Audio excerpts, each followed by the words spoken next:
Okay, now hello. If you can see and preferably hear us, please let us know. It's good to check because we just did it and turns out it hadn't. So now hopefully it has. Go live, and it said you're actually you're not live. So this is going live. Take 2. Also, do we have a new background? It's much darker than I remember. It's nice, but it's much darker in here than I recall it being. Cool. Okay, so are we all ready to build an EverChosen? Yes, I think we are. We're going to build a snowman. I mean, EverChosen. It's going to be super cool. It's going to be good. And this is one that's been building now for must be about a month since we originally decided we were going to do this. And we said, hey, we'll do it on Wednesday. And then my body went, nah. And then, hey, my body went, nah. I know, we'll do it this Wednesday. And my body went, nah. But we're finally here. And I'm delighted. And it's going to be a super cool one as well because who doesn't want to build their own EverChosen? Yeah, it is probably one of the most, I think, classic build a character that can easily slot into the universe itself, because there has been apparently a whopping 13 of these guys, and we only know little tiny bits about like 4 or 5 of them.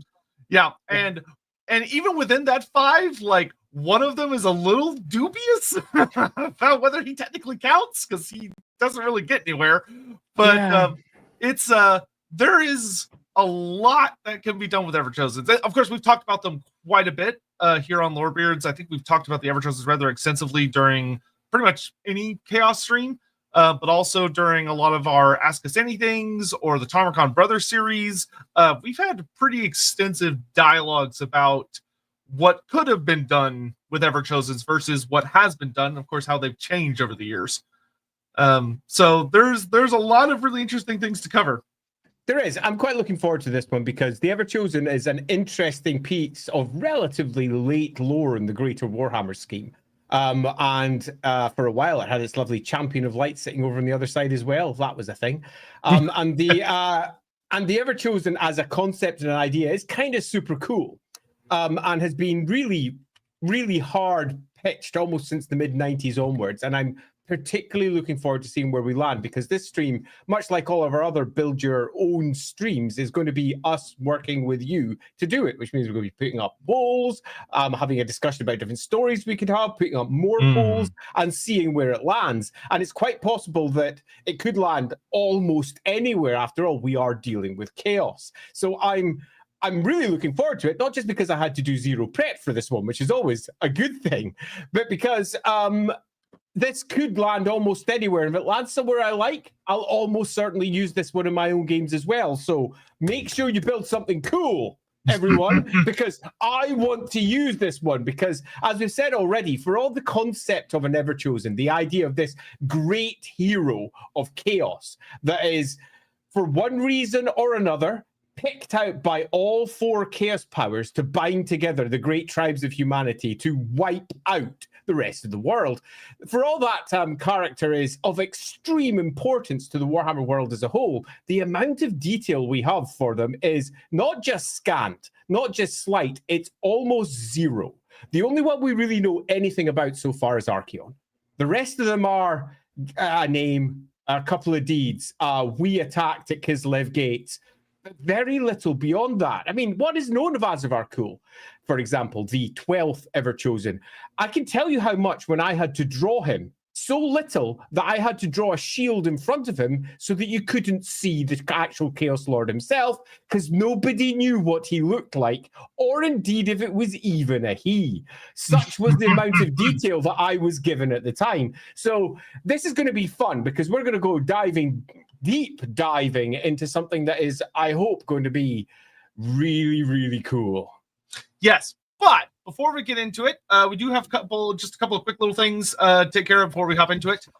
One, just because I know some people will ask, and I just want to put out the word that if you prefer your Lorebeards in a different format, notably on various websites like Spotify and what have you, I have updated all of the sites with all the missing episodes of Lorebeards. Those will be coming out every day for the next 2 weeks or so until it's all caught up. So if you're like, man, where the hell is season 7? Don't worry, it's finally coming. I finally got off my ass and did it. Wow. So, is it split up into seasons now, is it? Very, very, very vaguely. Well, yeah, where is season 7 Sotek? Yeah, what so even is season 7 Sotek? the vague 2025-ish season-ish sort of thing. But anyway, it's out now. So that's coming out. Also, Andy has a little request for y'all that if you're like, man, I don't know what to do with my hands during the stream, we got an answer for you. Ah, what an intro! So, are you all ready to do something with your hands, everyone? Right, so, as you may all have noted, because I've been banging on about it like crazy these last, 3-4 months, we got a game, Dark Deeds, out from Rookery Publications. Dark Deeds! And we would really like you to, if you possibly could, if you have obviously bought and played it, pop over to, it's in the chat right now, that link over at Board Game Geek. Sign up if you haven't signed up and give us a review. Obviously, we prefer a 10-star review, but if you only want to give us 9 stars, I suppose we'll let you off. But yes, please, give us a big review over there at Board Game Geek and just tell everybody else what you think of the game, because apparently this will make a big difference. So the more of you that can go over there and give us a review, the better. And we will mention this again later in the stream because we know those of you who are watching live, a lot of you aren't here yet. So we will mention this again later, but please do pop over to Board Game Geek and give us a review. That would be amazing because I kind of love this game and would like more people to play it. Yeah, I actually just played Dark Deeds 2 nights ago when I went to visit my buddies. And how well did you do? I thought I was doing so good. I was doing great until very, very suddenly the Brute Squad showed up, and because I had planned out like my next 2 or 3 turns, I was like, oh, this is perfect. And then they showed up, and it was like, fuck. And I went from I'm gonna win this game to I think my score was -29. Oh, bummer. I will say as well that the Board Game Geek page I literally just set up, so there is currently only 1 review up there. And it's me. And I bet you can't guess what I gave it out of 10. So, yeah, we're going to know exactly how many of you are that do drop over there. So if you can drop over and do reviews, I'll be able to see them update over the course of, I don't know whether they update live over there or not. But if they do, there'll be 1, maybe 2, maybe 4 reviews by the end of this. Please do a review. It'd be amazing. Yep. And I think that's pretty much all the like kind of little interesting things we have to get out of the way. Other than making sure that you all turn up this Sunday for what are we doing this Sunday again? It's going to be Sunday, Skull Taker. Yeah, Skull Taker. Excellent. Skull Taker. It's going to be well awesome. But it's been a pretty heavy Khorne take of late, so I'm quite looking forward to rounding off this Khorne-centric angle that we've had this last few months. Yeah, enjoy it, because once we're done with Skull Taker, we're not coming back to Khorne for a really long time. Yeah, so if you've got any questions about Khorne, now is the time to pitch them to us, because we will not be answering them for a while. Yeah, but with that out of the way, I think we're going to go ahead and hop into like little super chat stuff that came in right here at the start of the stream, and then we're just going to get into it because these build us something streams can sometimes go really long, so we should they can. Get started.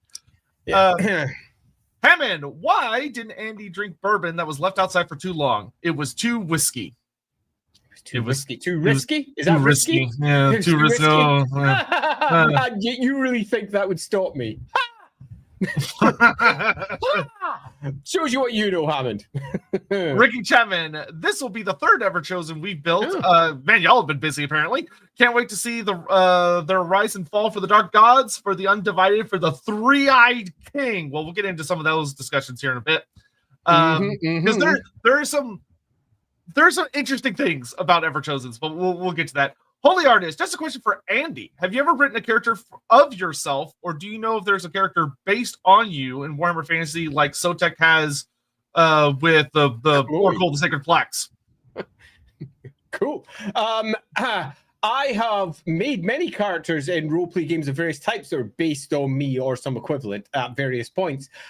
Indeed, there's even been a few characters named after me, not by myself, but by other people in various games. And indeed, for example, an Andreas Richter has popped up in more than one place inside various books. Andreas Richter, for example, is in Warhammer Fantasy Roleplay 4th edition as one of the people who was responsible for the glorious Reichland map at the very beginning. El Koch is the other one, which is a reference to Lindsay, El Koch being El Cook, because her maiden name was Cook, where obviously she's now El Law, but having two El Richter and A Richter would have been weird. But yes, there has been a variety of them down through the years.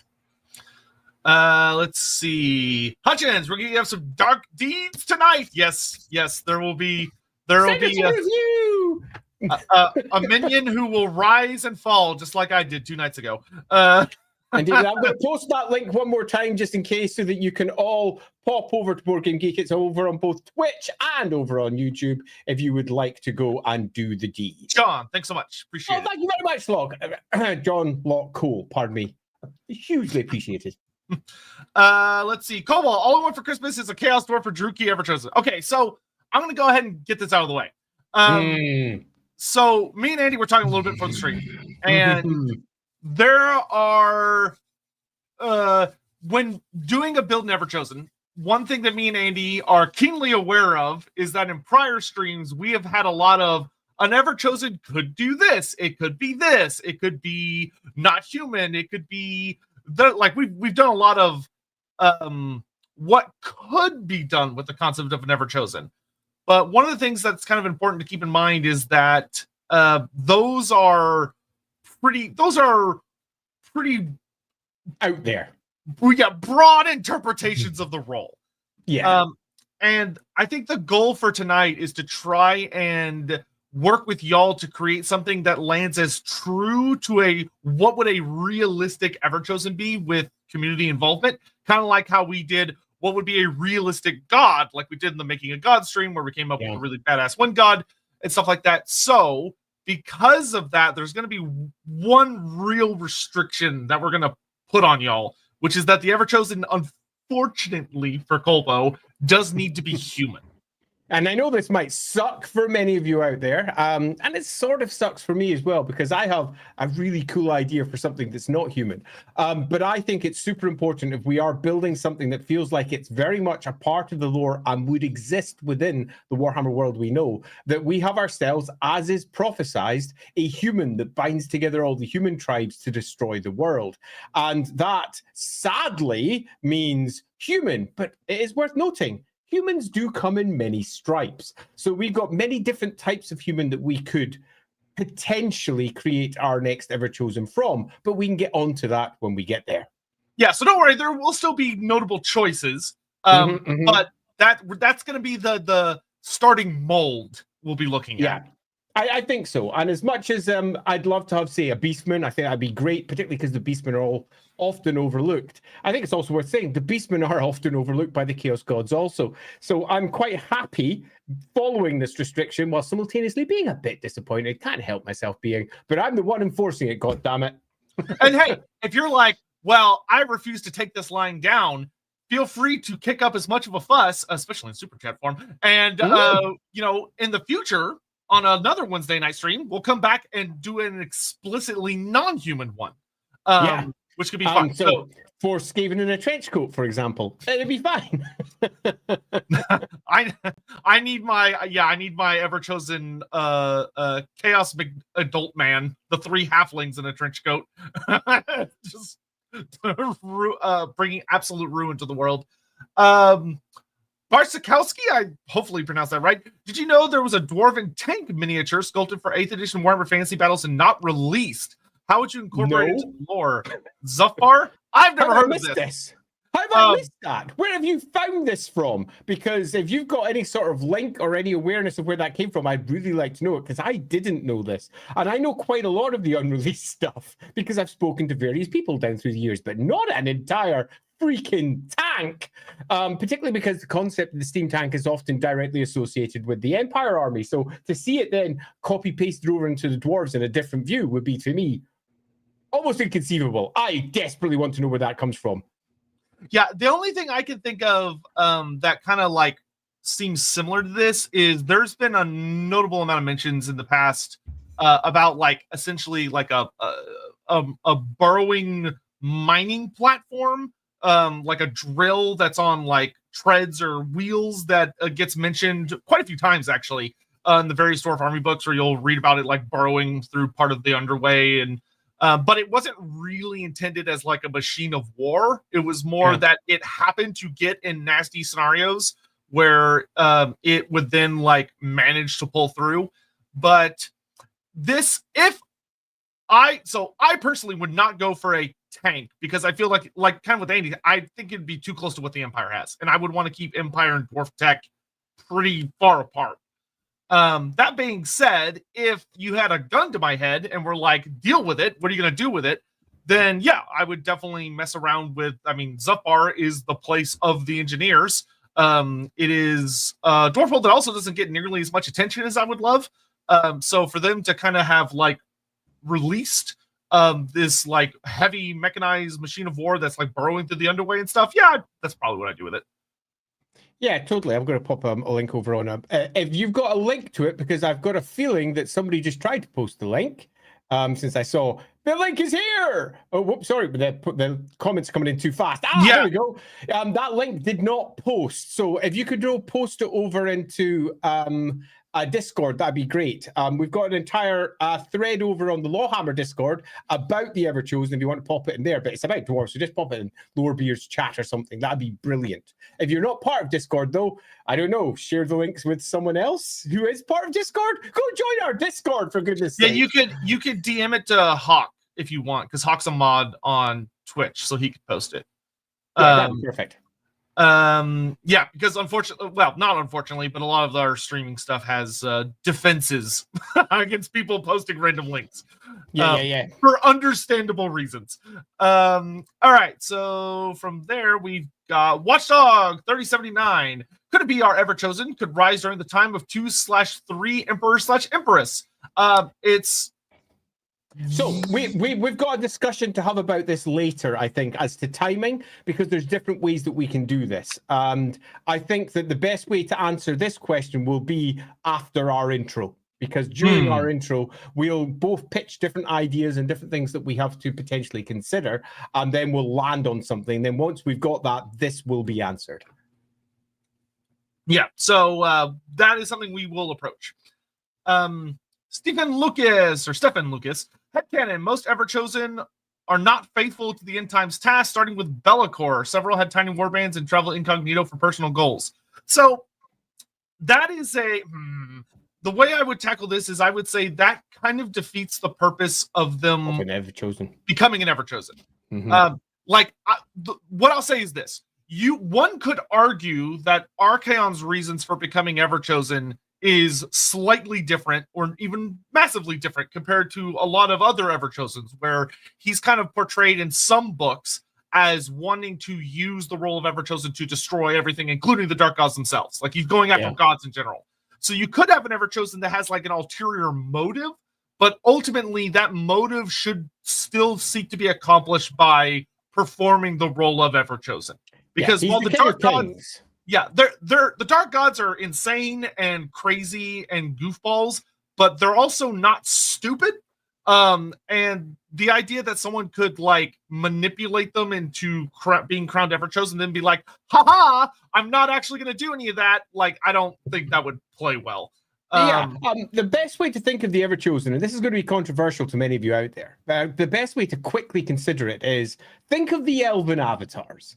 We are aware that the elven gods manifest within certain elves, and those elves become super different, super special, super crazy, super over the top, and don't necessarily follow the character they may have had once before, although they to a degree still do. The Everchosen is not so different with the Chaos gods, but he doesn't just have one god with him. He has all four who have selected this individual because they have done certain things, whatever we decide the Everchosen must have done in this iteration of the Everchosen cycle.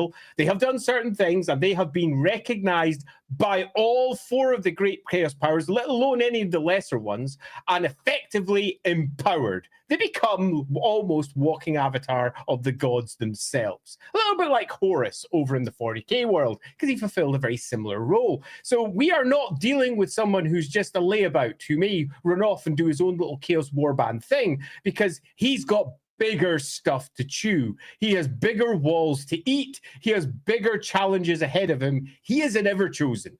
And as an Everchosen, his fate is mighty. And I would not like to belittle that position. So I think I agree with Sotek in that front. Quebec Prime, my local game store, just received my copy of Dark Deeds I ordered from them. Just need to go to Montreal to pick it up. We'll write a review after the first game. Excellent. Thank you very much. We appreciate it. Superb. That's just amazing. And also super glad that you got your shop to stock it. And if you're out there thinking, I'd like to buy Dark Deeds, going to your local friendly game store and pushing them towards getting them to stock it would be a great way of doing so. Plus, as I said earlier, if you can send a review to us, for those of you that do have it today, that would be amazing. I'd post the link now into chat because we are desperate to get some reviews for the game out there. Mulbarak, can't wait to play Dark Deeds because I love running around and causing chaos. It's an excellent game for that. What the fuck? Is that the actual miniature? So I've just had posted over in the Lorebeards chat the miniature. Is that the miniature? If that's the miniature, I'm not surprised they didn't post it. Yeah, if that's the miniature, no offense to that miniature, that is an ugly ass miniature. And it's a tank. It's a tank, all right. Wow, I'm not going to be looking at the video just now. I'm just going to look at that picture. Yeah, we'll have to look at that later. Is that even real? OMG. Yeah, we will mess around with that later because that does actually look quite interesting in sort of like a messed up way. Holy crap. God, I hope that's not what it was actually supposed to look like because that is a silly looking thing. But Mobarak, it's a tank. I think you'll really enjoy the game. Simon, what is actually unique about Archaon if all Everchosen had his cheating ass items? Is it really just a fighter will, hatred for the gods, just plain luck? Okay, so this is something I'm going to talk about in the intro. So I don't want to go super crazy on it right now, but Archaon, not the Everchosens didn't have all those fancy goo gods and gadgets. Yeah. And we'll really get into that in a bit because I think is what a lot of the misunderstandings can sometimes be about Everchosens, is that they all have to go through the exact same process Archaon did, and that's not the case, which we'll talk about. Hutchins, Cathayan Everchosen, who grew resentful of how they view their treatment by certain dragon children, perhaps. That is certainly an option. We might end up getting a Cathayan Everchosen. Yeah, that do. Darius Rose, is it weird to find the Chaos Marauders in the Liber Chaotica kind of hot? Also, that Dolgan lady from the Throne of Chaos. Is it weird in today's day and age? No, I don't think it's that weird. Hey, Darius, whatever your kink is good for you. Yeah, we're not here to yuck your yum. So you enjoy yourself. Mobarak, get you our copies from your local store. Support your local store. Yes. Support your local absolutely. store. Get your copies of Dark Deeds, because I'm really pitching this today, apparently. Dark Deeds from your local store. Do ask them to stock it if they can. And if they've got any problems with doing so, get them to get in contact with Modifius. Modifius are the people who are doing the printing of the game. Terrence Rowe, also, it's possible for Everchosen to be non-human, potentially in a future stream. Like a Shaggoth. Are there other Shaggoths as big as Kolek, or is he the largest besides Kraken Rock? Like to think he has big brothers that bully him. So Kolek is likely one of the biggest. Yeah. But Kraken Rock is obviously the biggest, where he's like a literal mountain. But Kolek is pretty fucking big. He's certainly not the only one of that size, but Agreed. I would say okay. So if you go back and watch like our stream we did on Dragon Ogres, I think you could make an argument that Skaranarak might have been larger. If you believe the theory that Skaranarak might have been the mother of Dragon Ogres, then she would probably be bigger than her good old son Kolek. But with like rare legendary exceptions, Kolek would probably be the biggest.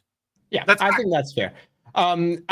it's like all things Dragon Ogre, it is shrouded with mystery and uncertainty. So if you're in a position where you go, I'd really like to have one that's bigger, you absolutely can, and you would not be contradicting the lore. If you want to have Kolek being the biggest, you absolutely can, and you would not be contradicting the lore, because most of Dragon Ogre's lore is either ancient or just copy-pasted down through the editions. Again, I strongly recommend you go watch our Dragon Ogre stream, because if you watch that one, it will pretty much clarify everything for you.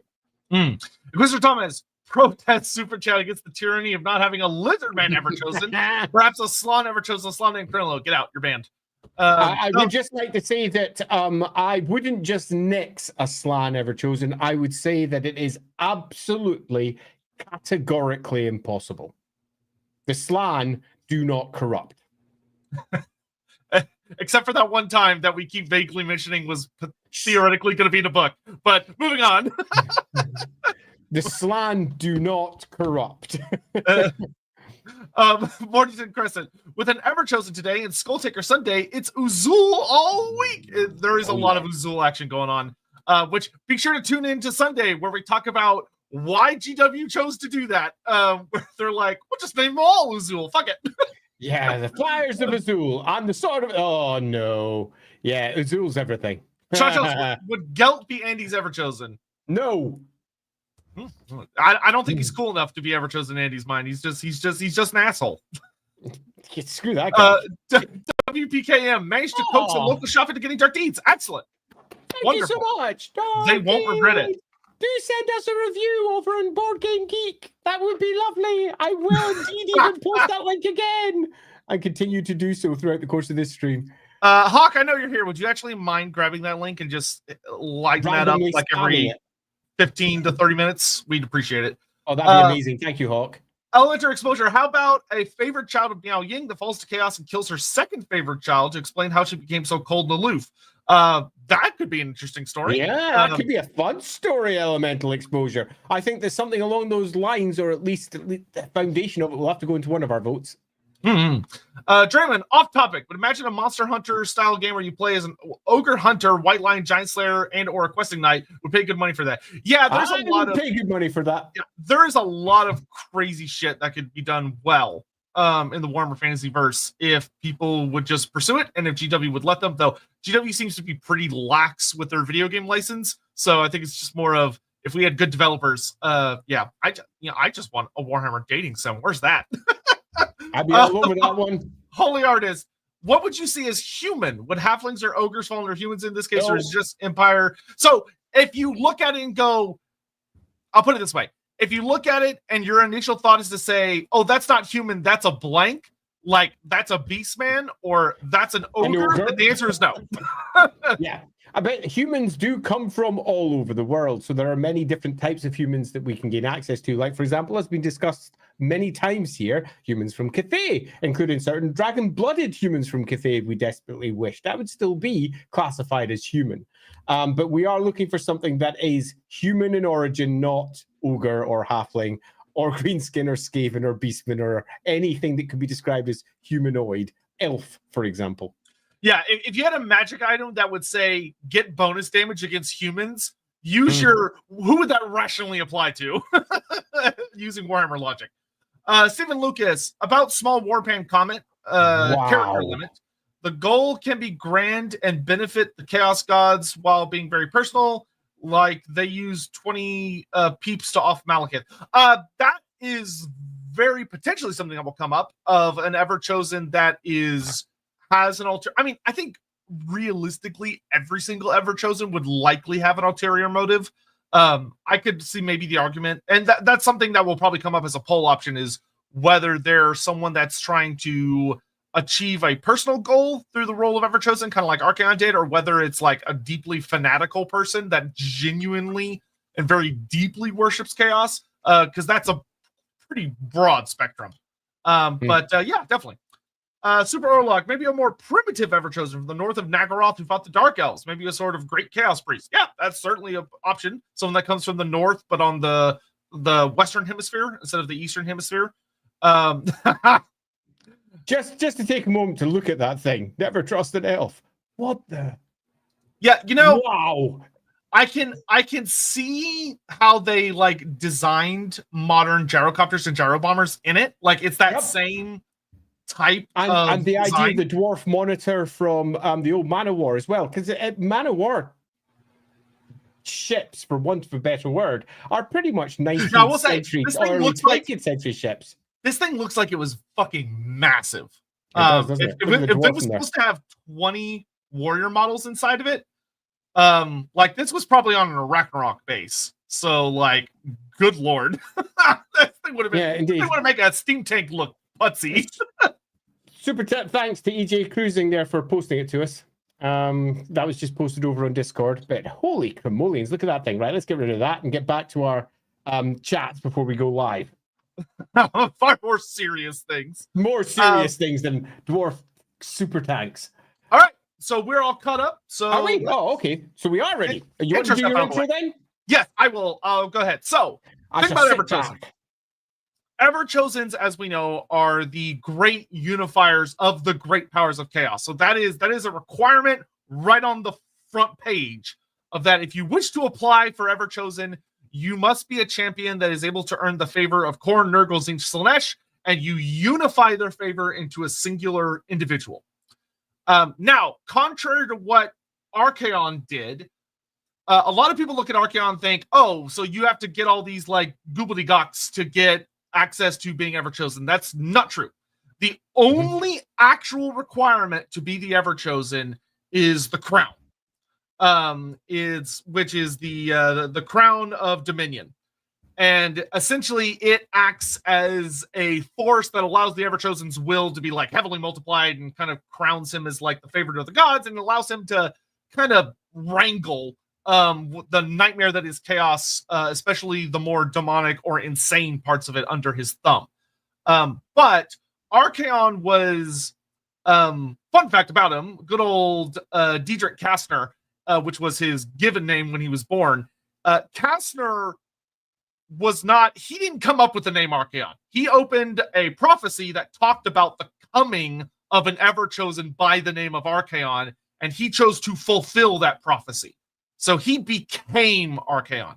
Archaon was a concept proposed by Necrodoma the Insane under the influence of Be'lakor, who was basically, in order to become Archaon, you must do these things, and Archaon will bring about the apocalypse. And Diedrich Kastner looked at that and he said, I'm going to be that guy. This is me. And sure enough, he did that.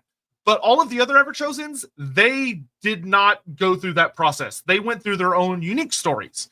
And you can see this with like the armor of Morkar was one of Archaon's treasures, the 6 treasures of chaos. None of the other EverChosens wore Morkar's armor except for Morkar the first. Sure, that's true. Well, it's possible, likely, depending on how you look at things. It was a long way away when Archaon eventually found it. But like the armor of Esmar Cool gets explained in the Battle March video games as being like its own suit of unique armor. Or you have like the Slayer of Kings, we know was made by the second EverChosen. So Morkar didn't have it because it was made by the second one, Vandal.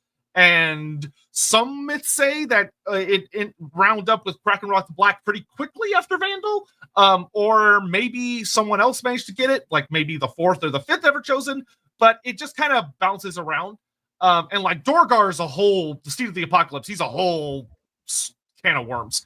But Archaon, a lot of what Archaon did was going around gathering these 6 treasures to prove that he was Archaon. And to step into that role, step into that mantle. So we don't need to worry about the person we're creating today gathering the 6 treasures of chaos because they're not Archaon. So they're not going to do that. The only thing they have to get is the Crown of Dominion. Yeah. I'll, for my small, brief introduction, say a few things. Number one, in complete support of everything that Sotek says, we're looking for somebody who is going to bind together chaos underneath their will. And in doing whatever it is that they do, they impress the chaos gods to such an extent that all 4 chaos powers support this character. That is a big deed. So something big is going to happen with this individual that we make. And they're going to do some really impressive shit before eventually it comes to them attempting to, underneath the guidance of the 4 chaos powers, destroy the world. But it is worth noting, as Sotek suggested, there is always a 5th chaos power potentially manipulating affairs. So we're going to have to also decide what influence Be'lakor does or doesn't have on this Everchosen. So this is something else we'll need to decide through the course of this, because there is at least a hint that all of the Everchosen were his kids. So that's something to potentially consider. We have another thing that we're going to need to consider through the course of this one. Obviously, we're not considering whether it's going to be human, but we are definitely going to have to consider when is this Everchosen. And we have 2 continuities that we have to offer. The first continuity is the established one that we have in 8th edition, which is that Morcar was the first Everchosen and that there was no Everchosen during the Cataclysm. So Morcar was the first Everchosen during the time of Sigmar, and Sigmar kicked him in. And then a further 12 over the course of the next, like every 100 to 200 years or so, popped up until eventually Archaon succeeds 2,500 years later. So the established background of the Everchosen is they come every so many centuries, but the reality of the background is that they come about every century and a half, and it kind of doesn't make sense. Or we have a different continuity which tells a potentially broader story, and that's that during the Cataclysm, Morcar existed or a different Everchosen existed, and that the Everchosens have existed since the Cataclysm itself, and the Chaos Gods have been trying to destroy the world since that time, and there has been Everchosens arising and falling at ever-increasing a pace until eventually we hit the 13th with Archaon. The original background was that Archaon was the 13th, that the one before was 200 years earlier, the one before that was 300 years earlier, and that was during the time of Mordheim, and the one before that was probably 400 to 500 years earlier. So we're looking all the way back at approximately 1500, which is quite a long time ago. Then maybe 1,000 years, so during the time of Myrmidia. And then before that, maybe 1,500 years. It was an increasing frequency until eventually we hit the end of the world. Yeah, so we've got 2 different backgrounds that we've got to consider there. So I think, for the sake of allowing the community to have some really fun votes, and it being the first vote, I think it should just be an executive decision. We should go with the version where the first one shows up during the Cataclysm. And we have from the end of the Cataclysm to Azavar Kul, essentially. Well, actually, the one before Azavar Kul, whose name I can't remember. The one that, oh, crap. The one that, you made me... the one that goofs in Mordheim. Ooh, yeah, totally. Oh, it's really annoying me. I know he has a name, but I can't remember. Come back to me. Yeah, he doesn't really count anyway. He was the lamest Everchosen by far. So that gives us a span of like roughly 6,000 years to ballpark with, instead of only like 2,000. So I think that's a fine. I don't think that's a bad idea either. It gives everybody that's watching and hopefully building this Everchosen with us a broader palette to work with when painting up this version of the great champion of chaos, but it also makes more sense for the lore of the game. The lore changed because the writers through the course of the 6th, 7th edition thought, well, there was no humans back then, so we can't have a human Everchosen, Morcar, we can't do it. But they changed the lore again and said that humans were uplifted by the old ones and absolutely were there at the Cataclysm, which means that, bluntly, the hole they were trying to patch by saying it was only demons that an Aryan faced off against has been completely blown apart by later lore. So I think it's fine for us to say, yeah, we've had Everchosens from the beginning all the way through to the end, and Cataclysm, Everchosen 1 is Morcar, then 2, maybe 1,000, 2,000 years after that, then 3, 4, 5 onwards up until the end of time. So we've got a lot of time we can play with. Yeah, so I think that should actually be our first vote, because I think it's going to determine a lot, which is giving us, let's say, 4 broad ages that our Everchosen could crop up in, which can give us a lot of information about like what's going on in the world, who are the relevant empires, where is this person likely to come from.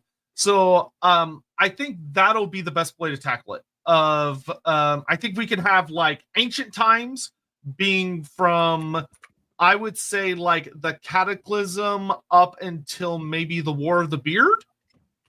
I'd say there's only going to be one option in there as well. So that'd be basically you're saying third Everchosen. Yeah, so third Everchosen. So this would be old. Okay, so this is before we have Cathay. So if you're wanting to have, say, for example, a dragon-blooded Everchosen, you ain't doing it here because this is before Grand Cathay is properly established. Yeah, this would very, very likely be like a this is going to be like a primordial somewhere in the jungles or ancient Nehekara type ballpark. All sorts of fun things could come out from that one. Yeah. Yep. And I think for the one after that, we have kind of like we could probably say maybe the 5th or the 6th Everchosen, which I say would be kind of the Rise of Humanity era of from when the elves are pushed out of the old world to Sigmar. We missed a comment from Amadeus. I've just marked Amadeus, so we'll catch you later, okay? So we'll get that when we do our next super chat. Yeah, we'll get caught up on those in just a bit. So don't worry, I'll catch you up on that one. Actually, no. Let's maybe do the 5th Everchosen as elves to maybe like Cathay builds the wall. Maybe that would be a good one. Okay, so we're looking at old, which is going to be 4th to 5th. Yeah. Okay, so I'm keeping it nice and simple. Ancient, 3rd. Old, 4th to 5th. Yeah, and then we can have, I think, the 6th or 7th, or probably 7th, which would have us, I would say, focusing on like the Everchosen before. Actually, it'd probably be more like the.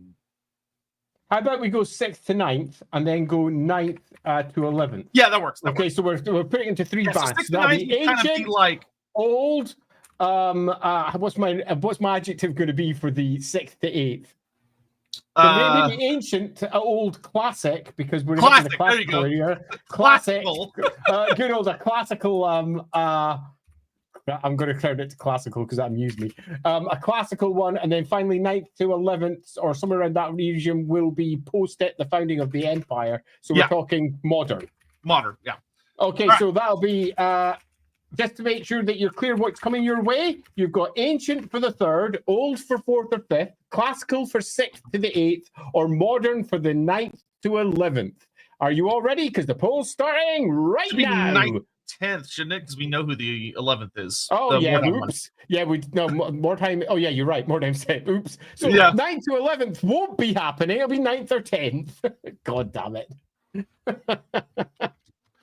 Okay, so that's the poll up now over on YouTube. It's not quite up on Twitch yet, I presume, because I can see Sotek currently typing away. While we're waiting, I did mention earlier that if you've already bought yourself a copy of Dark Deeds, please do go over to darkdeeds.com. No, not to darkdeeds.com, to boardgeek.com and give us a review. It'd be enormously appreciated. We currently only have one review. It's from me. You can pretty much guess what that review is going to be. But if you bought yourself a copy of the Marvelous game, and if you haven't, please buy it. Modiphius.com, modiphius.co.uk. And please do send some reviews because we would like to do a big advert. And if your review, if you write a whole review out, is super cool and Mark likes it, he'll pop it up on the advert and we'll cite your name on that as well with whatever rating it was that you gave. So please do a super cool review. Yep, that's what I'm going to do literally as soon as the stream's over. And while that poll and once again, just to kind of get in your heads of that, ancient is like elves and dwarves are still kind of near the height of their empires. They haven't completely fallen out yet. The world is still very young. Holy crap. There's a bunch of reviews now. We've got 7 reviews now. Hell yeah. Keep them coming. We would be deeply thankful if we could have like 50 by next week. That would be that'd be amazing, wouldn't it? Oh, thanks so much for everyone who's dropped in the review so far. Hey, yes. Mr. Pig. Hey, Ravino. Hey, Zero Daimyo. Oh, you all rock, John Cole, Hawk Odley, and Von Bloodbath. That's Andy Lee. You'll even get a shout out. You will indeed. I just did one. That was amazing. Thanks, everyone. So ancient, very, very old. Like you're thinking like very minor input from human nations. going to be dealing with like a lot of just humanity just jumping up and dealing with a lot of other races, but focusing in old world regions. Old, you're looking at kind of very Nehekara, Cathay dominant. And the elves and the dwarves are a little bit more in the decline. Classical, you're looking a lot at the classical world. So still some Nehekara, but Nehekara is past its golden age by a lot. We're probably post Nagash at this point. But we've had the rise of like the Southern Realms, and humanity is migrating around and is really ascending into the gaps left behind by the elder races. And then modern, of course, would be very post Sigmar. So keep that in mind as you're voting. All right, I'm going to grab some super chats real quick as the vote is still going. Let's see. What do you call a chaos champion with no game? The Never Chosen. As for concepts, how about Never Chosen who builds an empire and thus loses favor? So my only thing I would say against this is, to me, this kind of smacks a little too similar to what happened to Be'lakor, where Be'lakor was essentially in that Ever-Chosen role, but he got so focused on making himself into a god, building up his own empire nation, that he kind of lost the plot, so to speak, and he gets punished for it. So I feel like that would be a little bit too much rehashing his story. Yeah, I agree completely. And also, so we don't miss it, because that was the one that we missed earlier. Amadeus! Petition for our Ever-Chosen to be 1, a woman or a child, and 2, come from Cathay or Nehekara before Nagash big spell. Anything more interesting than yet, and 1 more Empire man with a sword. You know, I think anything that isn't an Empire man with a sword would be yeah, probably a good idea. But we'll see where we develop, because it is ultimately going to be your choice. Yep. Darius, and then we'll check on the poll after this one. Darius, what about the Southern Chaos Waste? We will discuss the Southern Chaos Waste. Are there people down there, possible half demons similar to the Wrathmoggers? Are there? So we don't really know a lot about what's down there. The only There's a lot of Beastmen. Yeah, the only author. The Beastman army list has all of them go. Yeah, there's a ton of Beastmen down there, and the only author I know that's ever tried to tackle it is the Archaon author who created the Beastskin, being the half demon, half Beastman hybrid things. Where he's like, yeah, that's where Prince Ogrex comes from. So it's a discussion we could have. I would rather leave that for maybe creating a Beastman Ever-Chosen at some point and doing that as its own fun, contextualized stream. I think that would be great to do for that. So I'm inclined to say not yet, but we could approach that as an option depending on which era y'all go with. Yeah, totally. And at the moment over on YouTube, we have had about just over half of you voting. So there's a lot of space for votes yet. And at the moment, Classical is just in the lead, not by a huge amount. Old at 4th to 5th could catch up. So if you'd like to change that vote or solidify that vote, do please pop over to your phone if you're just listening to us in a headset or some equivalent and get that vote in. Yeah, I will note for those of you voting that Twitch ultimately went for Old, so we will give Old a little bit of a boost if it gets really close between it and Classical. It's funny you said that. Classical's percentage literally just went up by 1 as you said that. Oh no! No! Yeah, so get your. We'll give you all just a couple more super chats then. So we got Charcoal Briquette. That's probably not how you say it, but it sounds hilarious. Charcoal Briquette. Oh, that's exactly how you say it, yeah. Evil William Wallace, Albanese corrupted by Be'lakor. That would actually be quite funny. That could work for, I think, Old era. That could actually be quite a potential option. Yeah, one of the Belthani tribe or something similar. Yeah, a terrible evil coming out of Albion. Dedrick Kastner looked at the prophecy of Archaon and said, "Wow, he's literally me." Yeah, in he's more ways than you know. To be. Yeah. People when you find sometimes you just find your calling. You're just looking at a magazine, you're like, oh my god, this is everything. Hutchins, when did Shyama get killed? That would make an interesting consequence of an Ever-Chosen's attack on Cathay. Very true. We don't know for sure.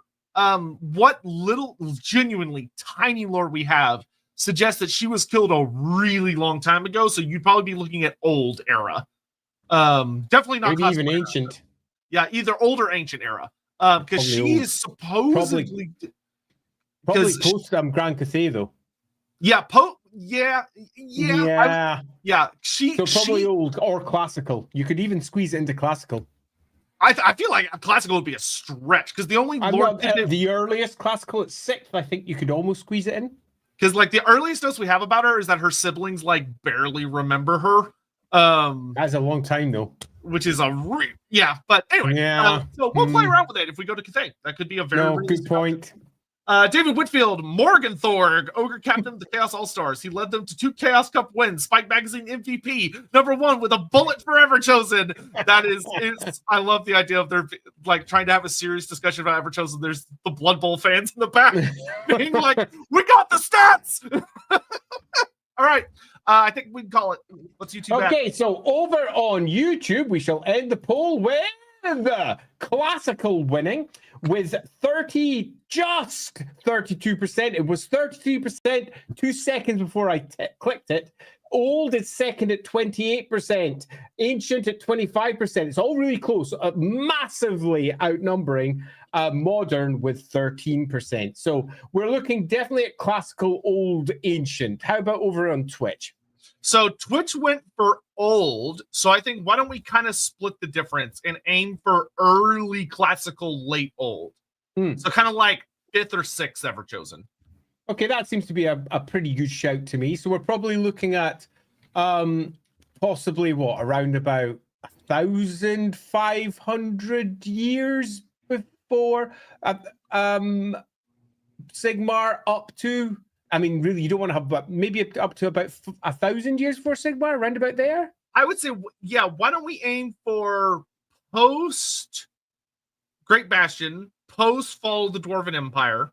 So I would say let's aim for about like, I think that could work well. If we aim for like 15. Well, okay, so it comes down to, I guess the big question would be, do we want it to be post Nagash building Nagash Azar, or do we want it to be pre Nagash building Nagash Azar? Because that would have us either. Again, what year is that? Just to. So that would be 1500 is before Sigmar is pre Nagash Azar. 1350 before Sigmar is post Nagash Azar. I mean, in terms of the impact that Nagash will have, which I don't think will be necessarily very high. Unless we go to Nehekara. Unless it's Nehekara, I suppose. I mean, Nehekara is. I would be less inclined with that unless you built a really good story, because they're pretty much the children of the gods. But then again, that's pretty much where we get our Empire one from. Yeah, I think because if we want to go, you do it post, it pretty much wipes out Nehekara as an option. So I think I would much rather have it slightly pre. Okay, so let's aim for 1,500 years before Sigmar. So about 2,000 to 1,500 years before Sigmar. Okay. In that sort of area. Yeah. Yeah. So that being the case, we're looking at what number? So this would probably be EverChosen number 6, 5, 6. I would say 3, 4. I would say 5. 5. I'm cool with that. Yeah. So we're making the 5th EverChosen. Now, before we decide where we're going from, we do have a question, and that is this 5th EverChosen. Born boy, born girl, or born something else? Boy, girl, or something else? I actually also really liked the other suggestion in Amadeus's comment. I think child should be an option. We can do that. There's some weird in there. I mean, that's kind of almost what happened with EverChosen number 13, 12, 10, 11, with the whole thing, the nonsense that happened around Mordheim. Yeah, but he doesn't count. I don't care about him. He doesn't count. Okay, so if we're doing a poll for this one, so we'll start this poll, and what we'll be saying, born as boy, girl, or something else. Well, do we want to do born as, or do we want to do our EverChosen is man, woman, child, or other? Sure. That way we can kind of have child there as an option. Because if we do born as, then it's like... I'm not entirely sure child doesn't fit with that, because it's not really gender, sex oriented at all. Because if you do child, we then have to ask the question again. Okay, you know what? Fair. All right, we could do age later. All right, other. All right, poll is up. Refresh your page if you need to. Go vote, and that lets us get caught up on EverChosen. And this one, I don't think there's anything we really need to add. This is just a matter of y'all's preference. Obviously, all the EverChosen we've ever had have been men. So there are definitely some different stories we could tell by going for the other two options. But you may be like, well, we only have like 2 or 3 that we really know anything about. So whatever. Because like Andy said, for all we know, Vandal, it's likely Vandal was a dude, but he might not have been. Because literally all we know is Vandal. Whoopee. that's as far as it goes. Hannibal, evening, chaps. Hope you're having a great day. I'd say we're doing pretty okay. This is actually a very good question. Are nearly EverChosen common? Like champions just getting the approval of 2 of the 4 gods or 3 of the 4 gods? No. In fact, it's so not common that pretty much never appears. Pretty much anywhere. I mean, you get the occasional story of someone who attempts to do one or the other, but you find the vast majority of the various tribes folk that are attempting to gain the approval of one of the chaos gods go for the approval of one of the chaos gods, because they know that if they try to go for the approval of more than one, they'll get killed by the other one, or at least killed by the servants of the other one, which makes their chance of getting all of them, one of them, 2 of them to their side much lower. So the answer to this is broadly no. Yeah, the thing that I would add is, generally speaking, the only time you tend to see kind of like what you might consider a near EverChosen is that when an EverChosen is about to happen, it kind of seems to stir up potential rivals.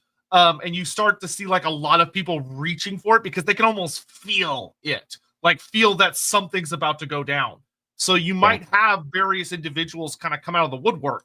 Because it's noted that like Lord Mortkin, for instance, was many of his followers or many followers of Chaos whispered, oh, Mortkin's going to be the next EverChosen. Now, Mortkin himself didn't seem to have any ambition to be EverChosen, but there was a lot of talk around the various tribes and stuff that Mortkin could be one of the individuals that might rise to EverChosen, because so many of the like the seers and the wizards and stuff could sense there was an EverChosen coming.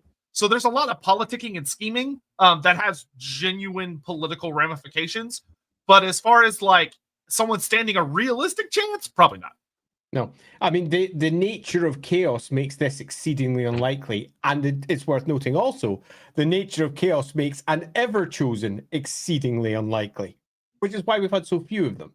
But they do exist. But the idea that of gods banding together against others, their allegiances tend to be very short-lived, and it tends to be their followers banding together, not someone representing more than one god at once.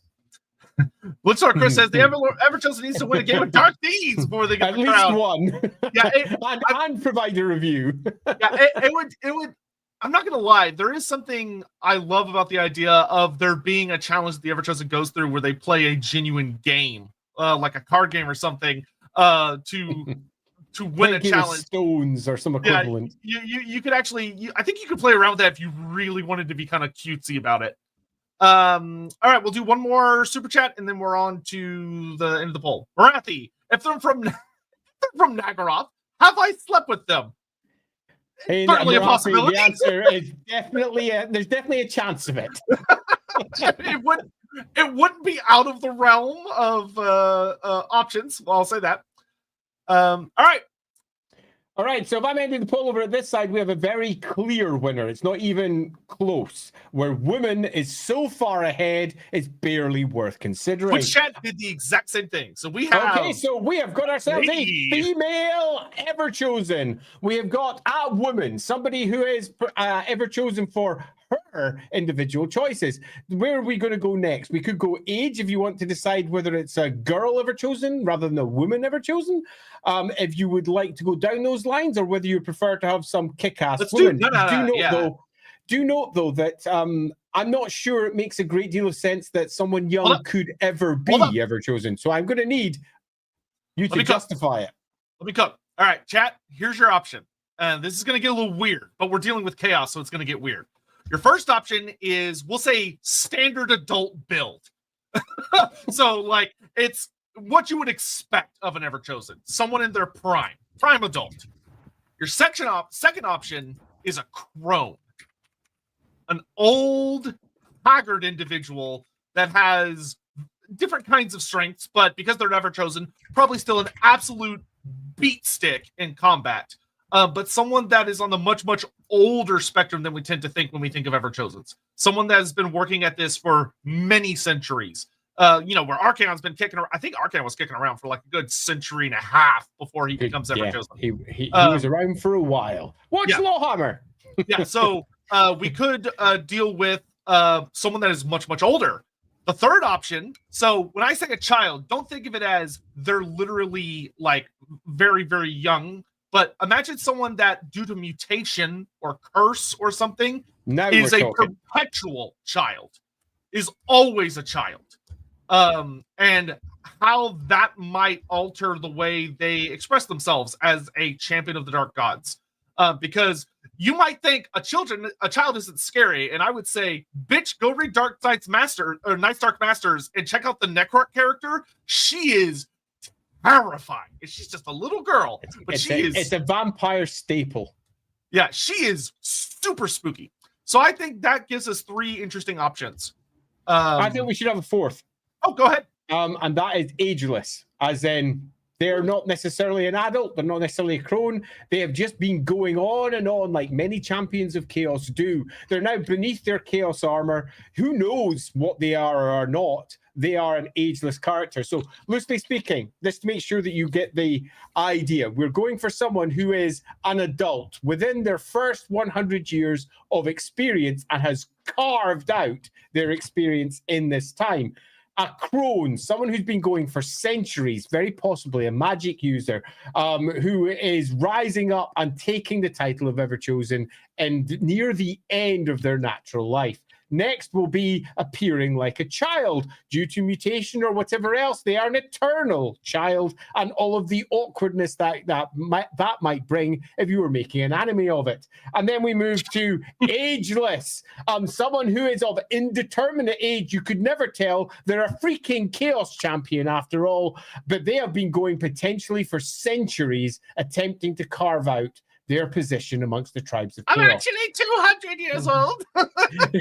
Indeed. It's totally fine. It's totally fine. Just because I look like I'm 15, I'm not. Yeah. I will make this clear. I will make this very clear. If we go with the child option, which I think could make for a very interesting story and very terrifying individual, we are not going down that route.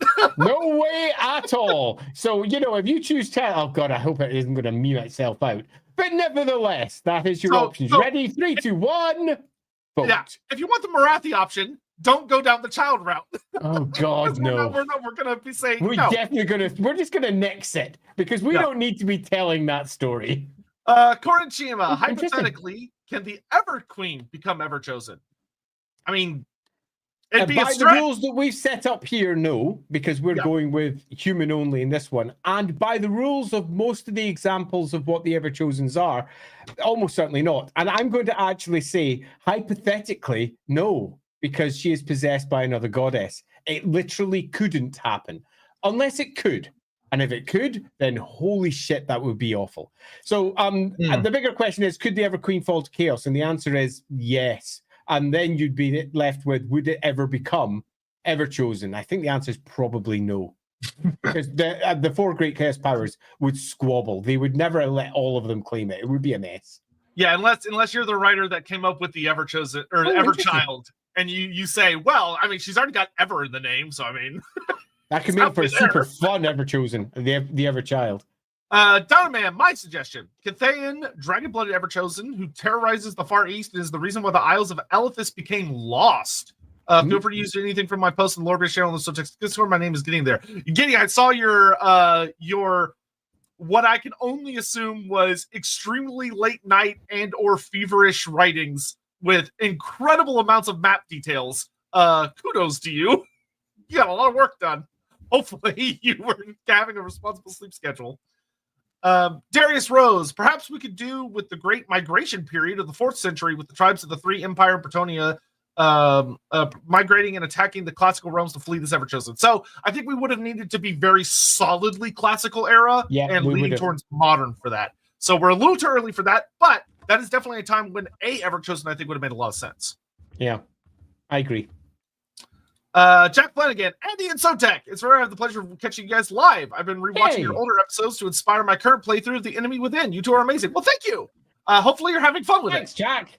I do hope you're enjoying the game because we're enjoying it immensely over in LAWhammer. It's proper crazy. And if you are caught up to date with where we are, holy crap, this Friday is going to be enjoyable. Yeah, I am very much looking forward. Holy crap, it's going to be enjoyable after what just happened. Oh, John, man, if it's around minus 1500 of the Imperial calendar, that means it's at the same time as the Dark Elf invasion of Ulthuans. That means they are preoccupied and so cannot patrol the seas as effectively, which could make the Everchosen's invasion more potent. Very true. I was thinking almost exactly that. We're at a time when the Dark Elves are currently at war. We're at a time when some of those Dark Elves are going to wash up on the shores of Araby and then into what will become the land of the dead later. They are touring the world, but they are not patrolling the north in the same way. We could also even twist that story slightly and play with the classic Malekith makes deal with chaos thing, because he's done it before in the future. There's no reason that this wouldn't be the first example of him deciding to do something similar in the past. Now, it wouldn't be the same. It wouldn't be literally joining forces with him to take Ulthuan because he thinks he can do it himself. But it could be the precursor of, you know what? We're attacking this way, you attack over there, which would suggest that this Everchosen, if you took that route, wouldn't be coming down through Nagaroth. Mm-hmm. Darius Rose, the Everchosen is going to be Rhea Ripley. I don't know who that is. Wrestler. Okay, there we go. And we are coming up on time, so hurry up and get your votes in. I'll do one more. Jack Flanagan, going off of Hannibal's question, could the Great Kurgan be a near Everchosen? After all, he's a mighty Lord of Chaos blessed by all four powers. I'd say that you could make that a reasonable argument. You could even make an argument that Kurgan was Everchosen. I mean, it wouldn't be a huge stretch to try and make that happen, but I don't think I would choose that story. Yeah, you could do that, but I agree. I would want to have him in his own fun little thing because I like it as his own fun little thing. All right, too. That is time.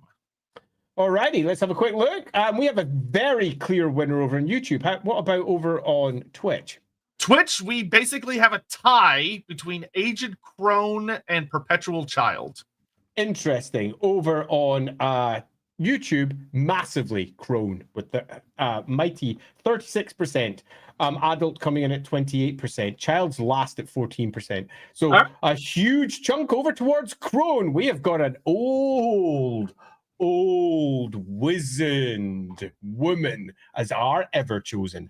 I love it. We don't have ageism in our Lorebeard streams. We don't say we won't be casting the elderly women. No, they are our core point of interest. Yeah, we got to represent Andy's old woman. Guys. Pardon? Did you say my age group? I didn't say anything.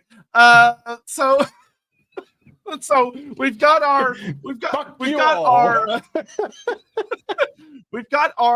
vaguely. I'm going to tell Lindsay you called her a crone.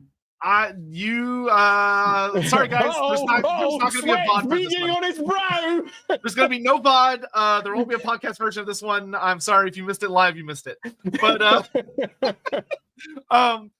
so we're dealing with a much older Everchosen, which is really exciting.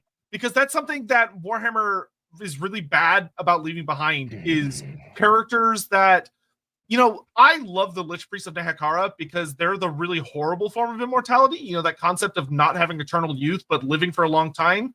So us taking that idea now and exploring, and who knows, maybe she could be related somehow to the Lich Priest. That's something we'll talk about when we decide where she's from. But we are dealing with an old woman, very old.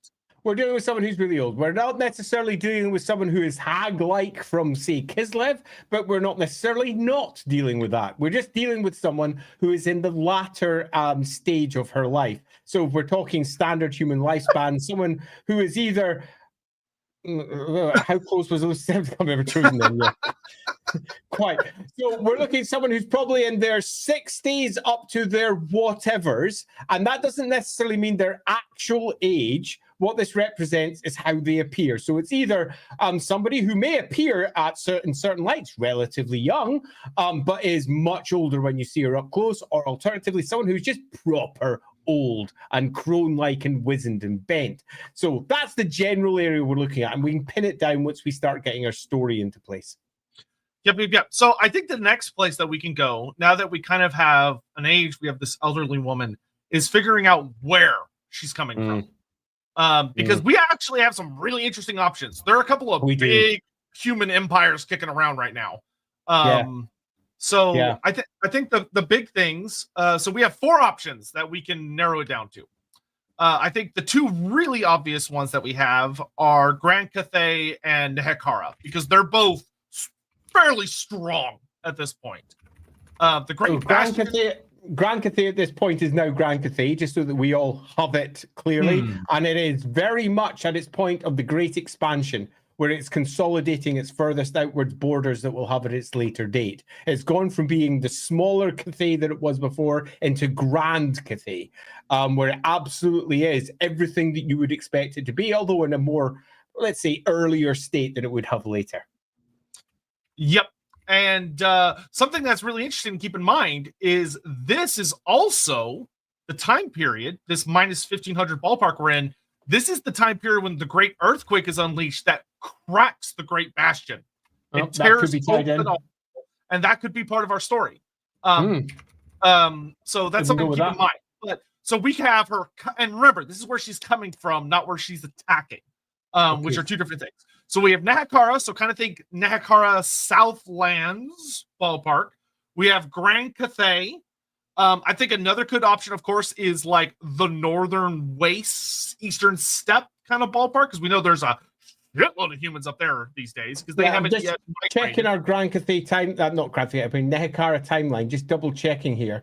We are in a state of, let's say, dishevelment with their various dynasties. Yeah, Alcatrazar the Conqueror has not risen yet.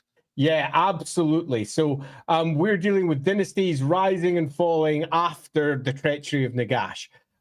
So yeah, his bones have been cast out. Interestingly, if you go with Nehekara, keep in mind the vampires have not been kicked out of Lamia yet. Yeah, absolutely. So Lamia is still a vampire hellhole. In fact, the Elixir of Life has just been recreated if we're going at 1500. Okay, so they have just started to become vampires there. So that could be something that we tie into the story. So we're looking at, in terms of Nehekara, the timeline where the vampires have just been recreated and great wars are not really happening down there, but it could make for an interesting set of characters that come from that particular potential area. Yeah. So think about like potential story beats of, we have Neferata has become the first vampire. The vampires are rising, coming into existence, and they're doing the things that they do in Lamia. That could lead to some ugly circumstances that might create a potential Everchosen type character. Okay, cool. So Grand Cathay, Nehekara, we're next. You thinking Northern Tribes? Yeah, so Northern Tribes, which essentially is your Northern Chaos Waste, your Eastern Steppes, because during this time, there were a shitload of humans living in the Eastern Steppes. They hadn't been chased out yet. And I know that this is almost certain to be the last option. So this is the one that might score like 17% as it currently stands. Okay, that wouldn't surprise me, but I will make a small, at least pitch for it, at least so that it has an option. And that is that if we do this, we could make it say a Teutogen. Okay, because the Teutogens of the Empire, the founders of Middenheim, haven't happened yet. And that they are still in the north and they are still potentially worshipping chaos at this point. We could have it be a Gospodar, the pre-ice witches that come from there. So if you're going with a northern tribesman, you could very easily be going with a proto-empire, proto-Kislev, perhaps even proto-Bretonia, proto-somewhere else type figure. We could have ourselves one of the first Teutogen kings who would be striking down from the north, Teutogen queens in this particular case, striking down from the north. And that could be a super cool story as well. So we don't just need to relegate this to that it's the Hung or it's the, indeed, we could just go through all the various chaos tribes in the north, one of those, whether it's even the Norse perhaps. The Norse are not a northern tribe at the moment. At this point, the Norse inhabit the current place of the empire along with the Belfani tribe. So we would not have Norse. Wow, it's so nice and temperate here. Good thing we don't live up in the It's hell of lovely. north. Okay, so we wouldn't be having Norse, but we could very well have something like a Teutogan warrior queen. Okay, that'd be pretty awesome. So I'm making a pitch that Northern Tribes is not necessarily the dull option, because we could make a Teutogan that's completely unexpected. A Teutogan, pardon me, a never chosen that's completely unexpected, in that it could have its roots through to, for example, the story of Middenheim. Because after all, eventually that tribe comes down to Middenheim and claims it, and Middenheim becomes the core component of bringing the world to the end with EverChosen number 13. So we could even build a cool story around that. So what's the fourth option going to be? I think the fourth option that I've seen suggested a lot in chat that I agree could be really interesting, because they're well established at this point, would be somewhere the slaves of Nagaroth. Nagaroth, interesting. Yeah, someone rises up in the new world. And we don't have a lot. We don't really have any humans in Lustria that yet we know of. I don't think that's a good idea, because that would be Northern Tribesmen. Yeah, because most of their slaves come from the humans that they traffic from the north, and ultimately it'd just be a different Northern Tribesman tale. We can tell the Dark Elf tale with Northern Tribes as an option. So I would instead say, if you want that, choose Northern Tribes. Yeah, okay, that's fair. That's fair. If you want that, choose Northern Tribes, and then we'll subdivide it. Yeah, totally. Yeah, okay, so... Is there another a human empire at the time? We've got the Tribes of the North. We've got, I mean, there are others, because we know we have Nipponese, and we know we have, but we don't have enough detail about those to make it, I think, a good option for us to do here, because we'd have to make up more. Someone suggested earlier, Albion.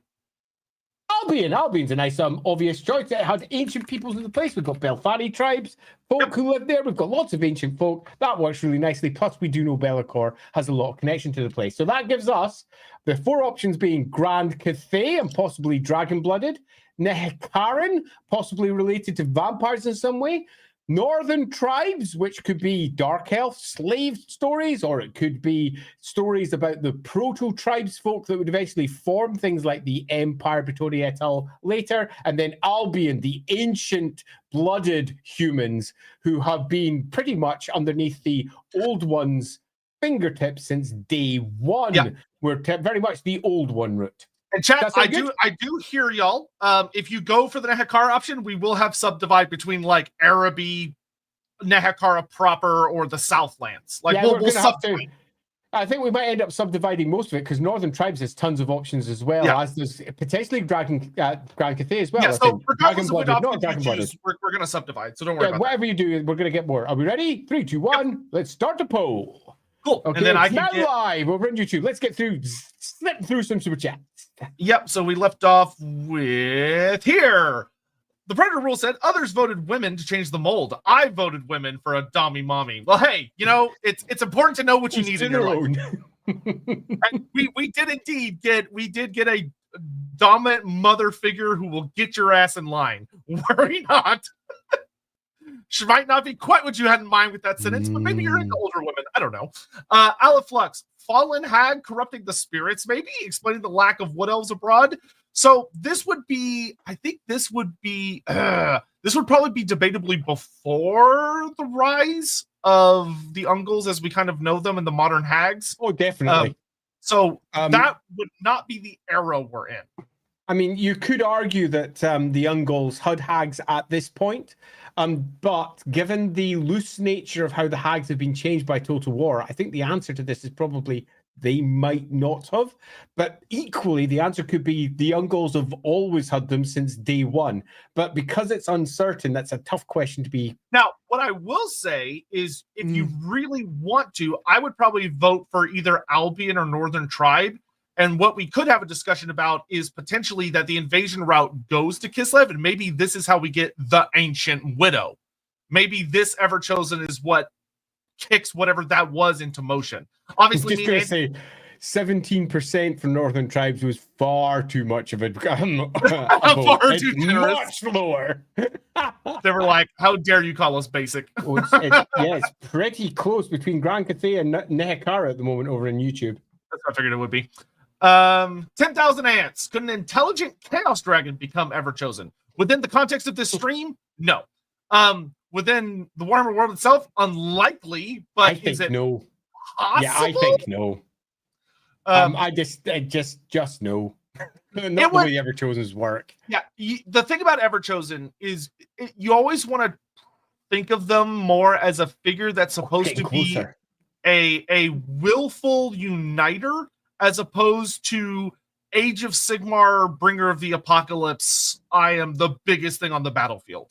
Yeah, absolutely. The vast majority of Everchosens, the Everchosen themselves, is genuinely not the biggest threat. They are not the scariest thing on the battlefield. It's the fact that they are able to wield Chaos Undivided as a weapon, this impossible horde with all of its various strengths. That's the threat of the Everchosen. I would go even further and say that the Chaos Gods themselves wouldn't want to empower such an individual, because they made that mistake before. Be'lakor. And Be'lakor almost rose to challenge them. So, yeah, they don't want that to happen. They're not going to empower something that could ever challenge them. They're going to empower someone that can't challenge them. So it's one of the reasons why humanity is such a brilliant tool. Yeah, and interestingly enough, I think you could actually make a pretty curious argument about it would be nearly impossible to find a dragon willing. Most of the dragons we know that serve chaos do so because they're literally batshit insane. Or they were like created by Galrach, or like had a chaos dragon type father. But like most dragons that serve chaos are a lot of bit off, and often don't want to anyway. So yeah, anyway, we're meant to be zooming through these super chats. Elemental. Would a dragonborn princess fit the Angels category? Yes. We can make that work. Yes. However, we ended up going for the Crone option. But that can still work for a Shukagun if we go the Grand Cathay route. Shukagun's age, so that could still be something we explore.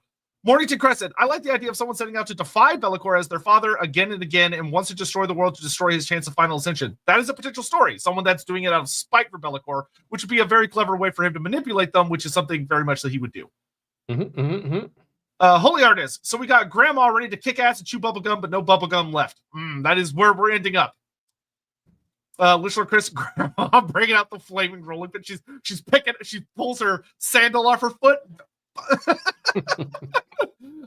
Quizzer Thomas, maybe an incredibly old Shukagun matriarch, maybe Shiama's or another of the Dragon Children's direct child. That is a very. I think that's very likely, given the current vote over on YouTube. We've got 145 you voted already. There's a good 100 or so. There's more than 100 or so left who could also vote. So you could swing it in a different direction, but as it currently stands, Grand Cathay is far ahead. Yeah, I am, and I'll let you know that Twitch went Nehekara. So if you're on Team Nehekara, get your votes in quick, and maybe you can make it close enough to change things. How close was it over there? It was 48% Nehekara, 33% Grand Cathay. That's high. That's high. As it currently stands, we're sitting at 39-29 for Grand Cathay and Nehekara, with Grand Cathay so I'll give you all significantly ahead. I will give you all one more super chat, but if you want Nehekara, you better vote for it now. World 777, a little bit off topic, and it's more of a question for Andy. Have you ever read the books of Malazan? It's probably the most complex, amazing fantasy world ever created, after Warhammer, of course. Yes, I have. I don't think it's the most complex fantasy world ever created, but I do think they're pretty goddamn good. Also, I will rather snidely and amusingly remark, I don't think Warhammer's that complicated. I think it's convoluted, which is slightly different. Convoluted, do you mean? Yeah. No, totally. yes. Okay, so I was about to end up. No, go with that one first. Oh, sure. Darius Rose, have the blind. Can we have a blind crone with no eye sockets that steals the eyes of other people and has them above her like a wicked, grotesque apple tree? Ugh. Each eye has the memories and abilities of each person slain. That came out of nowhere, but sure, that's a potential route. You rock! That's horrendous. I'm ending the poll. Grand Cathay has easily won it over on YouTube with 39%, not as high as the percentage on Twitch, but there is far more voting. Nehekara comes second, 11% behind. Albion and Northern Tribes equally distant behind that. All right, I don't think that's even remotely close then. So we're going to Grand Cathay. Grand Cathay, okay. I think then we have one clear question. Dragon-blooded or not? Yeah, I'd agree. I mean, there's so many other things to potentially consider, but this is a big one for Grand Cathay. And I think you're all going to say dragon-blooded, automatically. So I would say you should make an argument why they shouldn't. Exactly. So I'm going to make the pitch that you shouldn't. And I don't think I'm going to have much success here, but I'm nevertheless going to try. And I'm going to suggest that... Even though I can tell there's a part of Andy going, that would be pretty sick. It would be pretty sick. Okay, but if you're looking to build a story about someone who is just really jealous and really upset, we can get some really good stories about hating the dragons that do not require dragon-blooded. Indeed, the exact opposite might make someone who strives all the harder to fight against what is considered to be the purity of the dragon blood. In some respects, I'd almost say it's better not doing it because the dragon-blooded nature suggests that none of them probably would fall to chaos in the same way. Having said that, though, I can make a story on the other side too. Have you got a really good one for why to make it not dragon-blooded? Because I just have this horrible feeling it's going to be. If you're leaning, because I know there are people like this in chat, if you're leaning towards the story of you want a story of humanity resisting the oppression of the dragons, of humanity's nature rebelling against the dragons, quite literally crushing them under their view of how the world should be, then you do not want a Shukengun. In fact, this could be the a huge chunk of the Cathayans rising in rebellion against the dragons. And I think that will almost certainly be the story if you say, no, not dragon-blooded. But if you say they are dragon-blooded, it's not going to be that story. It's going to be a story of fleeing, getting away from the dragons, and being separated from them and potentially coming back to Cathay afterwards. But if you're looking for the big rebellion story of Cathay, go for not dragon-blooded. Yeah, if you want a family drama, you want a Shukengun. If you don't want it to be family drama, you do not want a Shukengun. Yeah, if you want it to be a Cathayan civil war, not Shukengun. Yeah. All right. Poll is up. If you want it to not be Horus, you don't want a Shukengun. Yeah, totally. We didn't immediately get 100% yes, so I'm a little surprised. Let's see how it goes. Predator Rule 75, a crone dummy mummy is still an option. Never forget. Hey, like I said, I'm not judging or assuming anything. Elementor. Hey, the votes are not what I expected on YouTube. Was a chaos. No, she was already a leader of Westermark over in the Empire. So sorry, that position's already been taken. Yeah, if anything, she's worse. Because she can't blame chaos for all that. The Black Dracula, Earth Mother type sorceress, a la Gaia/Tiamat that allies with the giants and titans to cast out the younger gods. For the Albion storyline, that would have been bitchin'. Yeah, that would have been bitchin'. Yeah.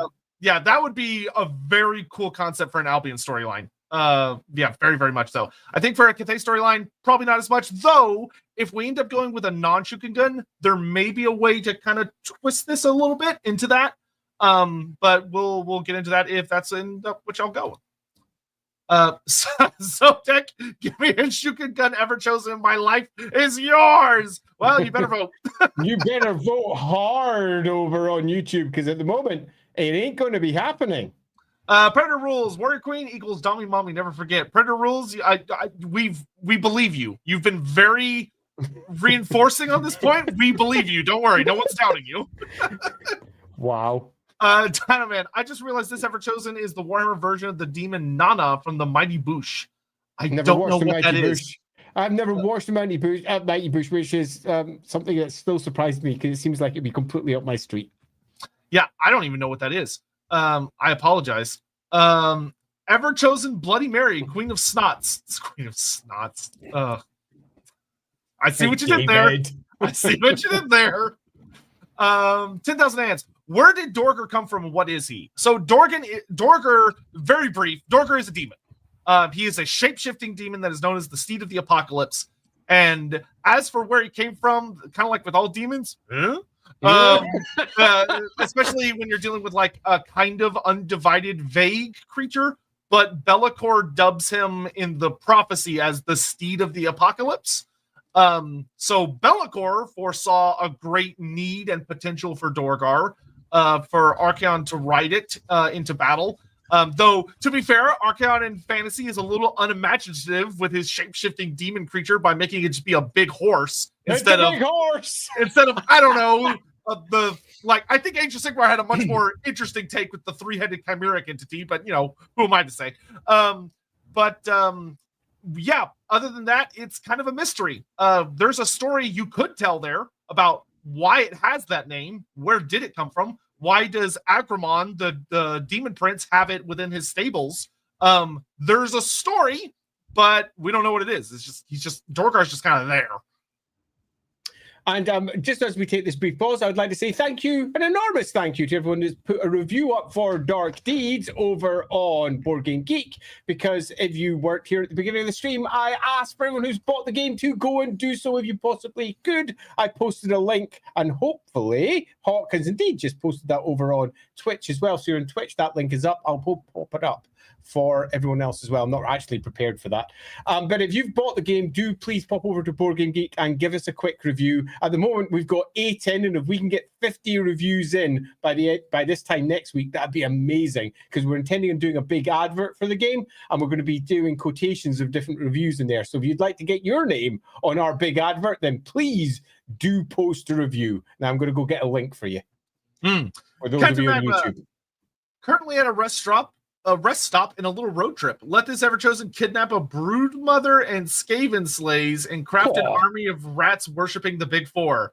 That's very our timing isn't best for it though, because we're kind of the Skaven aren't super crazy relevant at this part of the timeline. They haven't split up yet. They're all in Skaven Blight.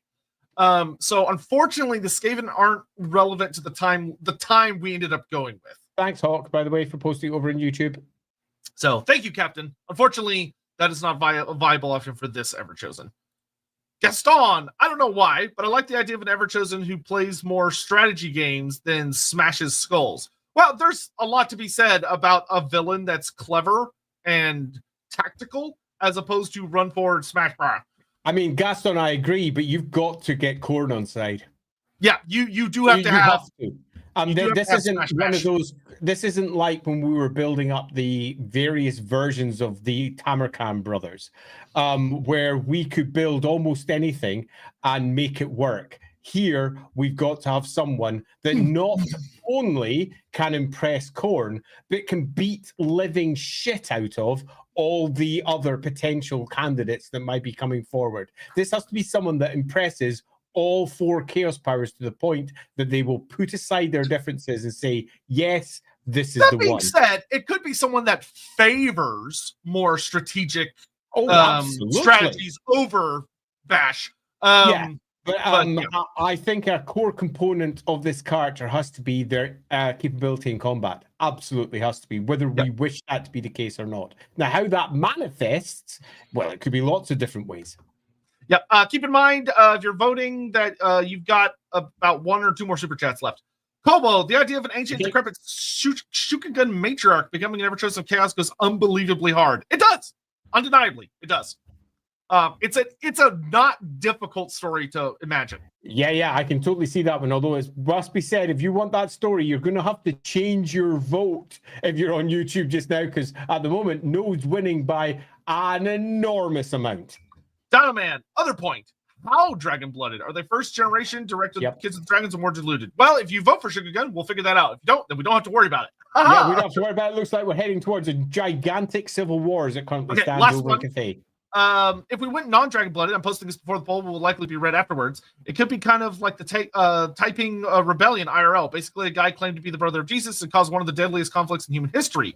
20 to 30 million people died, more than World War I. Oof, that's a lot. that is a lot. But don't worry, we'll play around with some ideas. And that's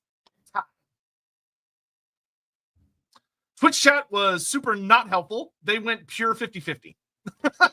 Over on YouTube, 72% said nope, not dragon-blooded.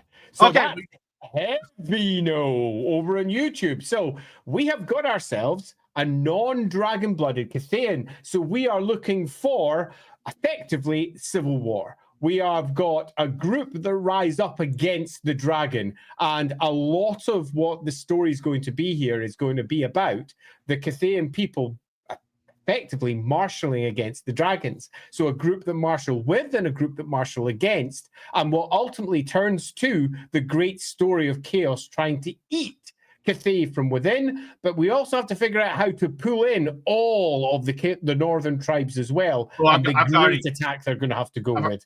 I've got ideas stirring.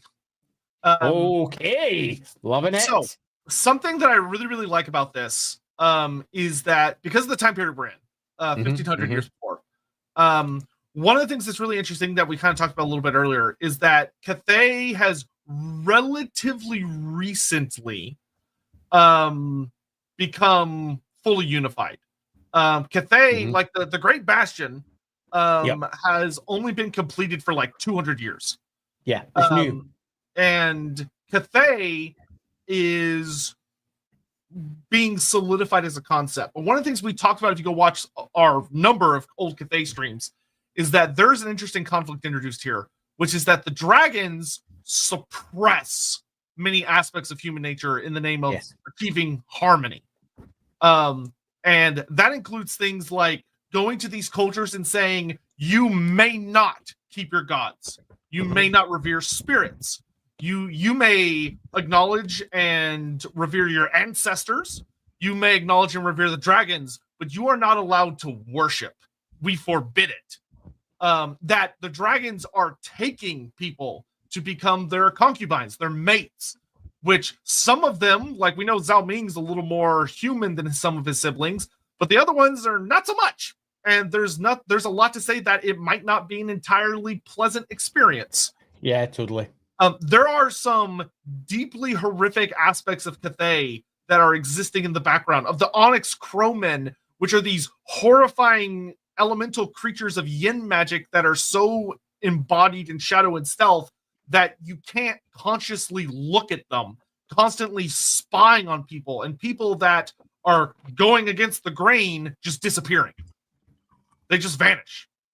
And your community is being aware that you either get with the program or the nail that's sticking up is about to get hammered.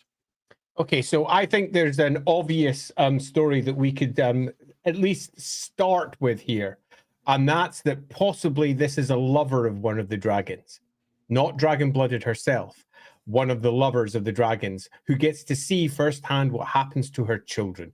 Her children who become great lieutenants in the wars of the dragons, often killing their own people, suppressing their own people in a fashion that absolutely breaks the spirit of this individual. And I don't mean breaks them and makes them go, oh no, I mean literally makes them look at what the dragons are doing and goes, this is wrong.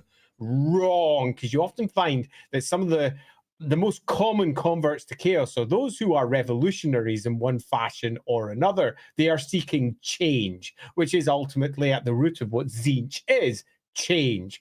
And what the dragons are doing from their perspective is potentially awful. And we could get ourselves a very clear potential leader here, someone who has spoken to the dragons directly, knows the dragons, knows their court, knows everything about them, and eventually leaves to go and do her own thing. And will, assuming that our story progresses on here, effectively go against her own children.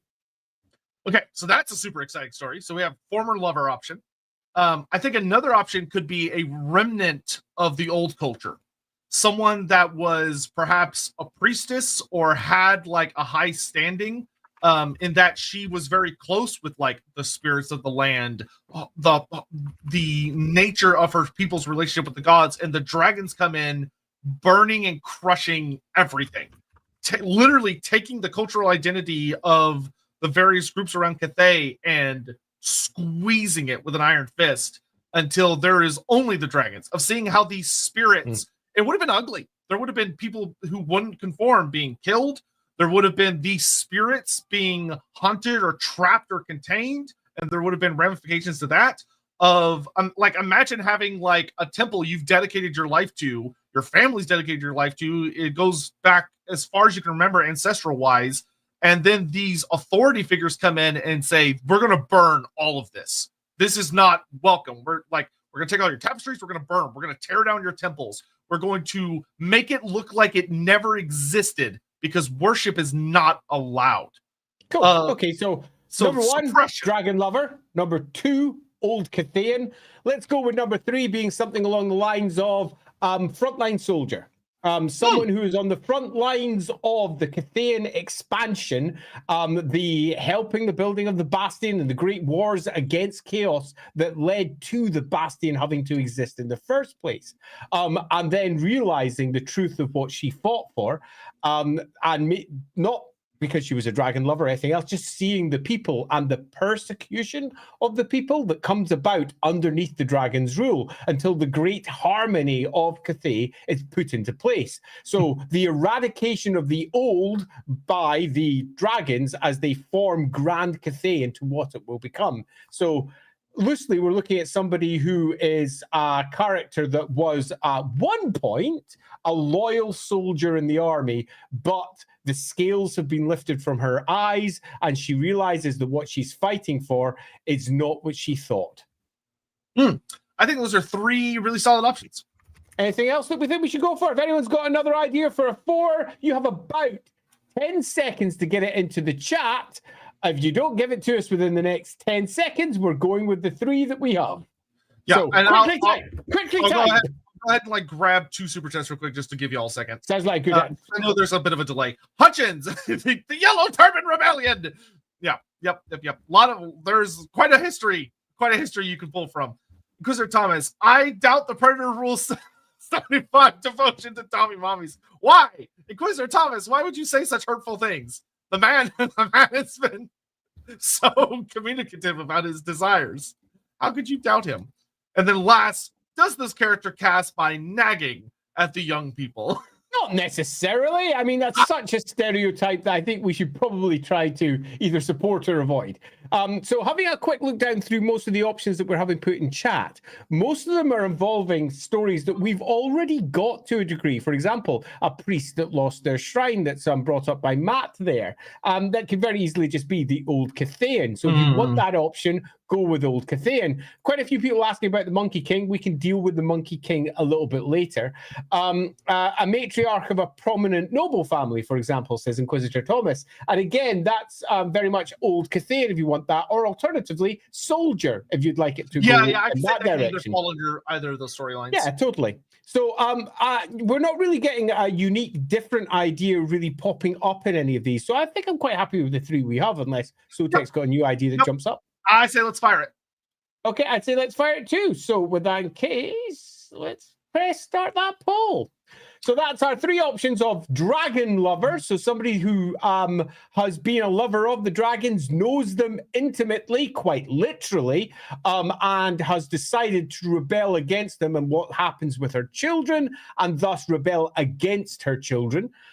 We possibly have a couple of her children who go with her, or Old Cathayan, the Old Cathayan culture that has been taken over by the dragons, or at least you got to remember that the core of Cathay was ruled by the dragons almost from the beginning. So we're probably talking about one of the other human cultures around that core that became Grand Cathay, and their culture gets taken over by the dragons. Or alternatively, your more Mulan-esque young soldier who decides to turn against her original masters. Yeah, and I will say so, like, if you want it to be more personal with the dragon characters we know, you probably want the former lover option.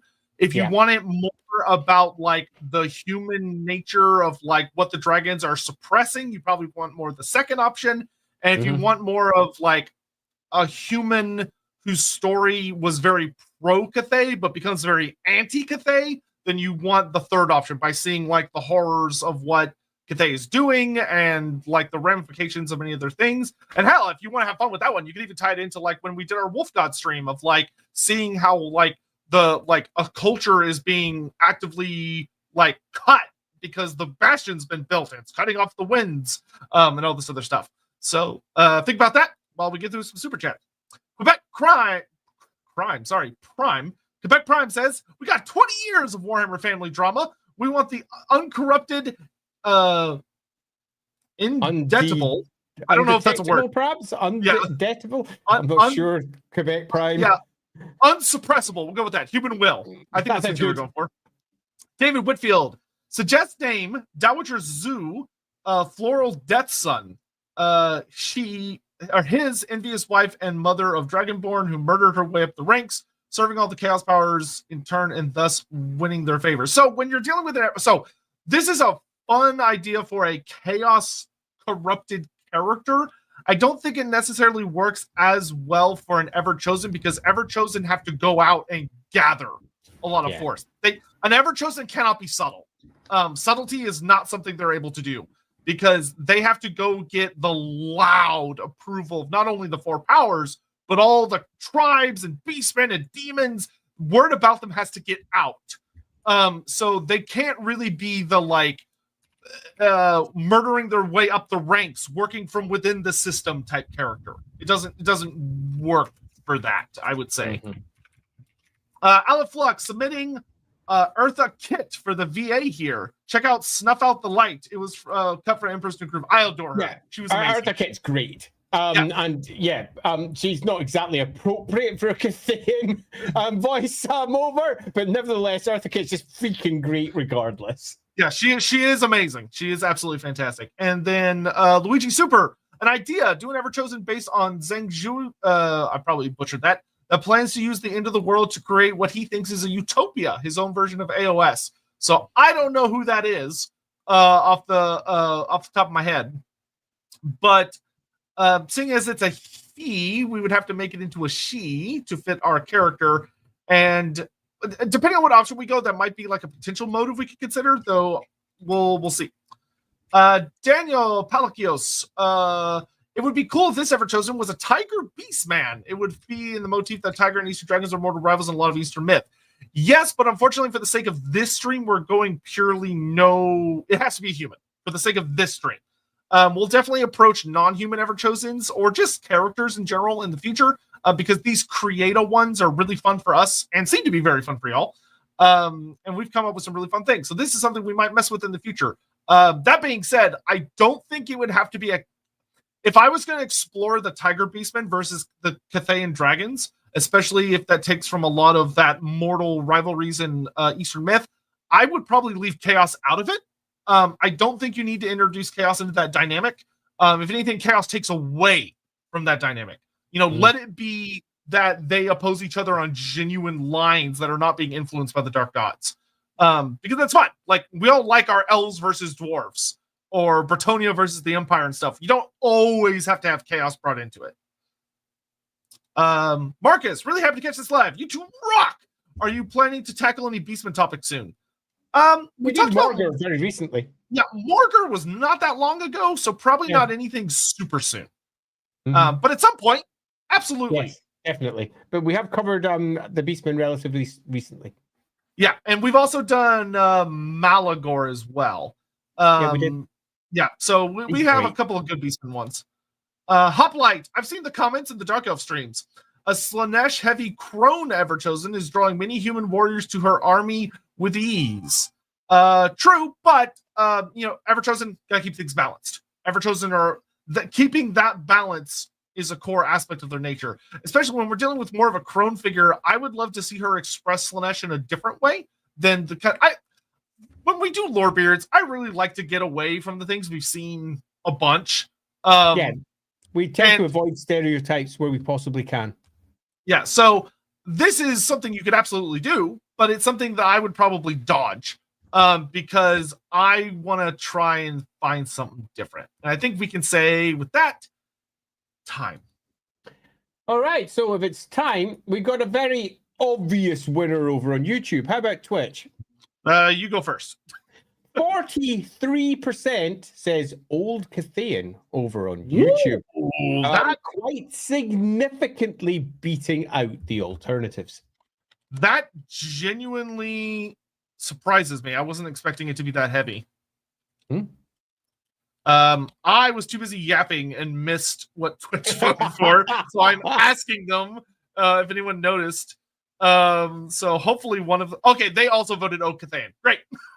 Excellent. You. Good to know.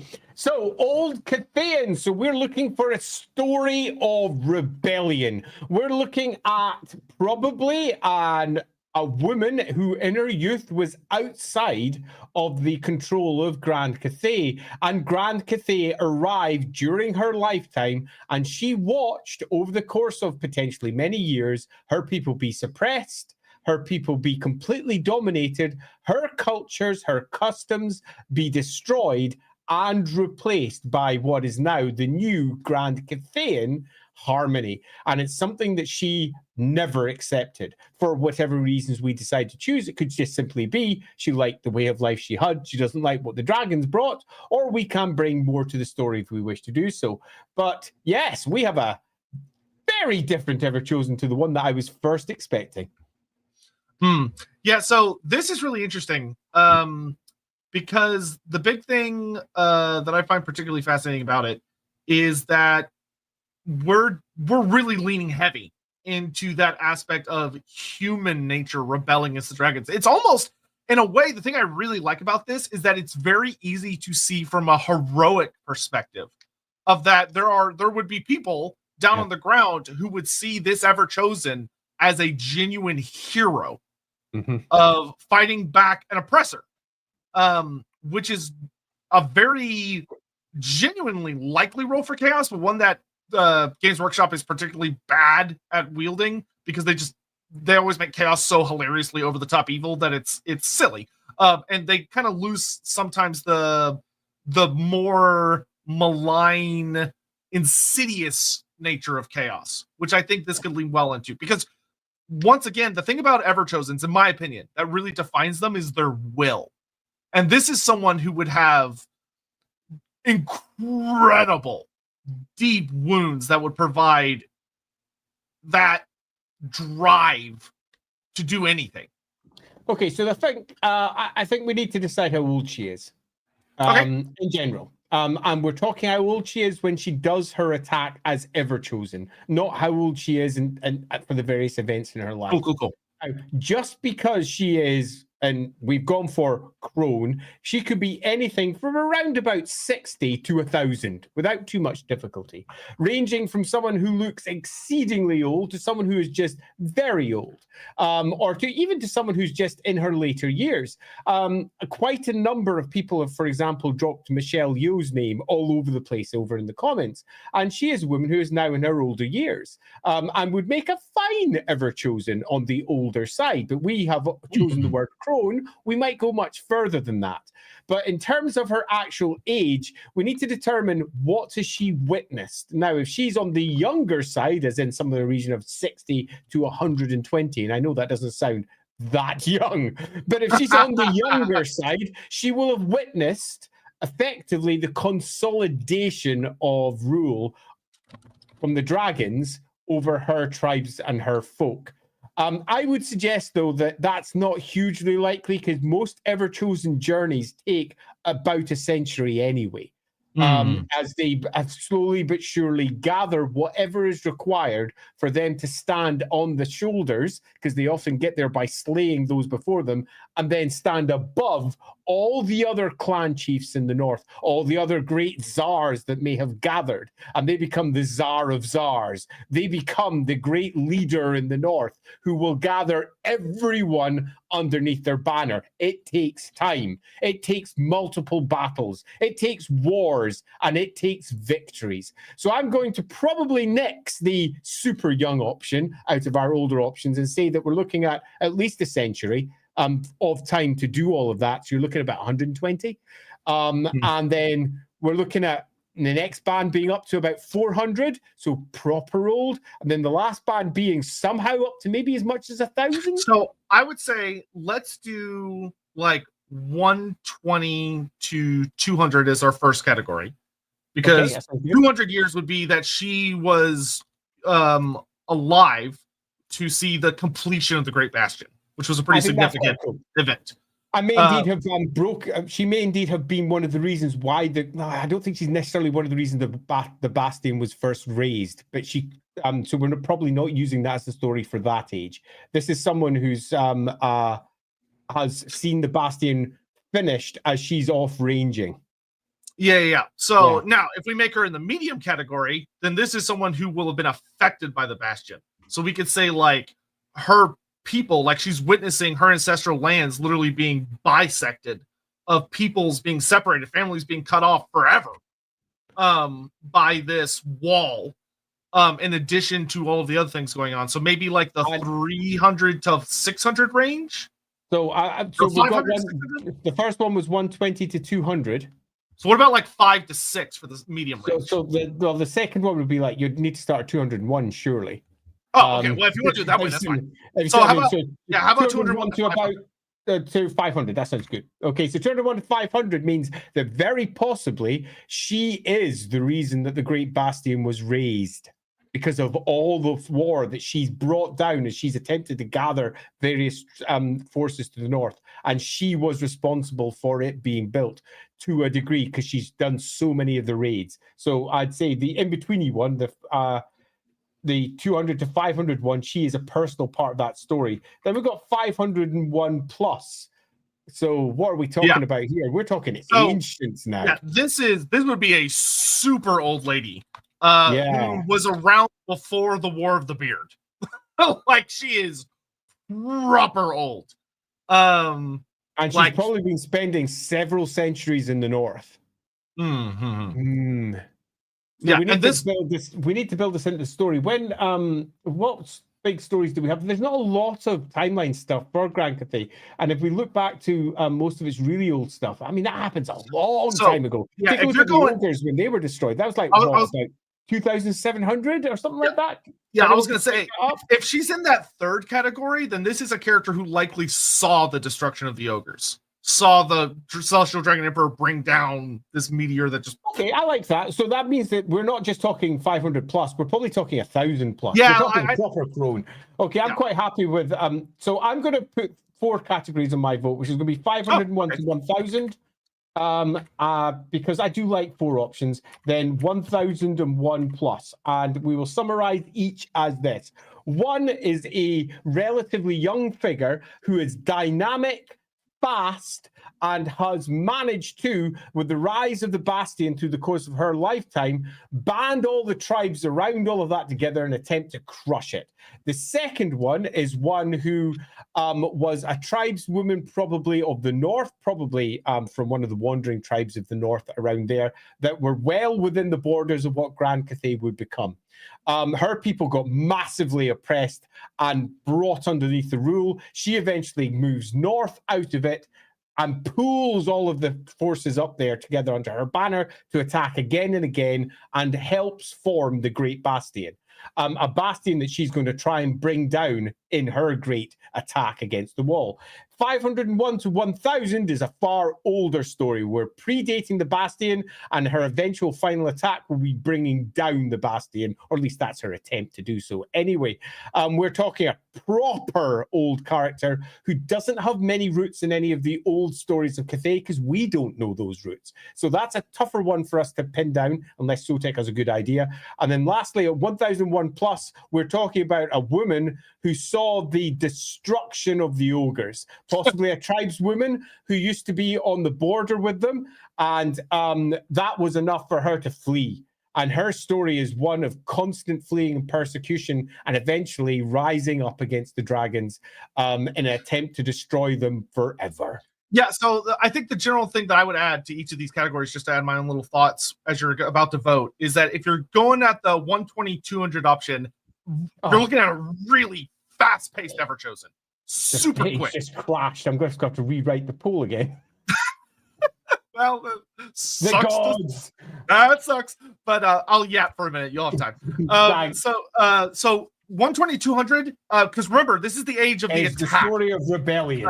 Yeah. So this is very quick. This is recent affairs, recent events have stirred up everything that's happened. So it's going to be a very personal story for her. It's a recent personal tragedy that leads her to go out, find a way past the wall, and do a lot of shenanigans. If you're dealing with the 201 to 500 year option, we're dealing with someone that got to see the wall built, got to see Cathay literally changing the very landscape, altering how the winds of magic flow, suppressing gods, separating ancestral peoples forever that used to be able to travel freely.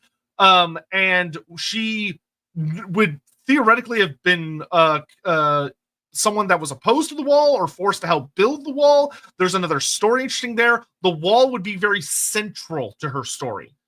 If you're dealing with the third option, we're dealing with someone really fucking old, older than most dwarfs will ever live to see, who has been around for such a crazy long time that she can remember when the world was simpler in many ways. This one would in many ways be the most difficult because there'd be the least amount of information for us to work with. Of that, it's kind of just a general period where there's no bastion, there's no wall, but shenanigans can kind of happen. And if you're dealing with 1,000+, this one does get at least a little more interesting because this one we deal with the ogres. We deal with a character. Yeah, I'll sum it like this: 120 to 200 is the story of rebellion. 201 to 500 is the story of the Bastion. 501 to 1000 is the story of the founding of Grand Cathay. And 1001 plus is the story of the ogres. Okay, each one of those has got its own foundational point. One is pure rebellion at what the dragons have done to them. The second one is all about the story of the Bastion, it forming because of her attacks. The third one is all about the founding of Grand Cathay itself as the wars expand outwards from central Cathay and the dragons keep control of all of the tribes around them. And the last one is the story of the ogres and what happened to them and effectively how this character comes over. In many respects, if you want an ogre story, that's the one to go for. How does that sound as a nice brief? Yeah, I think that's right. Yeah, I think the last one, the ogre story, would be very much imagine like someone witnessing the use of a nuclear bomb and how that would affect them. That's kind of what that storyline would be coded. I don't have a preference out of these. This one's really interesting. I mean, Rebellion's a cool story. I have a the founding of the Bastion. The founding of the Bastion's a cool story. The founding of Grand Cathay as a whole, and it's that's a cool story. And the ogres, that's also cool. So I've started the poll. Love it. Yeah, go ahead and fire it up. This one. All of these are good stories. I don't have a preference which one I think is better. I have a preference which I think which one is by far the easiest. Yeah, totally. Interesting. But yeah, get your votes in, folks. While you're doing that, let's get through some more of these lovely, lovely super chats. Thank you all so much, by the way, for the support. We always really, really appreciate y'all taking the time and cracking open your wallets to help support what we do. We really cannot thank you enough. So we were at here. Donovan, what if this person flees Cathay and goes to Elithis and manages to sway the people over there to worship chaos as Cathay tries to assert dominion over them? That would allow the forces to move there from the southern wastes and then attack southern Cathay. They could also try and get the Naga of Koresh on side to attack Cathay from the south. That is a potential option we could explore. Yeah, very much. After all, the Naga of Koresh are somewhat chaos aligned. It would be nice to pull them in. I'd say that one would work well if we were doing like the third option, the third era, where it's like Cathay is just kind of being founded because that gives an outside attacking force that works well. Agreed. If you like that, go for the founding. Aliflux, given her age, indicates potential magic use. Perhaps she's why there's a taboo about non-Azir magic. That's a great idea. Good job, Aliflux. That's really good. In fact, I love that also. To the point you get a gold star. Great comment. Yeah. That's just love it. I would have generally said that all of the Everchosen are probably peak magic users anyway, regardless, because you have to attract all four gods. And Khorne just, says, yeah, fine, fair enough. In the same way that all of them say, yeah, fine, fair enough, the things that they don't like. The wanton slaughter is Khorne's playground. And all the other gods are like, yeah, fair enough. Yeah. Wanton slaughter is needed. If you're going to be a master of demons, you need to be able to spell sling. You got to know your shit. Absolutely. So I agree. I think this is great. That is going down in my notes because that's genius of why the Dragon Emperor says humans cannot be allowed to wield anything but Azir. Yeah. Plus, she has to stand up against the dragons. She's gonna she's gonna need to be pretty ace. Awesome. She's gonna be pretty amazing. Why not combine the Dragon Lover with Cathay? I think because we had them as distinct, separate categories. We did. I don't, and Cathay won by a lot. I don't want to combine them. And I would love to combine if we got a really close vote, and we've done that sort of thing in the past, but we tend to stick with our votes even when both of us would prefer to do the other one. Yeah, don't get me wrong though. I fucking loved that concept as a storyline because the idea of her like having to fight against her own children was itching my brain in a good way. That would have been, it was like, so this is good. But equally, where we're going is good. It looks like we've got a winner at the moment as we take a brief pause to say that at the moment, the Bastion age, 201 to 500, is quite far ahead. So if you'd like Rebellion, which was actually the core idea that got this one in place in the first place, you've got a good bit of voting change to do to get it over. It's worth noting, though, that less than half of you have voted over on YouTube. So there's loads of space for change here. Ogre Ally is currently third, and Founding is currently last. Yeah, please do get your votes in if you can take the time to vote. We really want to make sure we feel like we have a proper representation of all the people watching, absolutely. Or at least most of y'all. So we're going to do a couple more super chats and stuff. Tech27 over on Twitch asked, just because I know this won't pop on Streamlabs, thank you for the 18 months of support to the LAWhammer channel. We appreciate it. Who is the Master of Demons? Is it Andy? Yes, of course it is. Have you watched LAWhammer? Marathi, maybe a Burning Wind nomad. They seem distinct. Yeah, very possibly, depending on what age we're looking at. It is extremely likely, based on how the dragons work, that whatever tribe she likely came from after her inevitable defeat probably would have been crushed and buried out of existence. Yeah, I'm imagining something like Boudica or Boadicea, or however you wish to pronounce her name, over in England when she rose up against the Romans and was thoroughly crushed in the end, even though she did her best, bless her soul. But she had a lot of big victories in her youth, and I think that something like that would definitely provide another interesting parallel. Diamond, there are a few Vietnamese women who historically rebelled against Chinese rule late. Ooh, I'm not going to even try and pronounce these, but you can look at those if you're watching. So I suggest they come from Southeast Cathay. That could certainly be her origin. I don't think her origin is going to matter terribly much for the story we tell exactly. Although I will say, if you want that one, I would suggest that probably the Rebellion option is better, or the Founding option is better. The Bastion option, if you're going for that age, suggests someone who might even come from the tribal lands where the Bastion itself is built, because we'll be talking about a story of separation there. So I would suggest that won't be the case if you go for the Bastion option. So if you like that idea and you're out there and you still haven't voted, go for Rebellion or Founding. And that is time. Time over on your side, then I'll do time on my side as well as we end the poll. So how did it go over on your end? I believe we went with the Gate, the Bastion. Bastion, we have heavy Bastion win over on YouTube with 41% of votes in. Second is Rebellion, so it's really heavy on the Bastion, which means we have a story about a woman whose tribe used to live in the lands where the Bastion now stands. This was where her tribal lands were originally. And as the dragons moved up to take, they were driven out. And somewhat similar to the Norse, they were driven into the lands of a far darker, far more horrible, let's just say, set of gods. And those gods eventually became her ally as she sought revenge for the pushing back of her people.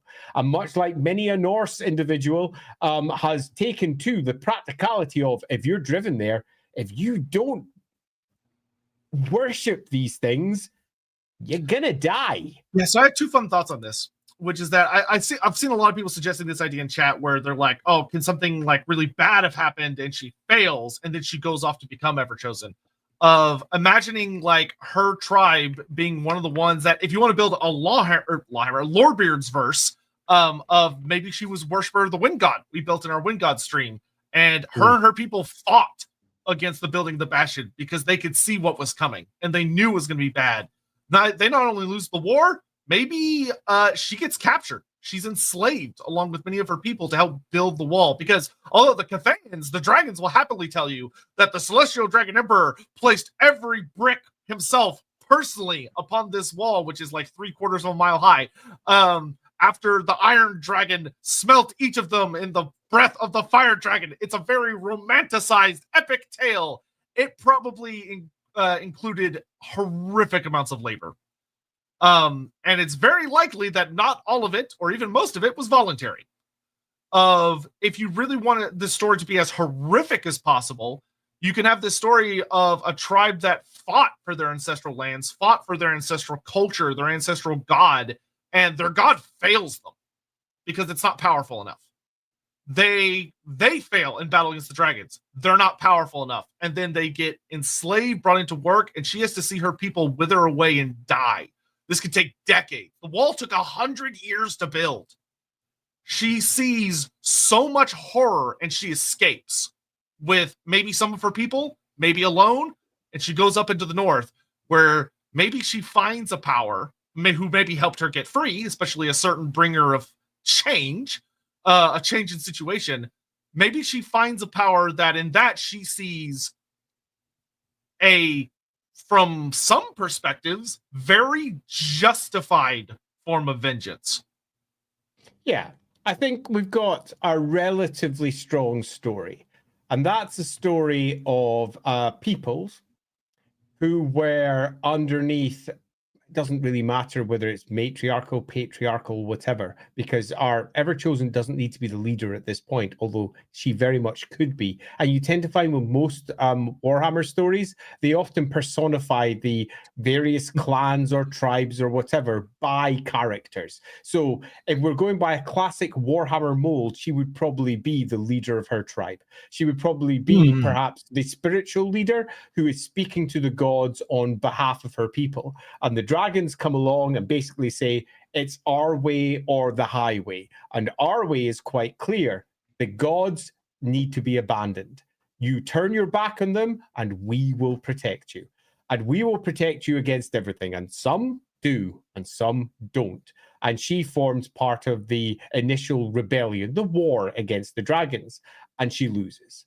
So her stories of her youth, we're talking when we're going through her very early life in her 20s, her 30s, and then possibly into her 40s, is a story of failure and a story of defeat, being crushed. Now, the question really is she on one side of the divide or the other for the next step? Because if she's part of the Cathayan network, as she grows and she sees her people be subjugated and changed, we have a bit of an issue of her age. She won't reach old age, most likely. She needs to learn her magic from somewhere. Something needs to make sense of this story, but it does make for a really romantic version of where she comes from, in that she sees her people be crushed, the first stones, she slave labor, all the rest, and then she eventually escapes. Or do we go with she is defeated and breaks free at this point and heads into what is the wastes of chaos up in the north and starts her progress towards, by sheer survival alone, rising up against the others and eventually defeating them and creating a great army in the north, almost certainly pure will driving her forward until eventually she claims the title of Everchosen. But the big question, I think, there is, does she spend a lot of time behind the great divide of Grand Cathay? So she spends maybe her formative years up to her 50s or 60s there, or does she spend a lot of her years on the other side, never being a part of Grand Cathay? And I think there's quite a different story on both sides. What do you think? Yeah, because I think in that case, you're looking at, if she stays within Grand Cathay, she has a more intimate knowledge and relationship of the nation, but it also means that a lot of her like magical skill likely means that she's part of almost like an underground secretive group, like people that are trying to keep old traditions alive of like shamanistic magic or elemental magic and stuff. Things that the dragons, if we go with Alflux's comments earlier, which I really liked, don't realize how dangerous of a threat it is yet. They don't suppress it as hard as they should, or as hard as they think they should. Where she's able to wield certain forms of magic due to like old teachings, old cultures, people from other tribes that are still surviving in this time. Whereas with the other story, if she's outside the wall, we have someone that ventures into the north and learns so much from the north, of venturing under the tutelage of the gods and demons and other nasty gribblies of chaos, and learning from that pathway, which are both excellent stories, but very different stories. Yeah, I agree. We've got two very cool potential stories here. So story number one is someone who grows up within Cathay and ages within Cathay and eventually escapes. On story number 2 is a character who is driven from the boundaries of Cathay and is forced to survive in the great hinterlands, the Shadowlands of Chaos itself. And through that, her burning vengeance manifests and eventually turns into a great champion of chaos that comes to lead them in the end. So we've got one where we've got a story of chaos, and the other one where we've got a story of a Cathayan who is forced to become one, and her old ways dominate her early thinking. So grows up within and is driven out. That seems fair, doesn't it? Yep, I think that's cool. Okay, cool. Let's go for that. And let's get through a bunch more super chats and stuff. I quite like this. I gotta get my pull up real fast. I'm quite digging where this one's going. Me too. Much like this is most not of at these. all what I was expecting in the slightest. Me neither. Much like most of our create a thing streams, I also have a sort of loose expectation of where it will go, and it just never goes there. Love this. So we have the day. What if she starts rebelling, gets the god's approval, fails, and returns as the Everchosen?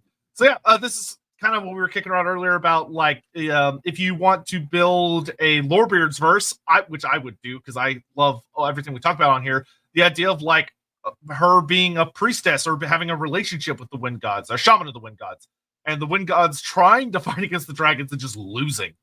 They just lose hard. Yeah, if you're looking for this one, you're probably looking for the driven out option. Because she's not, if she's part of Cathay, she will not be able to manifest as a priestess of her gods. It'll be utterly suppressed. So if you want this one and you want that part of her character to maintain, then go for is driven from it. So if you want her to be a great priestess of her god, that I would suggest would work for driven from rather than living within. Yeah, but it's totally fine as well to go with the more like mundane, like less magical, less godly rebellion aspect that stays within Cathay, and has to survive through like essentially like cults that start to spring up within those that have been essentially trapped behind the bastion. Captain Magma, the older she is, the less she relates to her constituency, I think is the word you were going for, Cathayans for rebellion. Not well, so I think it would depend on what you consider a Cathayan to be. So because the era she's from, the term would be very broad. It would literally be just the humans that live on that continent. As opposed to I don't think so. I don't think so at all. No, I think it's much more like Rome. Cathay to begin with was a far smaller area that was ruled by the dragons, that were protected by the dragons, and then they expanded outwards to Grand Cathay. In the same way that Rome expanded outwards and became Rome. So I think in some respects, I don't think she would view her people in either one of these stories as Cathayans. I agree. I think she would view them as humans. Those are her people. I'd say that her people are her people, are their own individual tribes, and there'll be a whole ton of what originally was different tribes of humans in the area that now are all called Cathayans, but back then would have been a whole host of different tribes, all speaking different languages, all of whom had their own unique traits, but they all got brought under the great harmony of Cathay. That makes sense. I think the story we're building is much more one of kind of like almost a vengeance lens as opposed to a freeing the slaves lens, which makes more sense for an Everchosen, to be fair.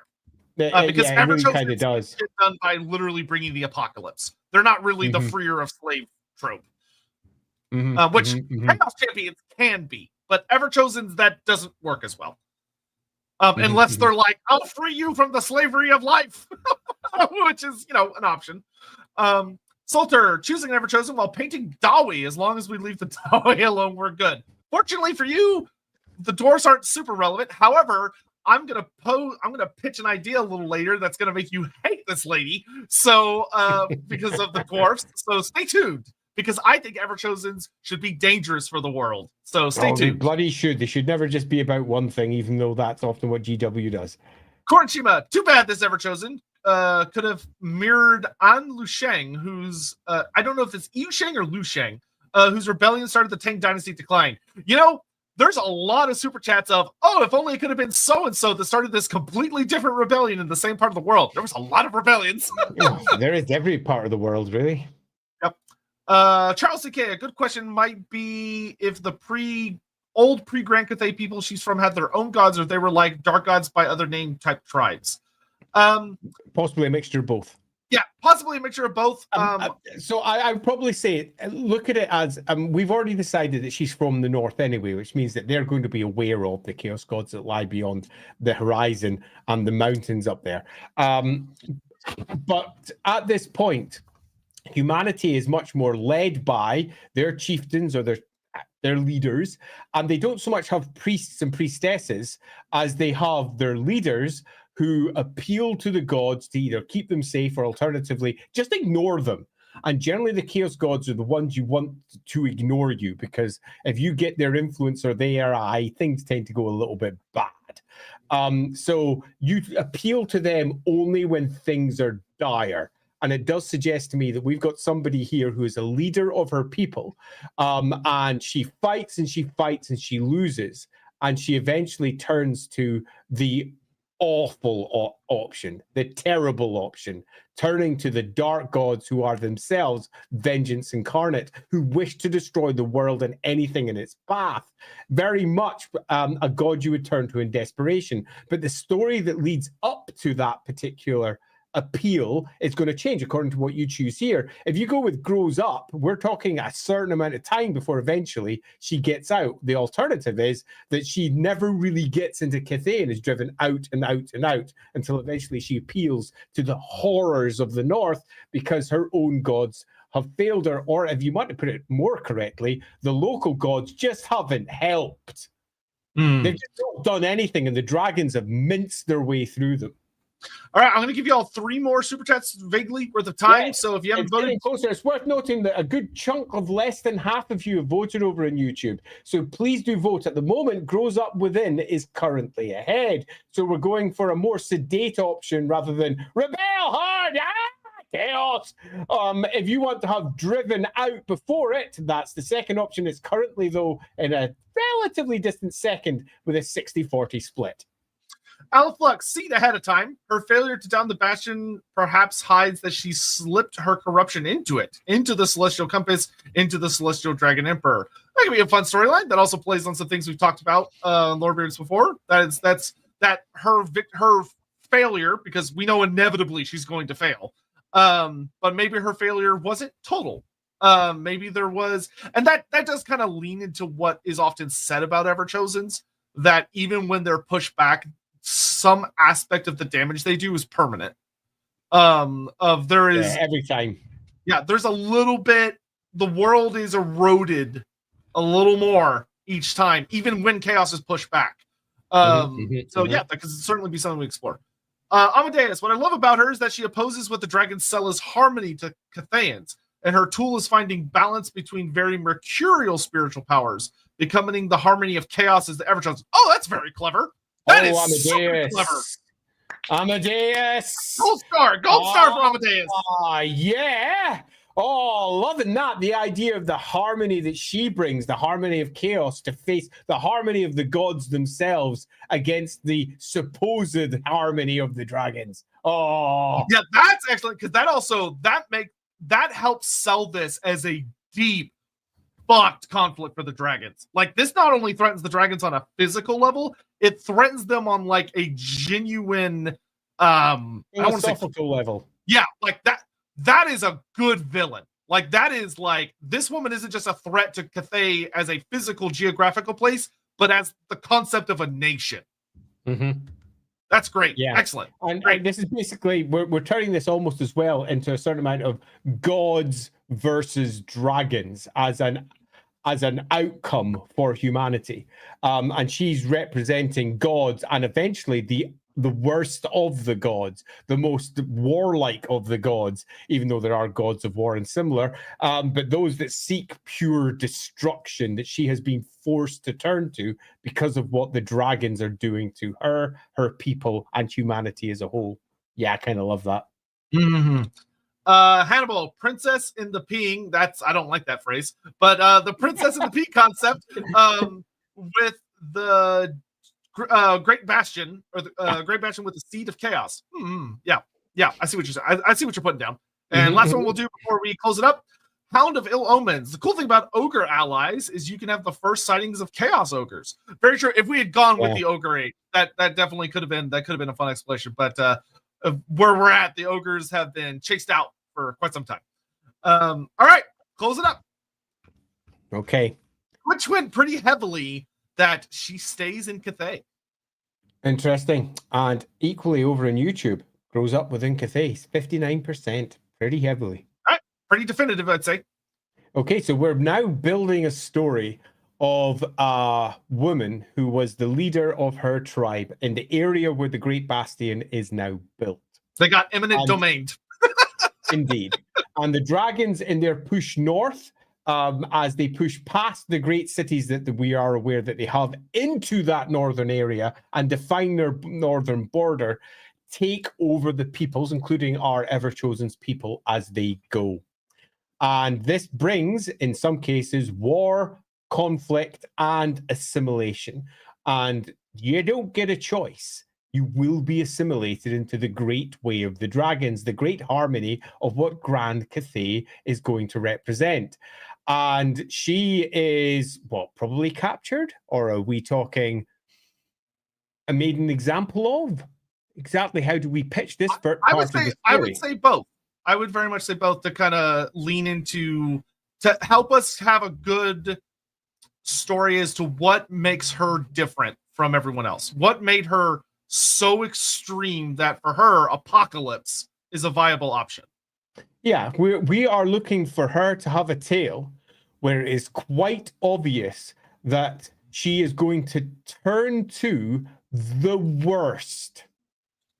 The absolute worst option in her desperation, because there is nothing else that will stand up against the power of the dragons. I think we need some sort of instigating moments where she sees failure. So we need to have the gods that she not so much worships but appeals to. The great gods. What's a scene I have in my head? Yeah, what's that? I can see a scene in my head of like a Shuken gun, or maybe even one of the dragon children themselves, especially if it's like Miao Ying, who is like notoriously cold, very, very not empathetic towards humans, sees them as literally tools on a board, ants. I could literally see Miao Ying like publicly torturing her and say, call on your gods to save you, call on them to protect you. I'm going to show you, and I'm going to show everybody here how powerless your gods are before a dragon. Of just beating her down and showing her no matter like how much you cry, your life's on the line, you can offer them everything. I'll let you do whatever you want. You can make whatever prayers you want, whatever sacrifices you want. I'm going to show you how we are the answer. We are the solution. Yeah, I think that's a good scene. And I think that that absolute failure, because appealing to those gods is going to be not enough to stop a fucking dragon by any stretch, particularly a dragon who is supported by her children, who are going to be able to put down any weak spirits or things that they might not call upon their weak magic by comparison, because we are dealing with what are effectively hedge witch levels type magics, basic little shamanistic spells that to the might of the dragons is a little bit like me trying to outwit my child when she was a toddler. It's really easy. Toddlers are stupid because they're tiny little children. I think the thing I would add here as well is I think the thing I like about that particular storyline is I think that helps us break her away from, oh, I'm going to free my people, to instead, I'm going to destroy everything. Because after this display, many of her people are like, okay, I see what the dragons are putting down. Yeah. It's a little bit like broken. It's like when Teclis went to the druids and went, hey, druids, you know that thing that you think is ancient and druidic and stuff? Yeah, it's just elf magic. Let me show you how. And did. And a whole bunch of the great families of druids went, oh, right, yeah, fair point. I'll just become a Jade Magister then. Where a bunch of them went, no, no, it's not. My ancient traditions are important. That's not an elf waystone that you just showed as an elf waystone. It's an ancient ogham. So it's somewhat similar to that in style, in that she comes out and says, see your gods, they're pathetic. I am better. And it's not so much she tortures our Everchosen to be, she spiritually tortures her in many respects, because she shows how weak, how ineffectual, and how terrible they are. She drags her up before all of her people and breaks them. Breaks her people directly in front of them by showing just how weak her and her magics and her belief and her gods are. And then crushes them completely and says, join us or be driven out. And they all pretty much join. It's horrific for her. It's awful. Yeah, I think that works. Yeah, I think that works too. Okay, so we've got a story of a woman who is broken and brought into the Cathayan Empire, and it takes quite some time for her to rebuild herself back up. Now, remember, we're not building a story of rebellion. We discarded that. We're building a story of somebody who is around the Bastion, and the Bastion is the core seed of this story. So that means that she's going to be part of the initial, presumably, plannings of what's going on in and around her own lands, probably telling the individuals who are actually building it where the best places are, because it's her lands. Her people will be responsible for much of what's going down here, because they're the locals. As we have ourselves a story of clearly attacks coming from the north. Why are we building the Bastion otherwise? So at this point, her people have been waging a guerrilla war against the attacks coming from the south, and often melding away from it and dropping into the mountains as the great crashing forces pass through there into Grand Cathay. And this wall is now being built up to stop against this. She's not the one responsible for these forces. We'd need an older one to do that. She's going to be somebody who is responsible for helping the building of the wall, and then something occurs through this process for her to decide she'd rather be on the other side than the side that she's currently helping, having been crushed and broken. It sounds a bit awful, this does. Poor thing. Yes. Hey, if you're going to get someone who thinks that destroying the world is the best option, it's got to be awful. Okay, so what happens to her to decide that she's going to go with what was the enemies of her own tribe? Those who had already decided to effectively cash their souls in with chaos, to fight among themselves over the pathetic gods of the north who are only interested in the biggest and the hardest, to step forward to effectively might is right to their way towards dominion of everyone else around them. They are horrible people to the north. Truly awful, and she herself has been running away from them for most of her existence, leading her people away from the depredations of chaos. But then that didn't help when the dragons came along and wiped her people out almost completely, in terms of not necessarily their lives, but their beliefs. They philosophically destroyed them, leaving her on the other side. Where does her burning anger come from? Where is the point where she goes, no, fuck this? I think the biggest thing that we'd have to figure out, and chat, feel free to, I would love some help with this one, because this one's the tree thing.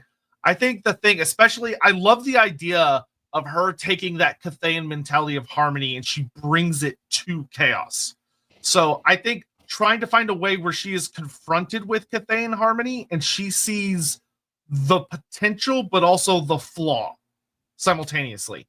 Yeah. I actually think you're hitting on something here, because I do think that suggestion was Aleph suggestion that no, that was Amadeus. Amadeus, thank you, Amadeus. Not to get that confused.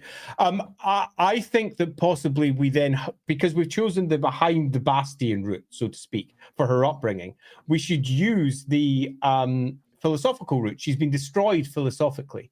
Her philosophies have been wiped out by the dragons' better philosophy, as in the dragons are right. They are more powerful than the gods, because the gods are fragmented, they're broken, and they do not work together, unless they did.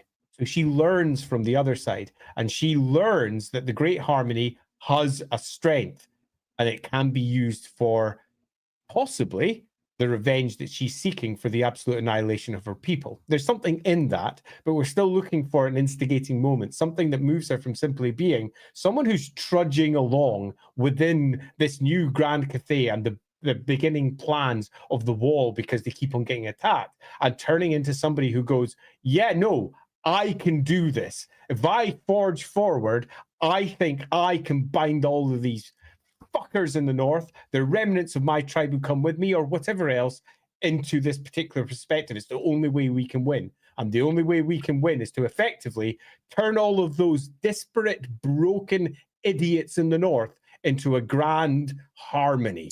I have an idea for a vote. Stepper. Yeah, what's the vote going to be? My vote would be, so what's the moment? What's the catalyst that gets her to go to flee north finally? And start her journey. The first catalyst I would say, interestingly, would be chaos attacks. So a chaos horde attacks the wall, and she sees the potential in them, but how the disharmony, how disorganized and just chaotic they are. I like that. Screws them. Yep. And she sees something in that. So she sees them fail and is like, I could do better.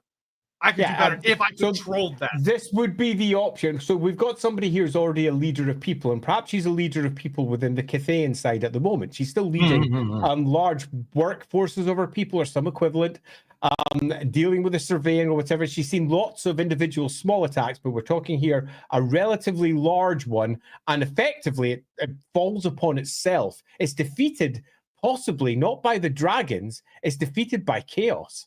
What a sexy person Peter Osborne is. Peter, thank you, sir. Thank you. Very cool. Anyway, sorry. If I had Jack Daniels, I do. It's never far. It's not actually Jack Daniels. Oh, no, it is. It's single bar. It's this expensive one. I'm going to pour myself a little drink. Thank you very much, Jack, for that. Appreciated. Sorry, I interrupted you. Carry on. I have no idea what I was saying. I'm too busy being delighted. I think they got the gist. Okay, so we have the idea that she witnesses a failed chaos invasion. It crashes against the bastion and just, it's water against a stone. There is no Great Bastion at this point. This is pre-Great Bastion. When is Great Bastion built? The date? 17. It's finished in minus 1700. So our attack is in minus 1500. So this is hundreds of years before it's finished. Because we're looking at because we went for 500 years old, which means she's born about 2,000 years before the time of Sigmar. So we've got, we're in our first 60, 70 years. We were in the 201 to 500 category. Yeah, but we've got to add her age to it. Oh, yeah, okay. You're right. Oh, yeah. For her, a big attack. So there's no Great She witnesses a chaos invasion to a partial wall. No, I don't think there's even a partial wall because it took 100 years. So what we've got is the initial invasions into the land, okay, and she's seeing that they are dangerous and powerful and awful. But Slaanesh attacks Tzeentch, and Tzeentch attacks Khorne, and Khorne attacks Nurgle. The tribesfolk are as likely to kill each other as they are the supposed enemy they're against. They are disparate and they are broken. So we've got lots of little raids which are clearly causing problems in the north, and then we get a mighty potential attack as a whole bunch come down, but the dragons basically separate them. The dragons realize what's coming, and they quite coldly, because it'll be Miao Ying up there, she coldly separates them and divides and conquers and gets each one to turn on themselves as they slaughter each other, with the Cathayans themselves not taking a great number of casualties, but enough that they start to get properly worried, and the first plans of the wall get put in place. So, so that's our first option. One. Yeah, quite like that. What's option two? Our second option, I think, would be that she experiences a breaking point during the building of the wall. That she stays, the wall starts. I don't think we can do that. You don't think so? We don't have enough time. She would have to be 400 for that. Yeah, you're right. No, you're right. Okay, so we need all that time is going to be spent with her up in the Chaos Wastes. So we're pre-wall. Okay, so I'll rephrase that. Oh, actually, I had a different one. I forgot it, and now I remembered it. Great. So if we wanted to go with that magic-heavy option, especially tying into what Aleph Flex said earlier about her representing why the dragons are like, only is there. Only is there for humans. It could be that she is able to learn enough about magic that she either comes into a level of power where she now has a more a deeper understanding of magic, or she essentially experiences kind of like a magical epiphany or a prophecy or a vision. And that's what drives her. That she reaches a point with her second sight or etheric attunement or whatever you want to call it, where she experiences a aha moment with magic. I mean, But I think this might come regardless because it's going to happen. Very true, but it could be the focus point. I think what we have for this one is as a different story. The first one is she takes some inspiration from chaos attacking and believes that she can bring harmony to the great chaos that lies beyond. The second option would be alternatively, the story we're building is someone that the dragons are fostering as a magical support to what they're doing. And this is her story will be the story of this one will be she is the mistake. And so this one would be perhaps she was focusing on Actuary and they had built her as a fire wizard, or perhaps focusing on grey magic and she had been following a great spiritual divine wolf across the plains, and they start teaching her and developing her in Ulgu specifically, showing her that her great spiritual beliefs were not spiritual beliefs as she believed. Her hedge magics were pathetic. What she should be learning is the great shadowmancy that they themselves know, and that allowed her to hide her treachery that is going to come. There's a different route. So the first one is chaos attacks. The second one is magic. Just simply magic. Yeah. And then the third one, which I would admittedly say I think would be the least compelling option, because there's a lot of different ways we could do it. It doesn't naturally flow as well. Would be that she witnesses a genuinely awful tragedy that's born of the dragons. I would say she would have to witness something that demonstrates that the dragons' harmony is hypocritical. It's not true to that. It's something they aspire to. Let's expand upon that then. Sure. She is a core component of helping design the Bastion. And then she finds out what it's for. And she realizes that it's a much more magical thing than just simply a wall. And that it's going to break her people who are currently still living on both sides and defending against chaos from the north and something similar. It's going to split her people, and it's going to magically leave a ton of them broken in some fashion, spiritually bereft, destroying them in a way that they don't expect. So I'm not entirely sure what the story should be there, but what we're looking for is something that says that she, as somebody who's core at helping build the Bastion, is also somebody who realizes... So I would go with, like, truth reveal. Yeah. Okay, so, yeah, that's what I was thinking. They said some sort of truth from it. So I'm just going to make that the Bastion choice, because I think that's something we've discussed several times. So one will be harmony to chaos. Two will be how are we going to sum up she is the reason that they all do Azir? I mean, granted, that could come later in her story. Yeah, but, indeed, but that's what the story's about. And the story's about them realizing that humans shouldn't be able to do the other wins. Maybe magic corruption? Magic corruption, that'll do. And they believe only Azir is safe for them. Love that. Yep. And the last one is truth reveal. Bastion truth reveal. Yep. All right, cool. Fire it off. That sounds good. And I will note before I start this poll, if you choose harmony with chaos, we will not be doing she's the source of magic corruption. If you choose Bastion, as in she's the reason that the Bastion is the way it is, she finds out some truth about it, we won't be doing magic corruption. This is very much a one or the other, unless we get... You make them very close to each other. Vote really, really close. So if you like all of these stories, watch this vote closely, because you're going to have to try and make it balance out. In fact, you'll have to bring harmony to it all, you might think. Okay, we got a few super chats to get through, so let's pile through our next bunch as the vote is now up. So this crone EVERCHOSEN for the Bastion lands is Nanakao. That's very possibly.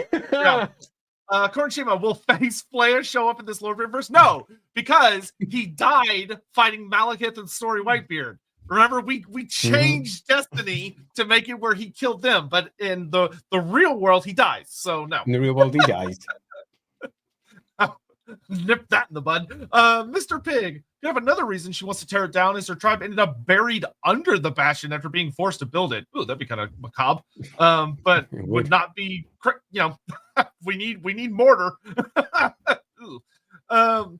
Donovan, random suggestion for a Nurgle unit she could use. Horse archers who shoot hollow arrows. Can get the word arrow out. Yeah, that shatter upon hitting their foes. However, the arrows are filled with highly venomous, biting/stinging bugs and putrid acidic disease liquid.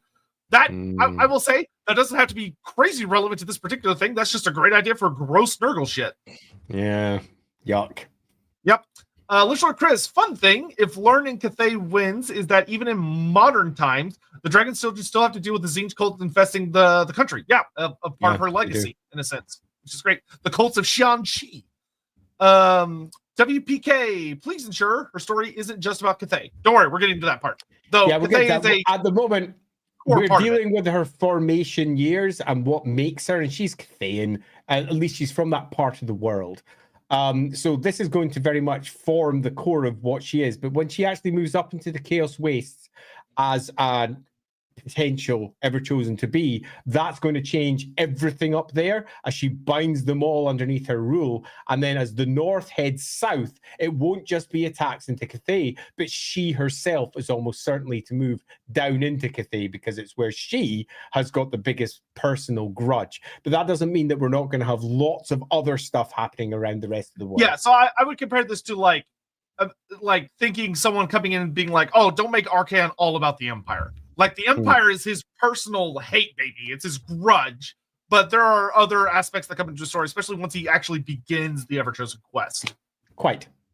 Darius Rose, the eyes she collects are from Dragon Blooded. Oh, if you want to go with that terrifying fucking tree of eyes coming out of her back concept, yeah.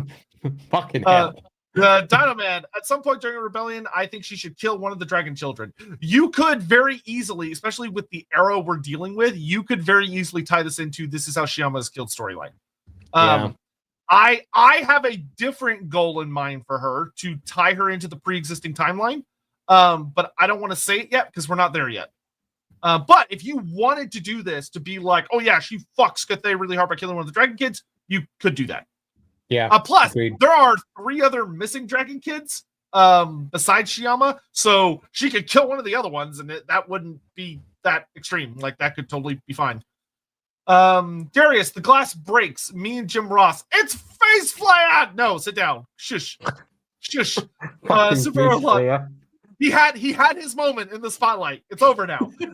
Super Orlok. She could grow up not knowing of her tribe, and the Dark Gods reveal her origin. We could have a very classical story. I think that would be. I like what we've already built too much, I think, to go that particular route. I think that is definitely a story you could go with for a Everchosen. I don't think that works for hers in particular, especially with the age we went with. I think if we had gone like she was younger, or if like she was in that like 120 ballpark, or if we were dealing with like the classical era, you could play a story like this. But I think the era we're in, it doesn't work as well. Yeah, I completely agree. Hoplite, her magic could be earth/stone focused to contrast Azir. But Azir is earth and stone focused. Yeah, sadly, Azir magic is not necessarily what you think it is over in Cathay. Yeah, keep in mind the Cathayans know Azir as the wind of stone. Yeah. That's what they call it. It's how she breaks the bastion, Cathay stone pillars, and floating islands from the war. That is definitely something you can play around with. But yeah, that would yeah, and keep in mind, you would want Azir to be what the dragons think is safe. So it shouldn't, if anything, it should be her weakest, not her strongest. Yeah, I agree. If you're going down the magic corruption route. Yeah, Darman 95. Let's quickly pause here just to give an update for those of you who are voting. We've had about a third of you voting, just over a third. And at the moment, Harmony to Chaos is significantly in the lead, with Magic, Corruption, and Bastion Truth revealed in second, almost equal. So if you'd like to try and bring it all up to equals, you've got some vote shiftings to do over on the YouTube side. How's it doing over on Twitch? Twitch is done, and I don't want to say what they voted for yet. I'll just say. Oh, then let's leave it over. Let's get through a bunch more super chats though before we go on, so that we don't fall too far behind on them. Yeah, YouTube. I'm going to give you just like 3 or 4 more. Yeah, we are the Cathayans. You will be assimilated. Resistance is futile. Thank you, Borg. True fact. The Dane, feeling would be better from the inside as it weakens Cathay a lot in the war that she'll end up starting. Don't underestimate the damage of a civil war, and her escape is going to be interesting. I agree, but it's worth noting that Civil War isn't the choice that we went with. That would have been the younger version of the Everchosen. But have faith. Don't worry. We're going somewhere with this. Have faith. We are going to get there. Alex Flambeck, the Meow-Ying tortured couple with her children's betrayal, choosing assimilation could break her. Yep. That would definitely put her in a really shitty place for many years. Mm-hmm. Dino Man. Bloody hell, Dino Man! I can't even see myself anymore. I'd say with her living in Cathay, she will escape building the wall, basically travel around all of Cathay and basically spread anti-dragon / Cathayan propaganda, eventually instigating a huge rebellion. So this would have been if we went with the rebellion option. If we went with the rebellion option, the young option, we would have done something like this, I think. But what we've done instead is we've gone for an older version of the character, and one that has been decided to grow up within and then leave Cathay. And that's time. Alrighty, let's get our vote. It hasn't really changed. Our total is over on YouTube with a mighty 43% Harmony to Chaos, with the others at 28-27 basically equal behind. So I think Harmony to Chaos. I'm actually surprised Truth Reveal was as high as it was. Twitch chat also went Harmony to Chaos with 50%, and the other two were fairly split. Yeah.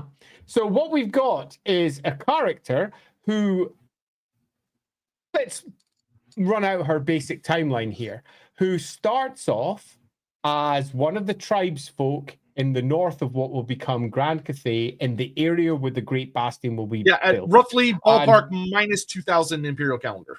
Indeed. And she is touring around that area, going from place to place, avoiding the potential hordes of chaos to the north, equally moving by the seasons as required, possibly even worshipping the god that we made in one of our other streams, amongst other gods in the local area that they appease, they fear, they try to avoid, in particular the chaos gods and their tribesmen to the north, who are the worst. She's also going to be avoiding or occasionally conflicting with hobgoblins and the like as well, because that's the general part of the world in which she lives.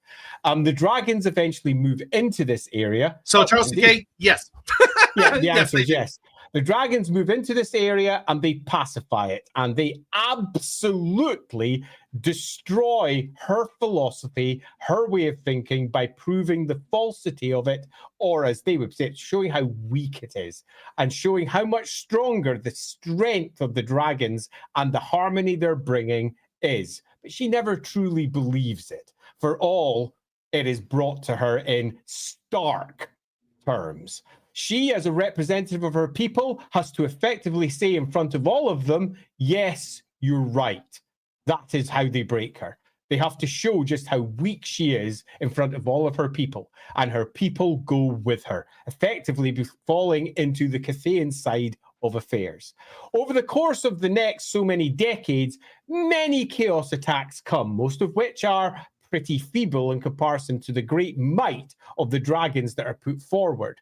But they get more and increasingly more powerful as time goes by, until eventually one great, enormous horde makes its way down from the north. And she watches and is potentially a part of the defense against it. And she sees the dragons crush it by dividing it. But she also sees something else. She sees potential, because she sees that the numbers that were coming from the north were significantly higher than the Cathayans that were defending. And already there's talk amongst the dragon-blooded children and potentially others that they're going to have to do more if they're going to hold off against this in the north next time. Much more. The first seeds of the bastion are falling into place at this point. But in her head, it's nothing more than ting, as she takes everything that she's learned from the dragons in whatever position we put her in on this side, and goes, I could bring that together. And if they didn't squabble, if the dragons didn't divide them and make them conquer themselves, they would have won. The dragons would have lost.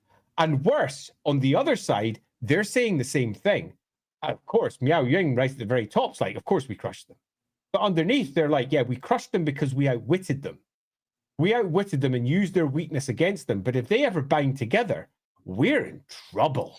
We're in a lot of trouble. So the first seeds of the wall are beginning to form, but also the first seeds in our Everchosen's head of how she could potentially defeat the dragons using the power of the gods, the very thing that the dragons had shown to be weak. I think we've got a pretty strong story there. Oh, that's good. That's good right there. Yeah. Yeah, I think we got a pretty strong story there. Good job, everyone. Okay, but we don't have the story, just to make sure we're clear here, because we've discarded it. We don't have the story of her being a wizard or a witch or some equivalent over on the Cathayan side. She is somebody who is not a spellcaster of any strength at this point. She's effectively a hedge witch or some equivalent who has been pacified. She doesn't do that crap anymore because that is part of her history and it's no longer her. The priestess angle of her has been suppressed, or at least it has been in all effective ways. Equally, we're not having her be a part of the building of the bastion or the first parts of the bastion. That's going to come when she's left. And she knows it's potentially going to happen, and that's partially part of what she's doing, but she won't be returning until that wall is properly in place. She might be part of an attack at various points as it's getting built, but her main one, when the wall itself is weakened, because we know it does get weakened at a later date, and it's going to be our great Everchosen moment when that wall is properly wounded and possibly broken as chaos floods through, because she's going to have successes of that, there's no doubt. That comes later. Yeah, so we are now at our moment where she has a purpose. She has an idea, and the time has come for her to go north. Probably in her 50s, 60s, but it's time. So yeah, she's now she's not an old woman at this point, but she is a woman in her later years. She is a woman who is potentially older than many of her peers. She has seen a lot of her people grow old and die in the time that she's been inside Cathay, and that has brought her a great deal of heartache as she's seen the next generation of her peoples be born without any of their culture. Completely gone. They are now on the front lines of Grand Cathay, wearing the uniforms of Grand Cathay, speaking the verse and litanies of the dragons in a way that makes her exceedingly upset and exceedingly sad to see the eradication of her entire philosophy, because it's strangely enough, this Everchosen's all about philosophies and competing philosophies. It's pretty cool. There's a good stuff building here. Yeah, so she goes up into the north. Now, I think there's a vote we can kind of do here to kill a whole bunch of stones, or a whole bunch of birds with one stone in kind of a funny way. Just in the interest of shaving a little bit of time, because this is something we could stretch out into like a bunch of votes, but I could also make it one simple vote, which would be, what is the order in which she earns the favor of the four powers? And what I think we could do with this in a fun way is that however y'all vote, from the most to the least is the order of who she earns the favor of first, down to who she earns the favor of last. Instead of doing this like 4 separate votes where we have to narrow it each time. Because obviously we're not going to have the time or the leisure to get into all of the super hardcore nitty gritty of her epic journey that is going to span roughly 300 to 400 years. But this will help us fill in a lot of those gaps that we can kind of chat about and use imagination. To a degree here, what we can do is we can say that the order that you put them to a degree defines her character more. So if you put, say, Nurgle first, she is all about despair. She is all about giving in to the horrors of everything that's happening, and she is going to be using the high populations and disease and people as her biggest tools. If you use Khorne, she is going to be someone who is filled with rage at everything that has occurred and is going to be at her heart combat wombat. if you choose Tzeentch, she's going to be about bringing about change. She's going to be all about moving one type of harmony into the new harmony. Or finally, if you choose Slaanesh, she's going to be all about going way too far as she makes her way across the Chaos Waste. She doesn't just make examples, she goes way beyond. She goes to excess. So you've got Nurgle and despair at the horror of what has happened to her people. You've got Khorne and the rage. You've got Tzeentch and the change she intends to bring, or Slaanesh and the excess that she intends to bring. And whichever one you choose is also to a degree going to show the god who has got the most favor of her, and in turn she favors kind of more than the others, although ultimately she is going to be an Everchosen. Yeah. Does that seem fair? Yeah. Yep. I think that's great. So I'm going to let y'all vote on that for a hot minute. But there are a lot of cool things. A lot of people are saying some ideas and opinions in chat that work very well. I don't want to necessarily word them because I don't want to try and influence y'all's vote. I think discussing them out is fine. Let's influence. That's what votes are for. Because everyone will probably go with Tzeentch, because let's be honest, that's what most people will expect. So I think if we have anything that's not Tzeentch, well, there we go. Yeah, we have Dragon Magic and Ratwood in both chats bringing up that, Tzeentch canonically is the big bad of Grand Cathay. Yeah, agreed. So Tzeentch seems to be the obvious vote. And if you want to go with the obvious vote, go with Tzeentch, because it does make a lot of sense.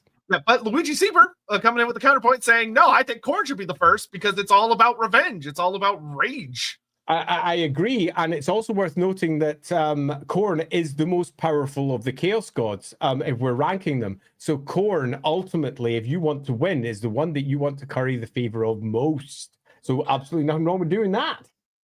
Yeah, we have Matt here, who actually put Tzeentch in last place, thinking that Despair and Nurgle should be first, followed by Khorne, then Excess and Change. So you remember, you only get one vote, but it's a gradient. So it's worth noting that if I was only choosing one, I wouldn't choose Tzeentch. Just saying, that's not the one I would choose because it's so obvious. I would be choosing Tzeentch probably maybe second. That sounds like something Tzeentch would say. Yeah, 100%.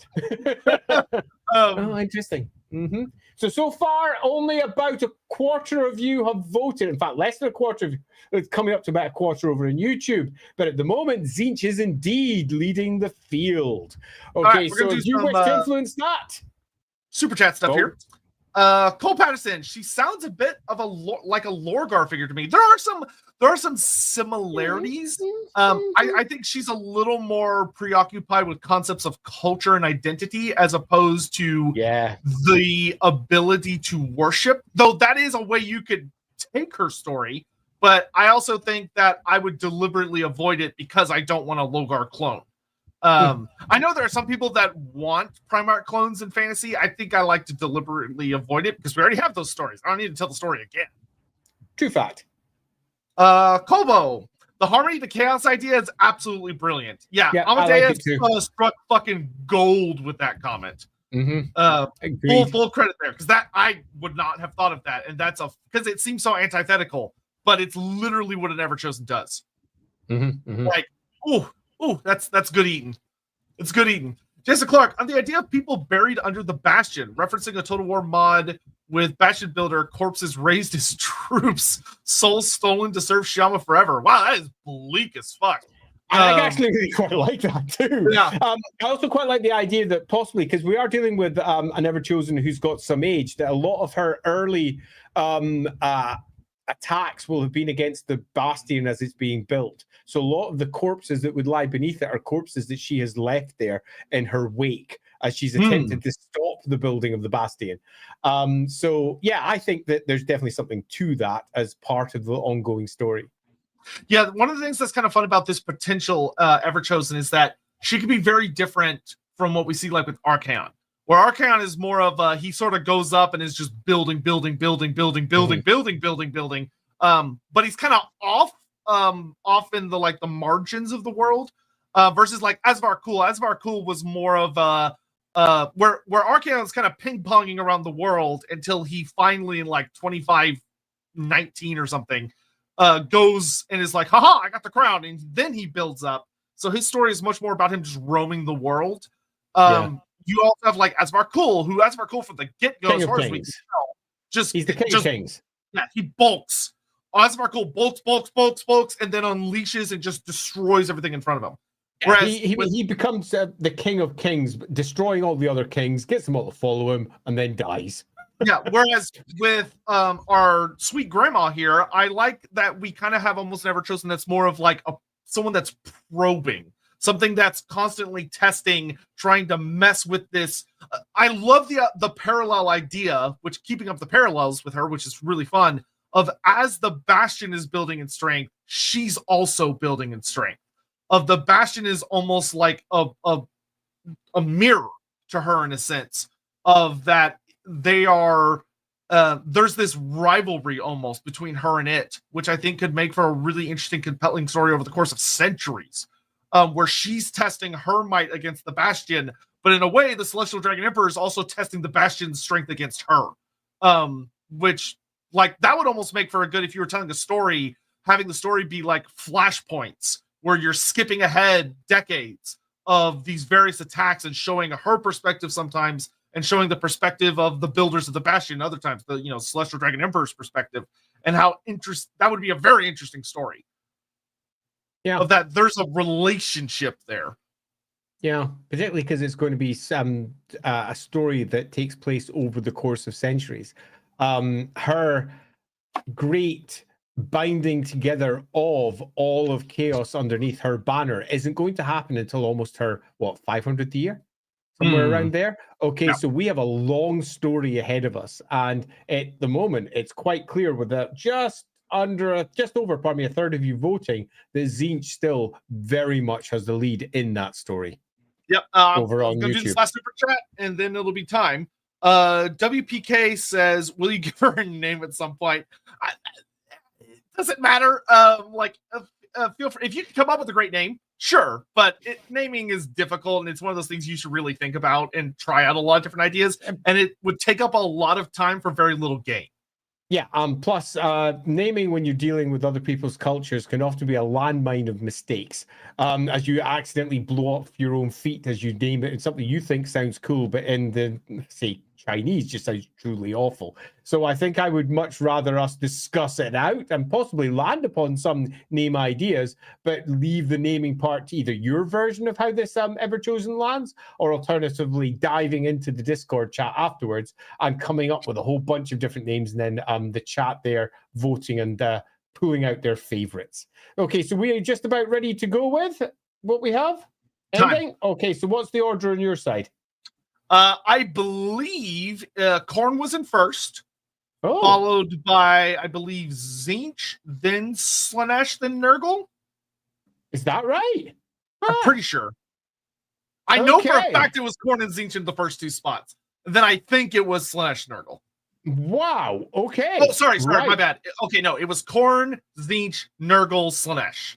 So we have Tzeentch at 48%, pretty massive, followed by Slaanesh at 20, Nurgle and Khorne at 15 each at the end. So judging by what you had, it sounds like we should probably go Tzeentch, Slaanesh, Khorne, then Nurgle. Yes, I would say that is perfect use of Twitch's vote. It in. To break that tie. Yeah, to break that tie over. Okay, so that means Tzeentch sits at top. Okay, she is ultimately an agent of change. Next, we have Slaanesh, so she goes a bit too far. Next, we have Nurgle. She uses other people's despair. Oh, sorry. Next, we have Khorne. She's all about bringing it to battle. And then we then have Nurgle at the very end, giving into the despair side. So I think we're beginning to form a really strong story about how that could work. At the very top, we have Tzeentch. So we have magic. Yeah, that could be a fun title for her. The great harmonizer, the grand harmonizer. Yeah, I think there is a problem there. Games Workshop is, after all, a British company. A harmonizer with an S. Thank you very much. Good Lord. The editor within one immediately calls out the Americanism in the English. That's what. See, we need to focus less on buying Greenland and Canada, and we need to buy Games Workshop so we can make all the spellings American. No, never. We are dealing with an Everchosen who is going to head into the north, is going to learn magic, is going to seek change, is going to ultimately not turn to conflict first, attempting to gain what she can in the north through wit, guile, and intelligence as her primary route. She's going to agitate for her way of thinking, which is ultimately going to fail in many of the tribes to the north, but succeed with others. She's going to have to become, over the course of this stage of her life, very powerful magically, which means that at this point she makes her first deal with demons, and she doesn't have any interest in becoming a Tzeentch champion, so to speak. What she is as interested in is becoming a leader, is becoming someone who can bind the North together, who can harmonize all of that. And that means that she's going to be making deals with demons. And those deals are going to provide her with intelligence. They're going to provide her with magic. They're going to provide her with skill, arms, capability. They're going to provide her with the knowledge of where certain artifacts might be, or who's carrying those artifacts. Who does she need to defeat? Who does she need to bring down? What ancient temple does she need to raid? What demon does she need to slay? What creature does she need to mount? Whatever it might be, it's all going to be about, with her at least, appealing to the gods. Because that is the philosophy that she represents. It's going to be about using what is considered by the dragons as weakness, the gods, the spirits, and using those to incrementally work her way up until eventually she becomes indomitable. One of the things I actually really like as well about Slaanesh being her second, with Tzeentch as her first and Slaanesh as the second, to me, that really speaks of a character that is incredibly charismatic. Like someone that is an excellent user of words, a soothsayer, someone that is incredibly gifted at guiding hearts and minds. Not like, yeah, she can absolutely beat your ass. But that is not her preferred method. Though she does have Corn in third place. So this is not someone that's like gonna be lurking in the shadows. Like if you put up a fuss, grandma's gonna put you down. But I think the idea that she's able to almost re-inhabit what she once was, in a sense, using the skills that she built up when she was younger as this kind of shaman or god speaker, but now it's in a new lens. I think ties her past to her future in a really satisfying way. Yeah, I think that's possibly how we view her. She is somebody who is a representative of her people to the gods.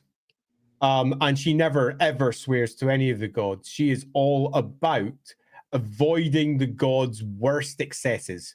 And she does that by using their excesses against them, by understanding what they are. And effectively, she almost plays the Dark Elf route, where the Dark Elves believe they're better than the gods. They believe they are better than the Chaos Gods in particular, who they see as pathetic. They are tools to be used. They are not things to worship. The Dark Elves and Chaos have an interesting relationship. And to a degree, she's doing the same thing. The Dark Gods to her are tools to be used. It's about manipulation and magic. I could see like her giving a speech to some cautious advisors and Chaos Lords and stuff. I can almost see her giving a speech where, especially with her old, almost matronly, this great matriarch, this old wizened crone of her almost giving a speech about how the Chaos Gods are squabbling children, how they have to be brought to harmonize. They have to be brought to understand one another. They have to be brought together in order to achieve things. Like how, like her almost, I could see her having this very unique view that many of these warriors, especially because like how, I think in a way almost how undeveloped so many of the great champions are personally, like how undeveloped they are as individuals, like mentally, emotionally and stuff, of almost having because this chaos often erodes individuality. Yeah, but like almost having her like being able in a really interesting way to take advantage of that, of to bring it, because like that harmony concept, Cathayan harmony, is about in many ways doing it to such an extreme of eroding it for the greater good, of her wielding a greater good philosophy, of putting aside your petty differences, putting aside your squabblings, your blood oaths, your vengeances, because there is a greater whole here. And I can see a lot, because we're looking here for at its core manipulation and change. Okay, so I can see a lot of her early years being spent towards trying to better herself, to advise others toward away from necessarily the gods that they profess to be trying to claim the attention of, and betrayal.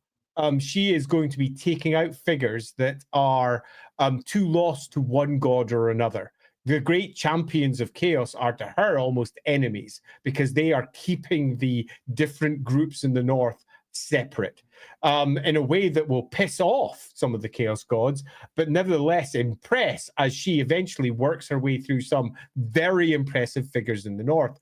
So we've got various tribes dedicated to one god or the other, and she will attach herself to one or another, and she'll eventually work herself up to be someone who's an advisor, who understands how all the other gods work, and then she'll just freaking kill them, stab them in the back when they're most vulnerable, when they think that they've finally got themselves the eye of their god, and she'll be the one to take them down and take their people away from them.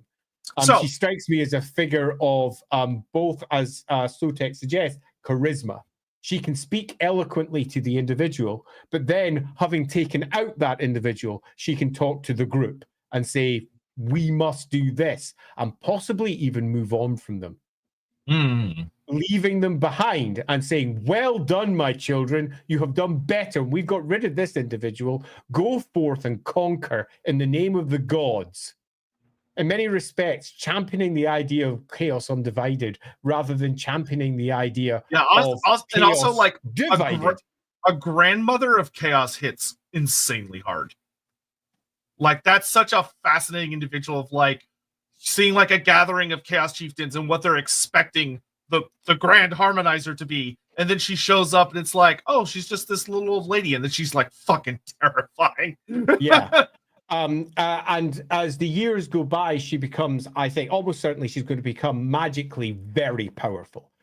She's going to be making deals with individual demons, some of which will ask for great other champions to be killed, some of which will ask for some to be supported. She's going to be picking her way between them, almost like an advisor figure from Total War, going from place to place to place, always somehow surviving, always somehow wheedling her way out of it, but gathering more power every time she does, until, pardon me, eventually she's sitting on the haunches of various attacks down into Cathay, because that's her ultimate goal, to bring Cathay to its knees, to prove that the gods can bring Cathay to its knees in the same way she was brought to her knees by Miao Ying. She literally brought to her knees, and she wants the same to happen to the dragon. I was going to say, I could imagine, like, if you were writing a story about her, a repeat scene where she's almost doing to the more fanatical, like, no, one god is superior, like doing to them what was done to her, of showing that no, balance is the power. Yeah, you have lost yourself to your rage. You are a monster who is nothing, and using that against them, eviscerating the Khorne champion with magic. You have lost yourself to despair. You can't bring about the great deeds that you wish. You've lost yourself to excess. You are so lost to what you're doing, the bigger picture is gone. You are so convinced that change is the only way forward that you can't see the good that can happen with what is already here. There's so many different stories that she can bring. She's a storyteller. She's a leader. She's a charismatic character who, through the course of her many interactions, slowly but surely, from tribe to tribe to tribe, leaves an impact. Love it. And makes a difference. So the question is, we've got ourselves all laid out. What's our next choice? I have a choice for you, chat, and you as well. Okay, what's that? I have a proposal for her to have a little goodie, because I think it would make sense for her story. So hear me out. Hear me out. I'll explain, and then we can have a simple yes/no vote.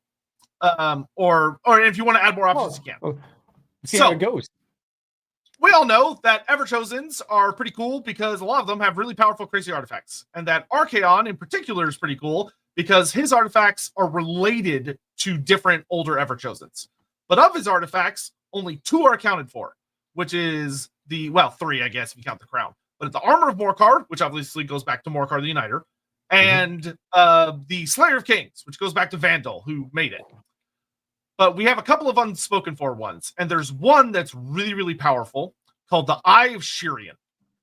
The Eye of Shirian is one of, if not the most bonkers items in the Warhammer Fantasy universe, because if you have it, you become a really powerful wizard and you can see all future simultaneously. It's bullshit. It is a bullshit item that is really fun. And it was made by a Tzeentchian sorcerer named Shirian who gets murdered. We don't know who murders him, but somebody kills the shit out of him, takes the eye. Now, you may go, Sotek, why is this relevant? Well, let me tell you.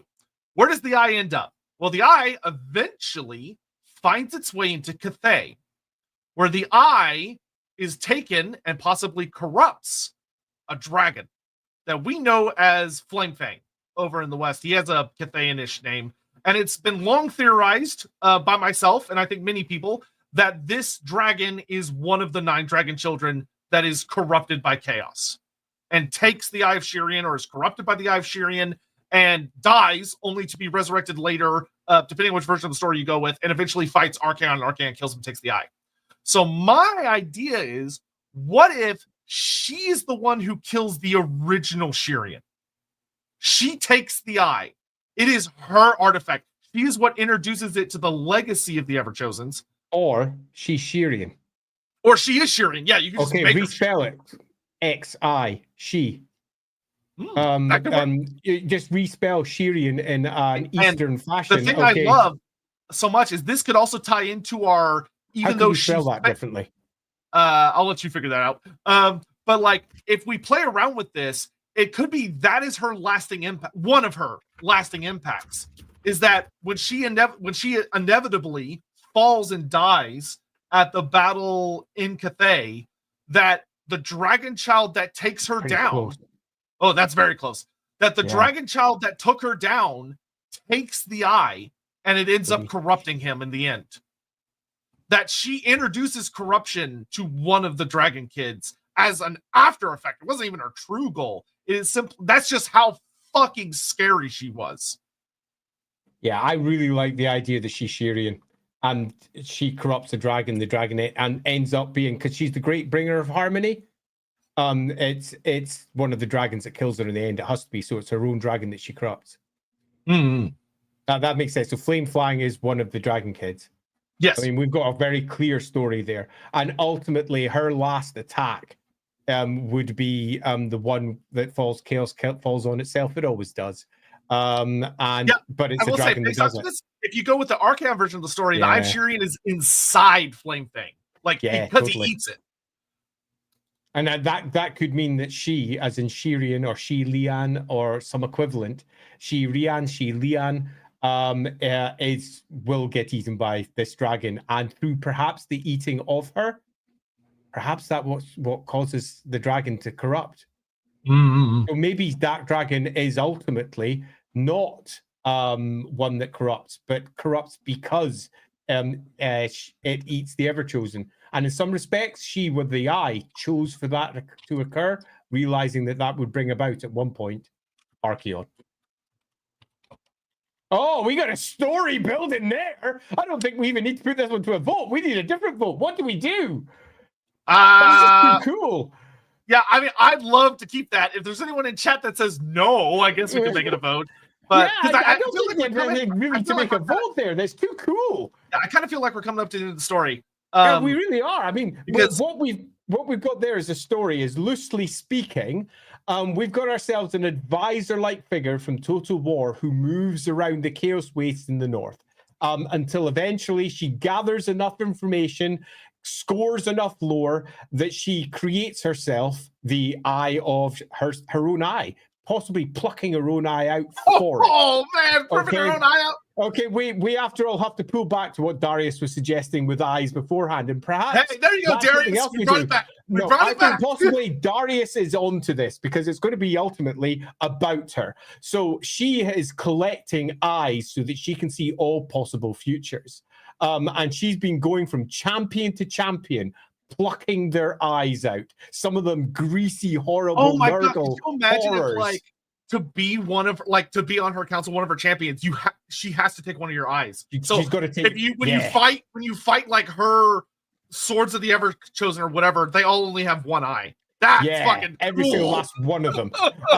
Totally. That's one-eyed way legion. too cool. Okay, and a blind Nurgle champion because he'd already fused to a single eye in the center of his forehead. Okay, so a great blind Nurgle champion. An orifice with weeping with the weeping wounds down its face. He'll be fine. He can probably see through flies or some bullshit. Okay, until eventually she gathers enough eyes that she can make the Eye of Shirian, and then she uses that to find the crown. Man, that's fucking perfect. That's fucking perfect. And then you get that badass showdown that we always have in the Everchosen where Be'lakor shows up. Maybe that should be the next vote. How does the Be'lakor encounter go? Yeah, I think actually we do have a strong vote there, which is she actually the kid of Be'lakor? I like that. Because the standard story is that maybe all Everchosen are. And there is no reason that we need to buck that trend, but there's no reason for us to accept it. She could be something completely separate. So I'm going to add this one in as a nice little poll. Child of the first. Yeah. No, well, I was gonna say the thing I love so much about the eyes that just keeps bouncing around my head is like I keep thinking of the speeches this character could make, which are fantastic. And like I imagine her almost like saying to them, like after she humbles them, in their stagnant ways of being like, I'm gonna take one of your eyes so that you'll see, that you will understand the greater picture, the harmony, the strength that I'm offering of you're blind, but by me taking one of your eyes, then you will understand. Then you'll see it. And her being right and that being fucking terrifying. Yeah. Yeah. She's forming a whole concept of don't just follow one god, follow all. It feels very northern in terms of how, as in very the northern chaos wastes, and how say many of the Norse tribes handle chaos.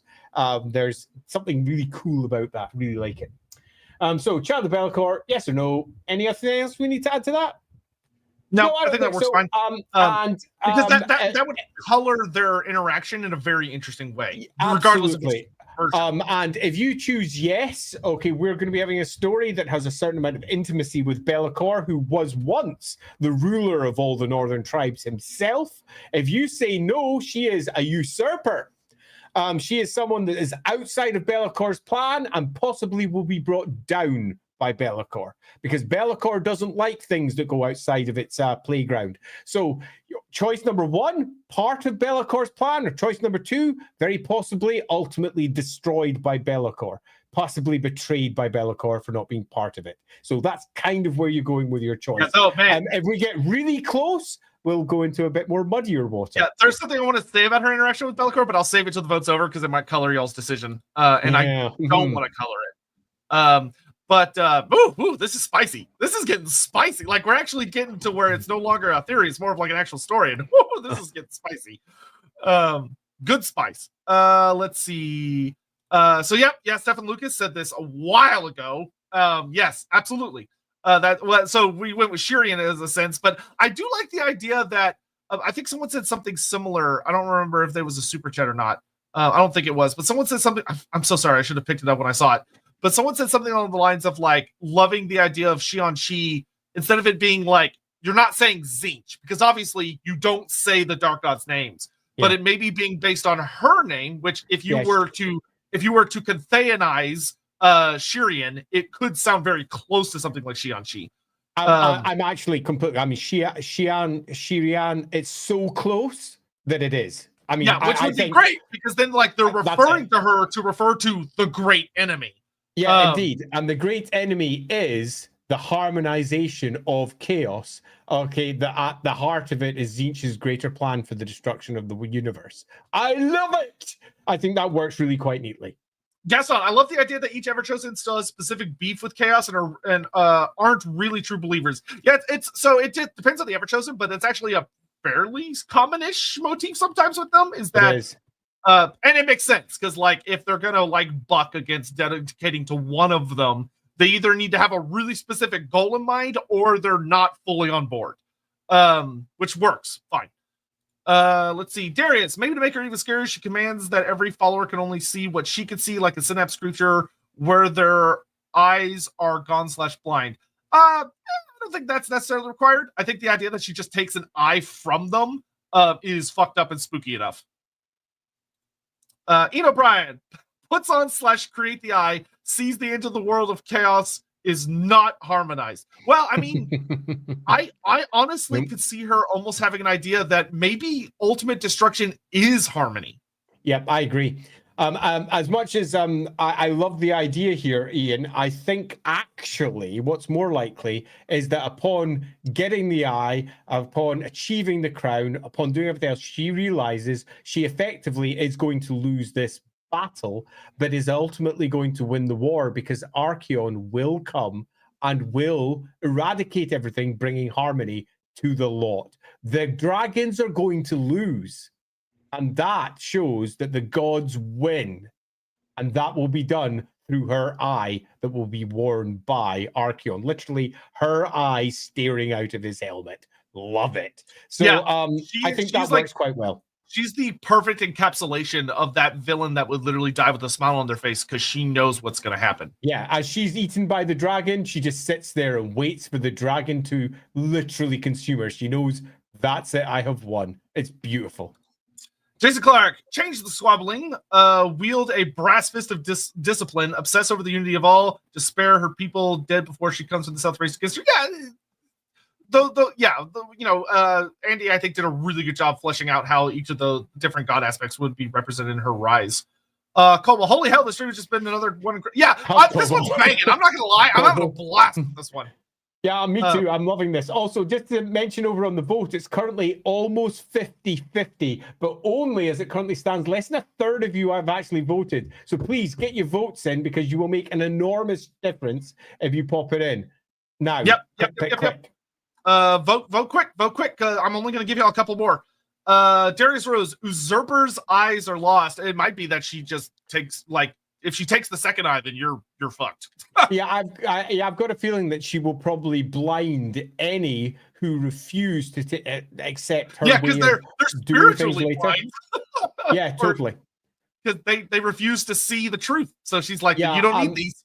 I think before she actually takes on the Everchosen title, there will be a period where she's banding together her most powerful and defeating other war bands, and she will give their champions the choice: an eye or both of your eyes, and don't submit to me.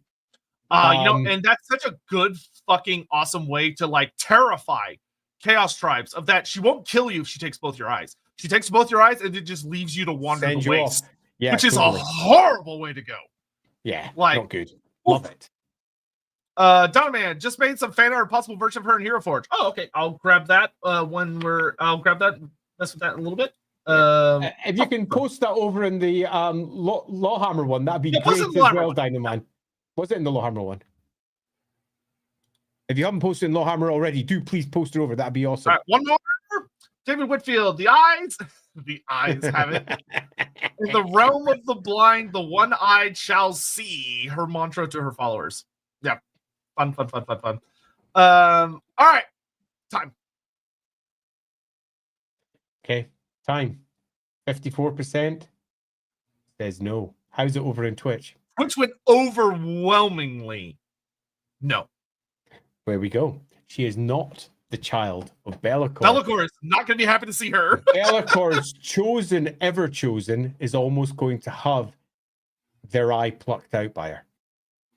And is going to interrupt with Be'lakor's plan for this generation. Of course, the Eye of Shirian would be the one thing that could see through Be'lakor's bullshit. Yeah. Where when he shows up at the crowd expecting his descendant, he sees her and she's like, I've been waiting for you. Yeah. I really quite like the idea of Be'lakor having set the whole thing up to go in a very different way.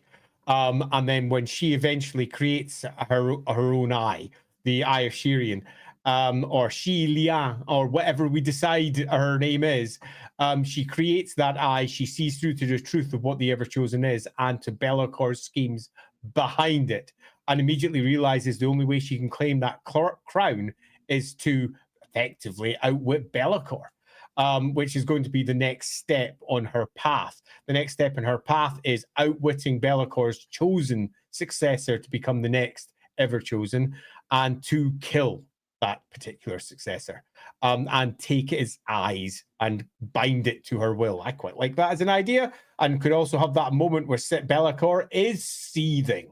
Yeah, because let's all be honest, the best Be'lakor moments are when he's forced to crown an Everchosen and he's just pissed the entire time. Those are the best moments with him. It is, and I really love the idea of her having to crown her against its will, because that's just exactly how much Be'lakor would be pissed off. It's great.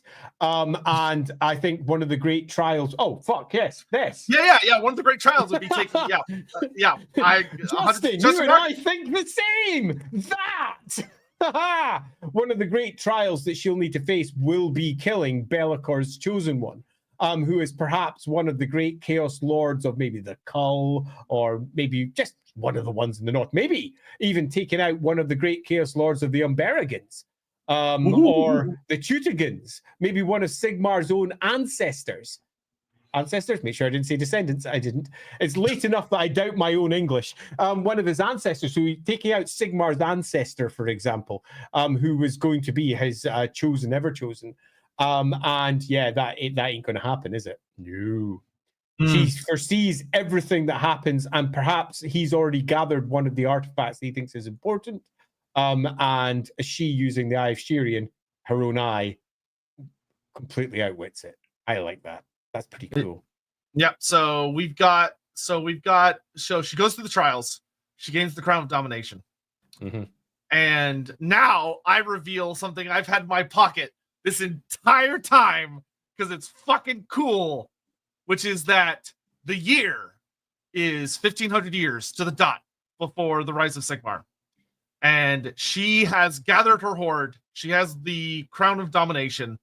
And she arrives with the great bastion looming before her. This impossible structure that, since it's been completed 200 years ago, has been insurmountable. Chaos has thrown themselves against it. Greater and exalted demons have thrown themselves against it. It is impenetrable. There is nothing that can be done. And the Celestial Dragon Emperor can look down from his wall and see her, and he takes her measure, and he knows she can't do it. She's not strong enough. She cannot break his wall. But she knows she doesn't have to. Because the Eye of Shirian has allowed her to see many things. And through her great power as a sorcerer, with the Eye of Shirian making her a horrifically powerful sorcerer, she did something no one would have ever thought to do, which is that she did not gather magic into herself. She did not gather the great magical winds that would have just crashed against the bastion and failed. She sent the magic winds elsewhere. She sent them to Lustria. And there, the great Slann mage priest, Lord Quex, lounges on his throne, and he awakens because he senses a storm of magic. And Lord Quex looks at the storm of magic, consults the sacred plaques, and decides, it is time for me to correct the world because it is off center. The continents are not in the correct alignment. And the Slann argue with him because some of the Slann feel like something is wrong. Canonically, there is a great argument between the Slann and Lord Quex about whether or not to realign the continents. They argue, they rage, they debate. He wins the argument, despite some of the Slann maybe knowing better, maybe knowing something's not right. And he takes this great storm of magic that has been gifted to him from an unexpected source, and he adjusts the continents. But he didn't know something, which is that there's another force at play. There's a strange race of ratmen that the lizardmen had no idea existed at this point, building a doomsday engine. that would have allowed them to potentially take over the old world, or maybe the world entire. But this earthquake, caused by the continental shelf shifting, which Dave and Blight is built on top of, causes the machine to detonate. And the explosion is so extreme, it makes the continent shift a little further than they're supposed to. Not according to Lord Quex's plan. And the Dwarven Empire cracks as the mountains erupt, and floods, volcanoes, lava, earthquakes, mudslides, whatever you can imagine, ravages the Dwarf Empire, who thought themselves safe after defeating the elves. And the Great Bastion splits. Cracks. Yeah, I would add one change to that, and that's the change that makes the clean, obvious, where did the channeling of the magic, how did it occur? Because we need the event that instigates all of this. And ultimately, this event needs to be tied to where our Everchosen is and what she's doing up there. And we have an artifact that allows us to do this up there, the Whooshing Compass. Okay, and we use that to channel all of the horror of a waxing gate of chaos, and it's used by the Everchosen in a great fight that takes place right up there, because it kind of has to, because hey, if we're going to be in Cathay, you're as well to have it right up by the Dragon Emperor himself, aren't you? So plus, right up there by the compass. Yeah, plus, if she's as clever as we built her up to be, and she knows those lands. Oh, yeah. The Celestial City is not actually behind the Bastion. It's got mountains behind it. But maybe she knows the way through. Damn straight. Okay, so we can have someone who effectively runs a guerrilla attack. And ultimately, she's going to do something that is not expected by anyone. She's ultimately going to be playing the sacrifice play. Because she's going to be killing herself for the success of her armies crashing through the Bastion. And the whole event occurs with her ultimately giving her life up there with a dragon eating her. As the magic is siphoned off, and what appears to be the absolute collapse of the Chaos attack turns out to be the thing that brings down the Bastion, brings down the dwarves, unleashes the Skaven. It literally ruins the world. And she also kills one of the dragon kids by being absorbed by it, as the corruption that lies inside her soul sinks into the heart of this dragon, as the eye that she is left with, the only thing that survives of her, throbbing in the center of this dragon.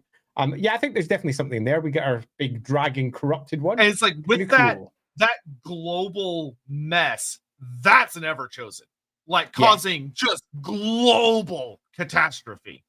So we've got an Everchosen here who has killed a dragon kid. No, hasn't killed a dragon kid, has corrupted the incorruptible, has proven that the dragons are susceptible to chaos, has won the argument.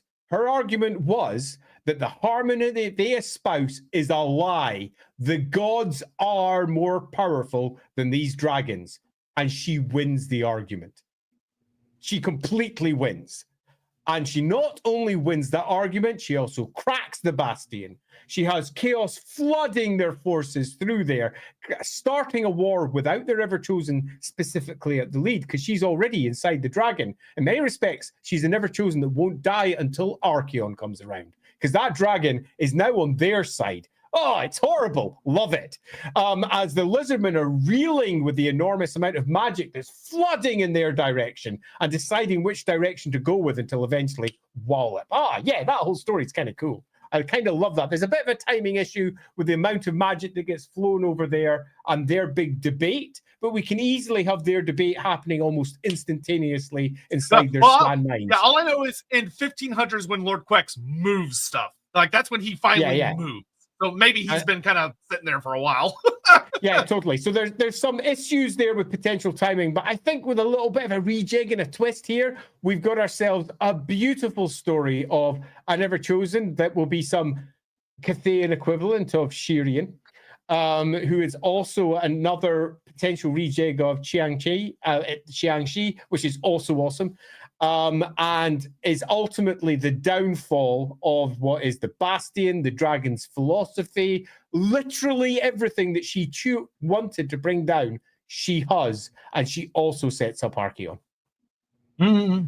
And as the Saints there says, lost that battle, but she wins the war.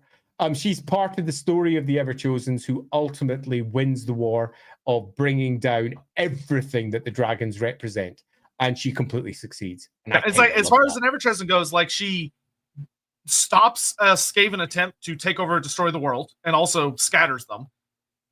Absolutely, just period, ends the Dwarf Golden Age. Yeah.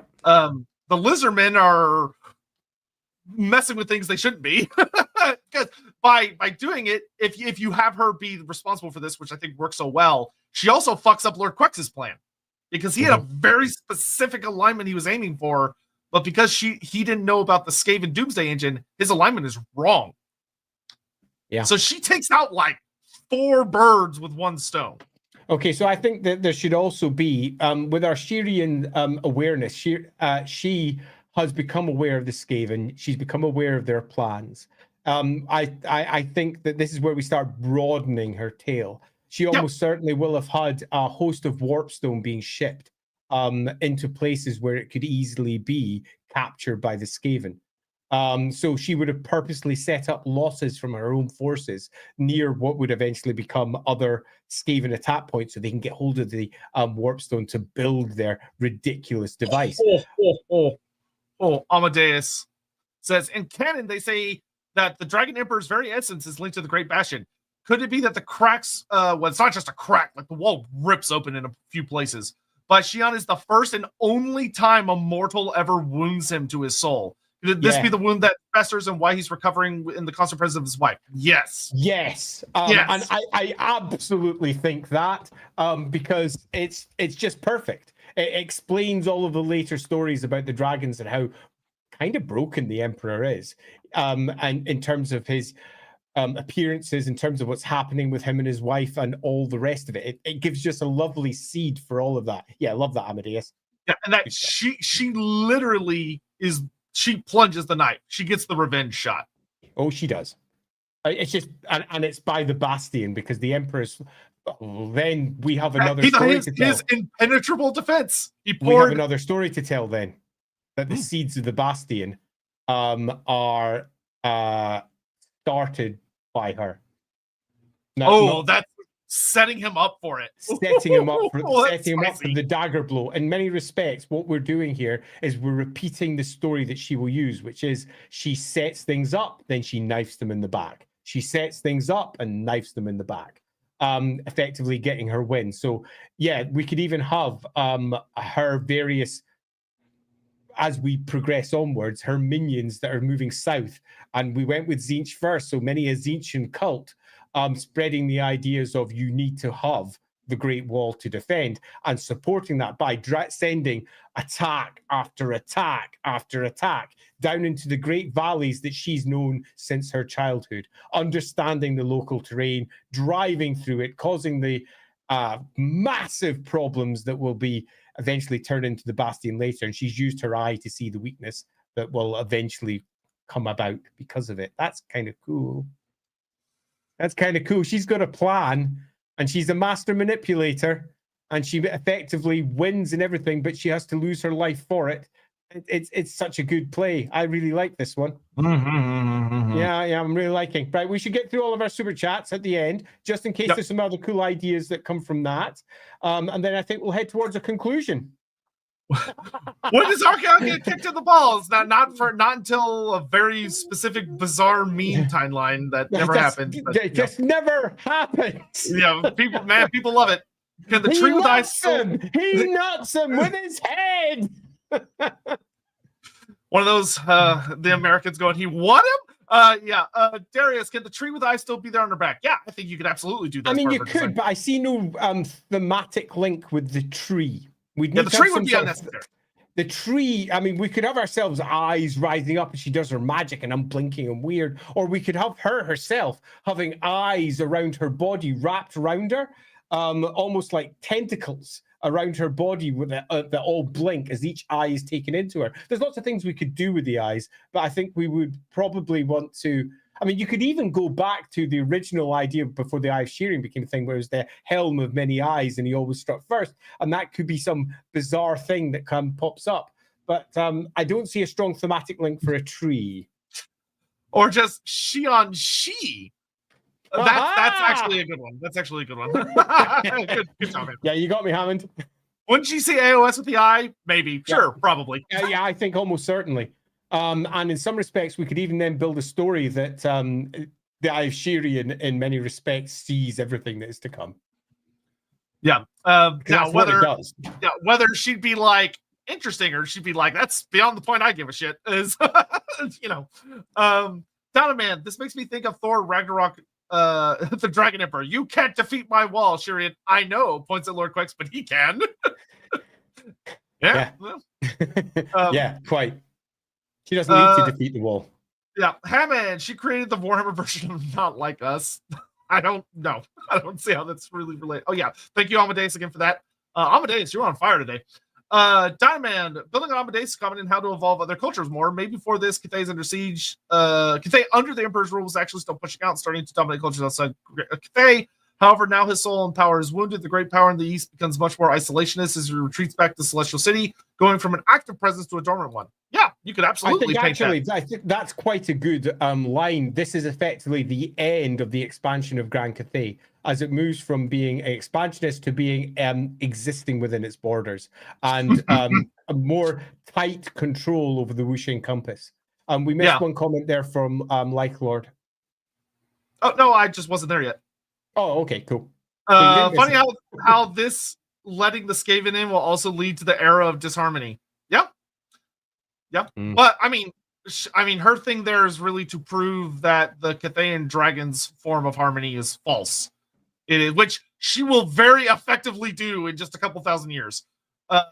Where the second mom and dad leave, it falls apart. It falls apart almost instantly as the Cathayan children, in an almost human way, start to squabble. Ian O'Brien, creating the need for a plan that originates wholly from him and cannot be influenced / subverted by outside forces. I'm not sure what this is in reference to. Creating the need for a plan that originated wholly from him and cannot be influenced outside. I have slightly lost track of what that one's responding to. Ian, Ian, we'll keep an eye out for comments from you if you want to elaborate just a little bit on that one. Sorry, Ian. Yeah, but we see that you're in chat, so just feel free to elaborate. You don't have to do it as a chat. Oh, the Dragon Emperor's plan. Yeah. That's even more brilliant. Like, why he doesn't share his plan with anybody. He's learned his lesson. Yeah, learned his lesson. And I think that's really nice. Yeah, agreed. Good. Excellent. Because we're all about trying to help establish Grand Cathay as it is today. And this tells a lot of the story of why Grand Cathay is the way that it is today. At least this version of it does. Yeah. Stephen Lucas, Andy, her rising arc reminds me of Sail the Faithless. So I've actually been doing a lot of research on Sail. There are some slight similarities, but I would call them slight. Sail is very different. I could see Sail being almost a devotee of the path of Xianxi. As in somebody who looks to the successes of the previous Everchosen and goes, there is benefit from this. But I don't think they're that close. Yeah, Sail's theme almost revolves exclusively around personal power. Like he is a super paranoid, arrogant son of a bitch. That his whole thing is just betraying people. That's all he cares about. Is he betrays people to stay one step ahead because he thinks if he doesn't, someone's going to betray him. Yeah. I could definitely see him though looking into the past and saying, I can learn from her. Oh yeah, I can see her looking at like her successes and philosophies and being like, oh yeah, this is why she was the real shit and why we shouldn't dedicate ourselves to a power, because he is undivided. So I could see him taking inspiration from that. Yeah. Cool, Patterson. You'd want her to have some interactions with all the other races. She fucked up before she makes the eye. She had all these threads that connect. Well, yeah, but I mean, she has hundreds of years to kick around and do stuff. She does. I mean, we have obviously had to speed through all of her time in the Chaos Waste doing Chaos Waste shit. as she's moved from one to another, either summoning demons, working with demons, working against or for various chaos lords doing their stuff, until eventually she rises up above them and starts wielding them like tools. We have a lot of story to tell there, and some of that will involve everything from dark elves, because as we said earlier in the stream, I think it's very likely she'll make a deal with the dark elves. Plus, there is a dark elf. There is an invasion that leads to Grond being sieged for a good while in 1666 before Sigmar was born. So she could have potentially led that invasion to get close to Marathi so she could talk to her. And then made a deal. Yeah. And said, which, Marathi gets rid of people sieging Grond, which is hilarious. Okay, and Marathi's a seer as well. One of the things that we so that works. That works very perfectly. It's beautiful. She can meet them and say, yeah, okay, done. This is good. Done. If I were doing so, I love what we come up with. I would dedicate like a good 250 years of her time to literally, she journeys around different places of the world, gathering things and wisdom she needs to make the Eye of Shirian. Because the Eye of Shirian's bonkers. So she would need, like, I would do crazy shit. Like, she sieges Grond to get to meet with Marathi so she could talk to her, and they forge this deal because she needs stuff from her. She needs knowledge from her. You know what? In fact, I think the story there is quite clearly she's gathering the eyes of seers. She's gathering the eyes of those who are blessed. Oh, that would be super fun, because then she's like, I want your eye, Marathi. And Marathi's like, I won't give you my eye, but I will give you this chick's eye. Because Marathi would do that in a heartbeat. Totally. And that's why the Siege of Grond occurs, because she's after Marathi's eye. She's after Marathi. And Marathi realizes that this thing is just not going to stop, so comes up with an alternative plan, which ultimately leads to somebody else passing on their eye, and also a deal where they will just leave and go elsewhere, so that she can then go to her son and say, hey, Malarian Malekith, what the fuck your name is? I can't remember anymore. I'm getting old. You have got free reign to attack the south. We have got a clean border to the north for exactly this many 100 years. And it's going to be clear. So I have seen this, the gods have spoken, which is both the truth, for the gods have spoken, but also she's made a deal on the other side, and the attack down to Ulthuan then occurs. Yeah, she could easily like pop down to Lustria because maybe she goes after a Slann to get a Slann eye. She attacks the dwarves because she wants the eye of like some great rune lord or something. Like you could do crazy stuff. Yeah, 250 years is a long fucking time. Yeah, we got a lot of time for some crazy shenanigans. But ultimately, the story there is she is gathering the eyes of those who are blessed by the gods to see the future.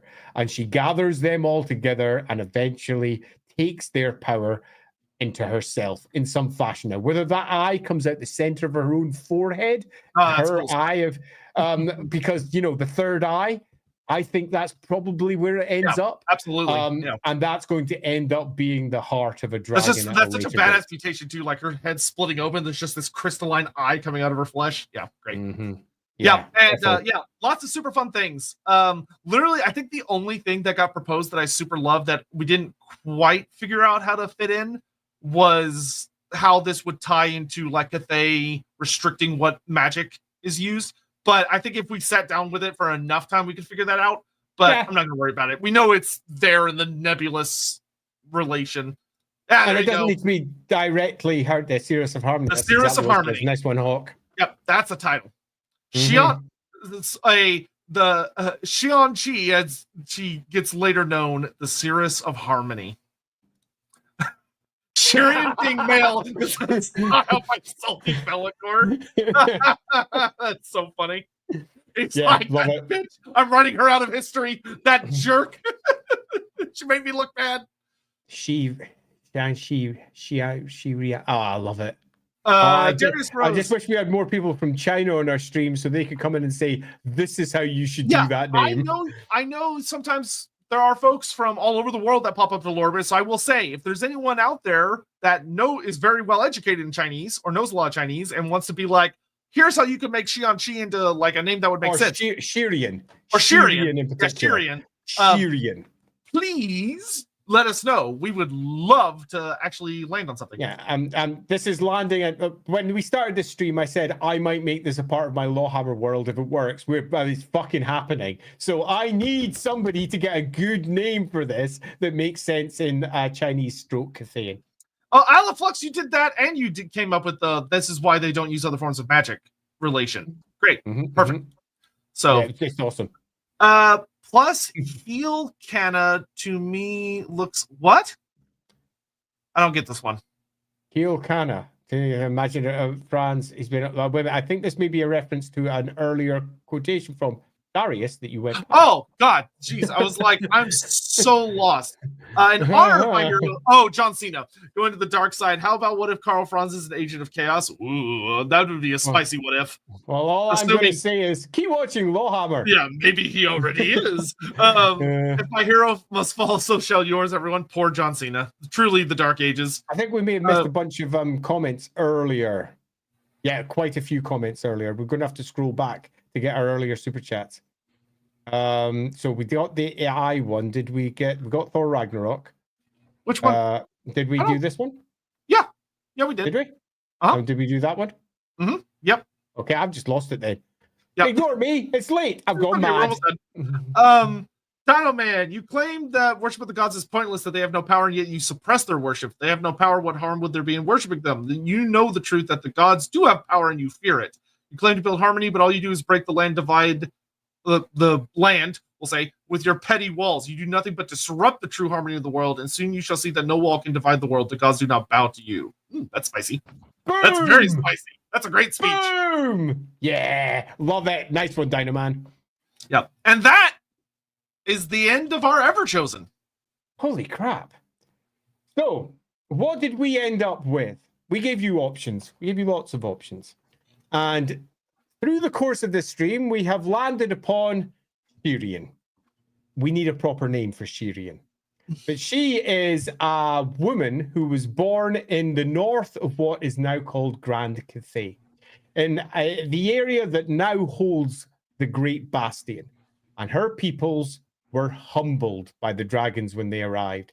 Their old beliefs were shown to be weak and almost powerless against the dragons themselves. And this burned Shirian to her core. For she was not just the leader, the spiritual leader, the chieftainess, if you will, of her tribe. She was pretty much the center of their belief. And she was forced to kneel before the dragons. Now, in this story, we had so far said it was probably Miao Ying. Maybe it isn't. Maybe it's the dragon that will one day eat her. That would be more interesting. And I think that's likely the case. We're looking at a headstrong dragon that likes to domineer others, absolutely likes to control and consume that which stays in its path. So, humbled, she is forced into service on the Cathayan side until eventually, what was our instigating moment for her leaving? It was the arrival of a great chaos horde.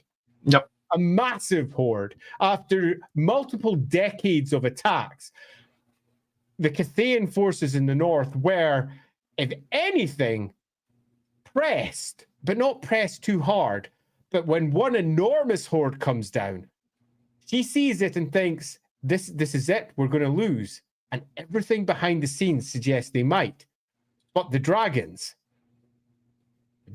came out and they used the divisions of chaos against it, used their harmony against their disharmony, and humbled the hordes of the north just as she had been humbled before.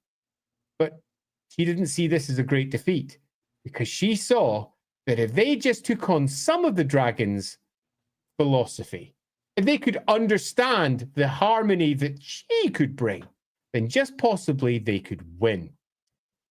So she goes off, and unlike the children of Be'lakor, who are all pretty much raised through one fashion or another to think that they can bring harmony to the disharmony, to that which is disharmonious, she does it off her own back. And she starts her great quest across not just the Chaos Waste, but other parts of the world as well, using the gods, using great spirits of the land and learning from them, extending her life, learning magic, extending her life further, making pacts, but not to swear to an individual god, but to take each of the powers that these gods offered in an attempt to try and influence the material realm and use them to extend her goals. Until eventually, after multiple years of learning, she discovers that the gods have granted much of their power to the mortal realm through a host of mortals who are often referred to as seers. So she comes up with her cunning plan, possibly aided by a demon, possibly not, to make use of this. And she starts her great plan to gather the blind eyes of the seers. The eyes that can only see that which the gods themselves allow them to see. And she starts her big, long process of gathering them and ultimately a horde around her of the best servants that she can, until eventually she reaches the point, having banded chaos groups together, having betrayed others, having done a whole host of chaos building stuff, until she has reached the point of, I think we're looking at maybe having taken 100, 200, 500 eyes of seers. She's now leading hordes in the north, and she besieges Grond. Ultimately thinking that if I can take the oldest seeress in the world, I will finally complete what I need.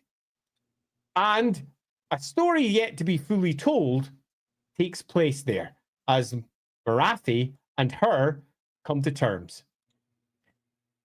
Possibly Marathi does give her one of her eyes.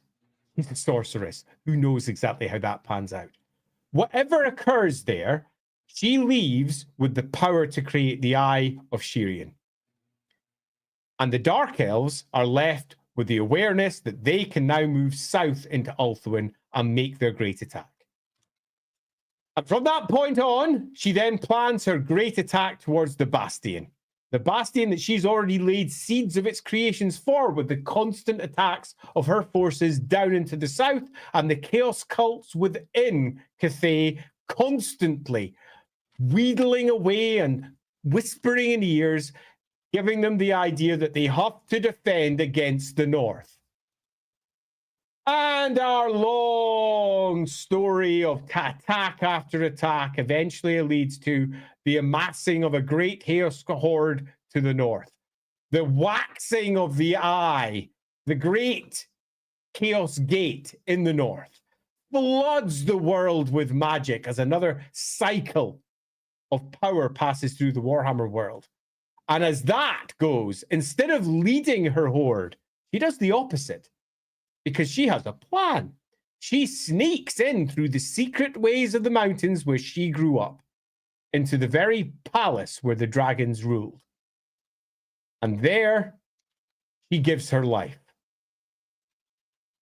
standing against the very dragon that once humbled her, refusing to kneel to it, so it eats her, as it long ago threatened to do, kneel or be consumed. She doesn't kneel. It consumes her, and it falls. And in its fall, the whooshing compass is flung around.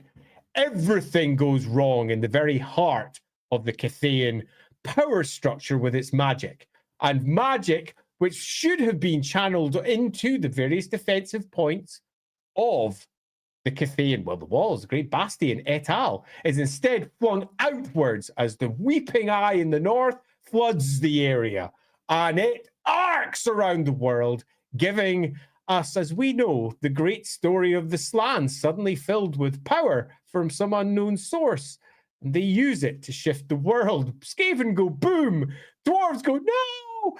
The Bastion cracks. The Chaos Hordes flood in without an Everchosen leading them. They don't need them because they are in harmony. And they wreak untold damage across Grand Cathay, changing Grand Cathay forever and making all of its potential looking out views turning insular. The Dragon King himself sitting upon his throne, now wounded. One of his children gone forever. I kind of love this. Fucking great. Fucking great.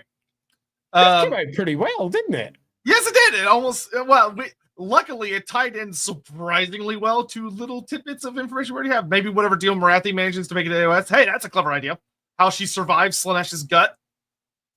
See, one of the interesting things about Marathi is she's a seer who isn't blind, which is an exceedingly rare trait, and so rare, in fact, she's the only one I can think of who's a proper seer who actually has her eyes. Almost all the rest of them just don't. The prophets of the gods are blind. Marathi isn't. So I think possibly there's a part of her story is in that. Maybe in her desire to be the most perfect creature, she hides the fact that she's blind. Maybe she is blind. There's a whole host of different things that we can take here. Maybe it's all a mirage, a facade of her magic, and she's actually a withered, broken crone underneath it all. There's a host of different stories that we could take here. And the deal that she makes with our Shirian could be the acceptance of what she is and what she could potentially become later, which is effectively a goddess. You will become a god. You will not simply be, if you're an avatar, because she could be an avatar, or she could just be an elf. She could be fallen to chaos. She could be any of a host of things. Whichever version of Marathi you go with can very easily be pitched here with, I know the future, and you will become a god if this comes to pass. Give me your eye. Oh, there's something cool in that. Yep. Some other fun little things is, of course, just some ideas that I saw in chat that I want to toss in here at kind of the last second of, if we had more time, because I'm going to say we're out of time. Yeah, me too. Yeah, good old Nayeth. Yep. We would definitely find a way to tie in the whole concept of like the why Azir is the only win that the Celestial Dragon allows humans to learn because it's somehow related to this incident. I think could make for a really compelling story. Also, I saw some people earlier that I do want to call out about, the Flame Fang's corruption sounds very similar to Fate Claw. If you feel that way, you could always change it where Flame Fang has a little bit of a personality thing that she knows about, where maybe he has a desire for power. Like she uses the eye in a way that he recognizes what it is, how powerful it is, and after he kills her, he takes it for himself. But for her, that was always the point. That she wanted it to end up with him. So you could play it that way where it's more of his decision and his greed, or his especially if he's the one that tortured her back at the beginning, that she plays his negative traits against him, which could work really well and fun. But last thing, of course, I'll say is that this was incredibly super fun. We had a fucking blast. This turned out way better than I thought. This is probably my absolute favorite of the Build-A-Whatevers, which is crazy because I thought Build Neverchosen would not be that interesting compared to Build-A-God. And this can even, if you wanted to, it can even tie into our Build-A-God. Totally and like all the stuff. The Lorehammer. I honestly think you could tie it to the Build-A-God directly. She was almost certainly one of the DVDs. The Lorebeards verse is fascinating. Yeah, it's definitely becoming a thing. Yeah, Games Workshop, hire us. Web Chef, Dark Deeds question. While the End Times books are being released, at what book did you realize the setting was being destroyed? I don't know how to release the Dark Deeds, but I don't know if anyone's answered that. Right from the beginning. The first book was out, I was like, yeah, fuck. That was it. I mean, it's the End Times. Oh, you see, I didn't figure it out until book 4, or maybe book 3. I think book 3. For me, it was when it was first advertised. I was like, they're actually going to do it, aren't they? They're going to do it. And I read the first book and I was like, yeah, they're going to do it. That's it. Warhammer's gone. Yeah, because the advertisements for book 3 or book 4 was when like there was a lot of panic online, like in the forums and stuff. And the big reason was because GW got a little more obvious because they started releasing like a promotional tagline that said, "It's the end of the world, even if you believe it." That became like the tagline, which was basically them saying like, we're about to off this shit. Because being the assholes they are, they didn't officially confirm it until the 5th book, the last book. Like they were very cagey about it because they knew people would freak out. Yeah. Exactly. Avani DK, if it is true then the land of the blind, the one-eyed is king, it is even more true for those with true vision. That's a good use of that quote. I will say, for her design, the way I imagine her is that she's had to take out her own eyes, and she just has the eye of Shirian. That's the only eye she has left. But she's got the sockets, and like, because that would allow her to almost have a prophecy about the 3-eyed king. of her being like, this is merely one. But when the true end comes, there will be three. I'm not the three-eyed king, but I've seen him. I've seen him. Stephen Lucas, we created Crier from Star Wars. Knights of the Old Republic. Funny. You know, to a degree, there's a certain amount of truth in that. She's a pretty goddamn awesome character. Ian, that's a cool. That's not the case, but that could be a cool fuck with thing. She's the reason Kairos Fate Weaver doesn't have vision of the present. That would be hilarious if she somehow stole Kairos' vision of the present to make the Hyperion. Oh, that would be a really good one. She stole one of his eyes, maybe one of his heads. Maybe he once had three. That would be fucking baller because man, man, that would be so good for a true undivided character of why, as you know, Kairos is the Zinch guy. Fucking hate her.